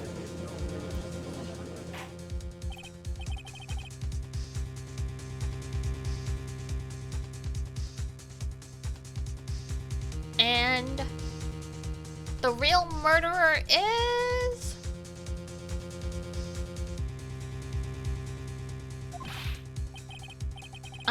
well, you know. Who in the world is the real killer then? You're not gonna like it. Finally. I can't believe I managed to bring this trial all the way up to this point. Somehow. Phoenix, you can't let your guard down yet. Not until the very end. The real killer? Dun dun dun dun dun dun dun dun dun dun dun dun dun.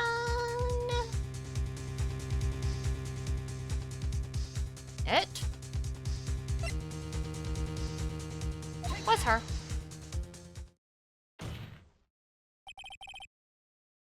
Miss Adrian Andrews! I choose you! What? That is terrible context for that reference. What? And there go her glasses.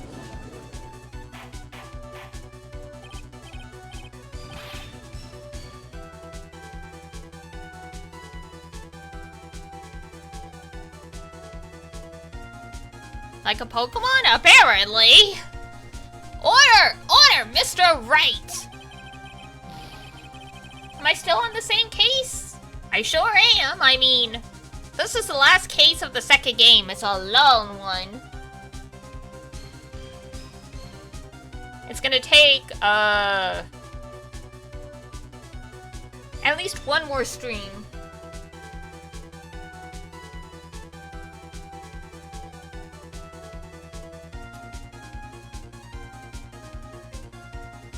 I'd say we're only about halfway through. Because usually there's 2 investigation periods, and then there's 2 days in court, usually, at least. Sometimes there's 3. Any evidence? All the evidence points to Miss Andrews.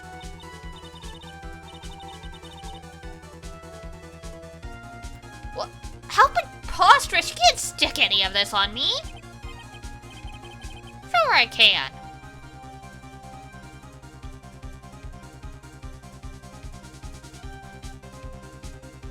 I can't, can I? Would you care to test me?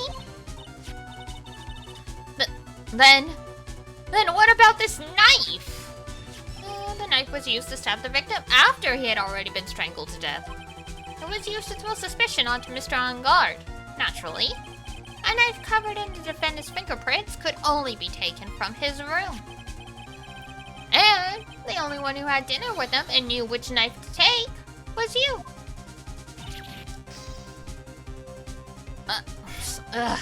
Pulls out some spare glasses. Many, many spare pairs of glasses.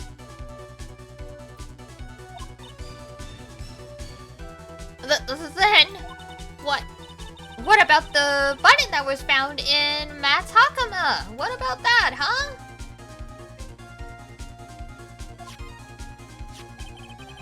This button was removed after the victim. Oh, sorry. This button was removed from the victim's body after he had already died. My reading comprehension is dying a slow, painful death. The only people who could have done so were the person who found his body, or the killer. However, if Mr. Ungard was the real killer, there is no way he would have put such incriminating evidence into his own Hakama. Maybe he's just too dumb to notice.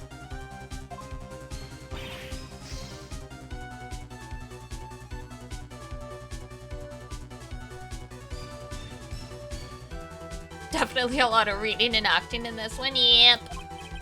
It is the joy and also the con of streaming visual novel adjacent stuff or anything that doesn't have voice acting, really. If the person who went to wake him up from his nap, which is you, yet again, Miss Andrews.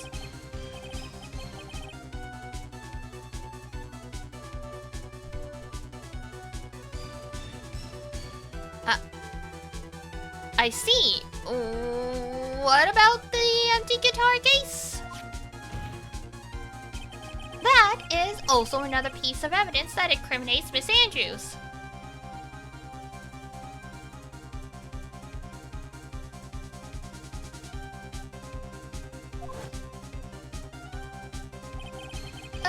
That costume was used to hide the real killer's identity as they fled the crime scene.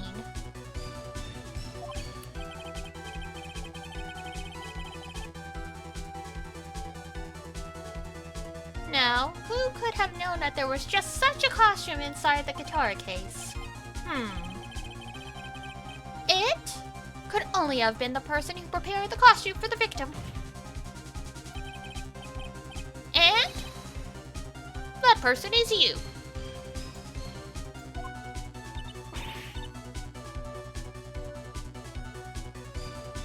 Awkward. No, Oh, she's got the little tear in her eye. No! When I played this on, like, the 3DS or the DS when I was little, it was the screen was too small to notice she had a tear in her eye. Aww.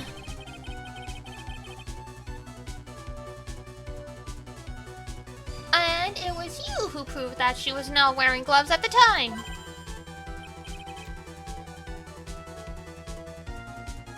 That's right.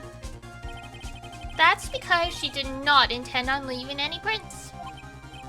If anyone had found out that she touched the case, they would have asked her why. Yeah. So to avoid leaving any prints, she used a towel or something else to open it. But the glass of tomato juice is a different story.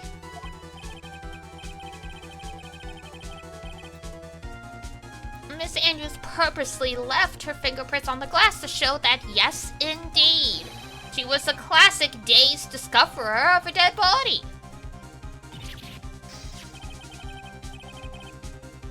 Damn. And to top it all off, there's this photo. A photo of the killer as they exited the scene of the crime.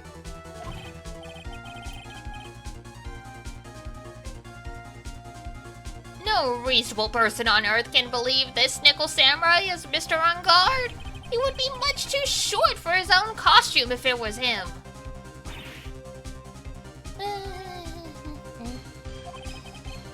Speaking of how tall people are, Miss Andrews, you're also kind of short, aren't you? Wow. Please, stop.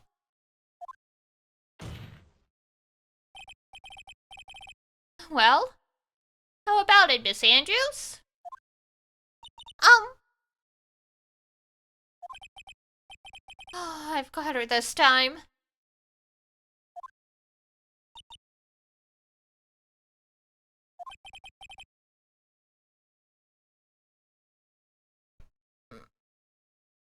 Miss Andrews?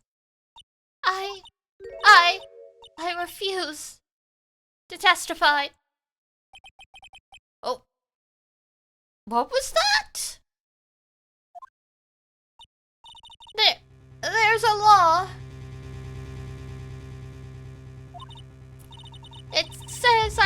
be forced to testify about something if it can't incriminate me. That is basically admitting guilt, though.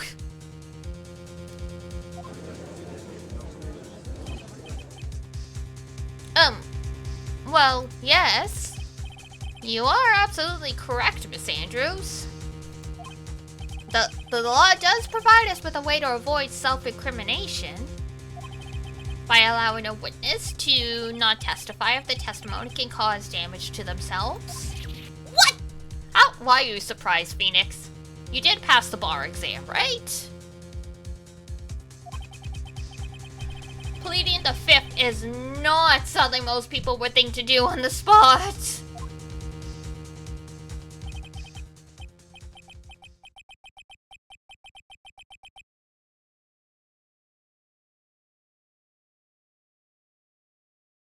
Actually, thinking back to yesterday in Mr. Engard's room, it was Francisca who told her this. Adrian Andrews? Yes? Think hard about what we just discussed, understood?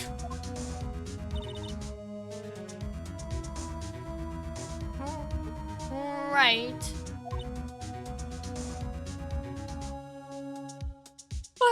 That was dumb, my lady.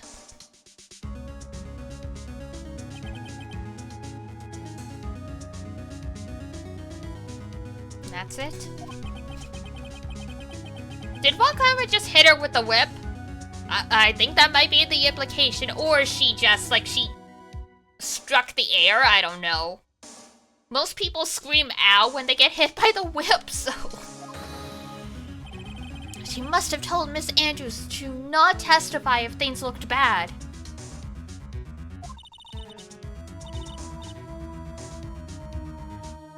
You did a good job proving everything up to this point, Phoenix.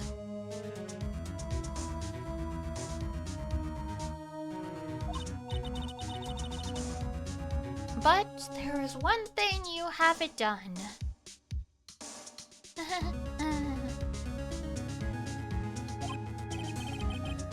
Something I haven't done? Oh no, Edgeworth.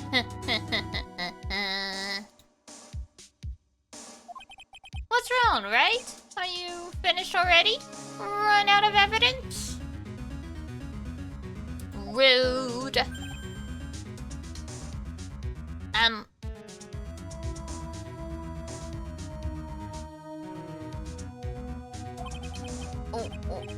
What is so humorous, Mr. Edgeworth?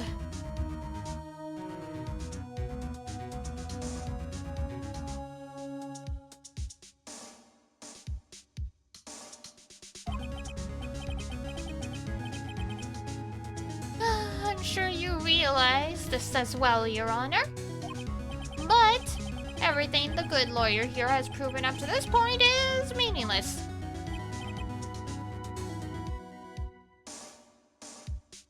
Oh, what? Everything you have proven is circumstantial. Circumstantial? Yes, I am sure you know what circumstantial evidence is. Come on.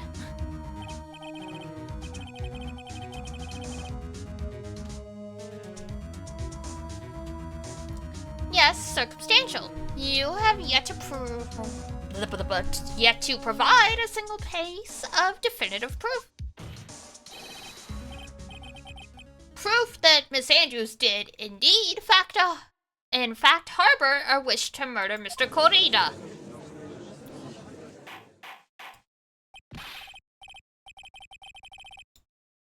Miss Andrews, did you want to kill Mr. Corrida?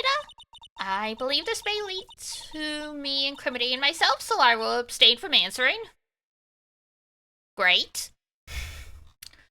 That's gonna go real well for you. But Miss Andrews, if you do that, it would be the same as admitting your guilt, don't you think?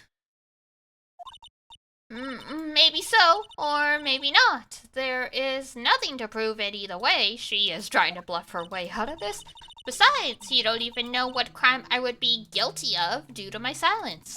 Which means you can be tried for the worst one. No, she's taking that defiant attitude again. Mia, what should we do? Somehow, we've landed in the worst possible situation. I think we have reached a certain conclusion at this point in time. Miss Adrian Andrews has refused to testify, and the defense's theory that she is the actual murderer has not been fully substantiated with solid, definitive proof. This is awkward. But that's not true! In this situation, there is only one thing this court can do, and that is to declare a recess. Recess? I request that both the prosecution and the defense look further into this matter. And at tomorrow's trial... Tomorrow?! We don't have a tomorrow! If we don't get a not guilty verdict today, then... Please wait, Your Honor. That's not necessary.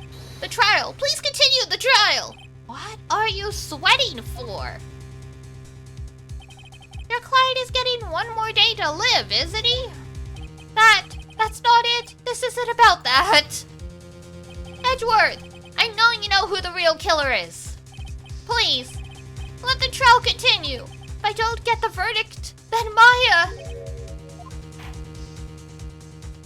Edgeworth's like, what the fuck did you just say? But it's impossible to continue as long as the witness refuses to testify. Now then, this court is... It is not impossible for this trial to continue. Mr. Edgeworth, what are you... It's true. Miss Andrews holds the right against self-incrimination. However, if the topic of conversation were something unrelated to whatever she may be guilty of, then she has no right to withhold testimony. Yes, that is very true, but actually, there is one thing that I'm curious about, Miss Andrews. When you found the victim's dead body, you poured yourself a glass of juice. Yes, and? Can't help but think how unnatural that is. Usually when one finds a body, they are shaken up, not stirring a glass of juice. So my actions were... unusual, but I'm already... Before you speak, I want to state that if you have a reason behind your actions, I would like you to testify to that effect. Testify? Your Honor, I would like to request that the witness testify again as to what happened when she first discovered the victim's body. Whatever we find out in this testimony should in no way implicate the witness.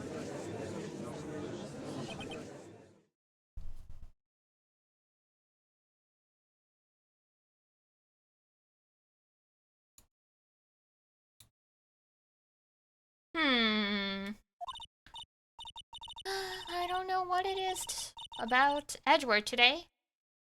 I can't get a good read on him.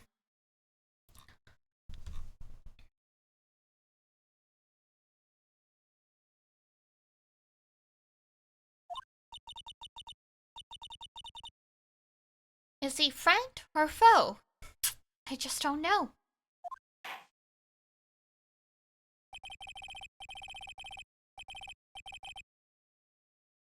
The court acknowledges the prosecution's request. Miss Andrews, if you please. Oh, it just goes on forever! Okay. I don't think we're gonna get through this section in 10 minutes, so let us serve. And next time we can pick up from here. Will likely be a less weird point than picking up literally midway through, like a testimony. Alright, there we go. Ooh. stretch. Time to go feed the cats. And also crack my back. My posture hasn't been bad today, but oh, I wanna just stretch out on the floor.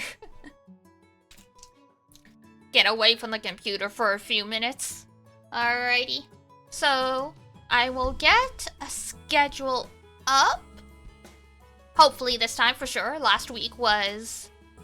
Oh my god, the cats are meowing. They are starving! Okay guys, hold tight. Let me finish the outro.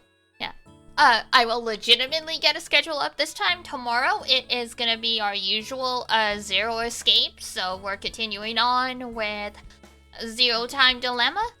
And I'm glad you guys are liking the case. Yeah, this is personally one of my favorite cases in the whole franchise.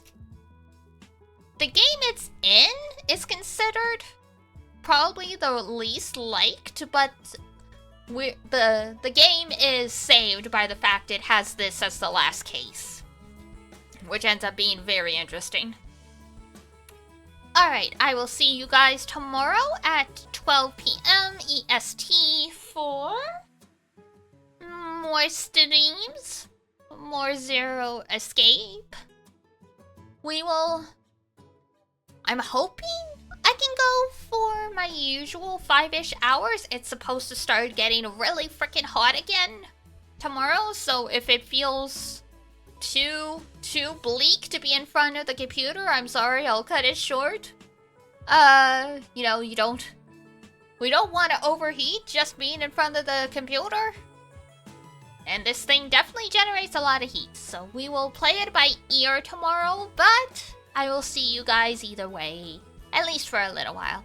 Alrighty, that's it from me, so if it's daytime where you are, have a wonderful rest of your day.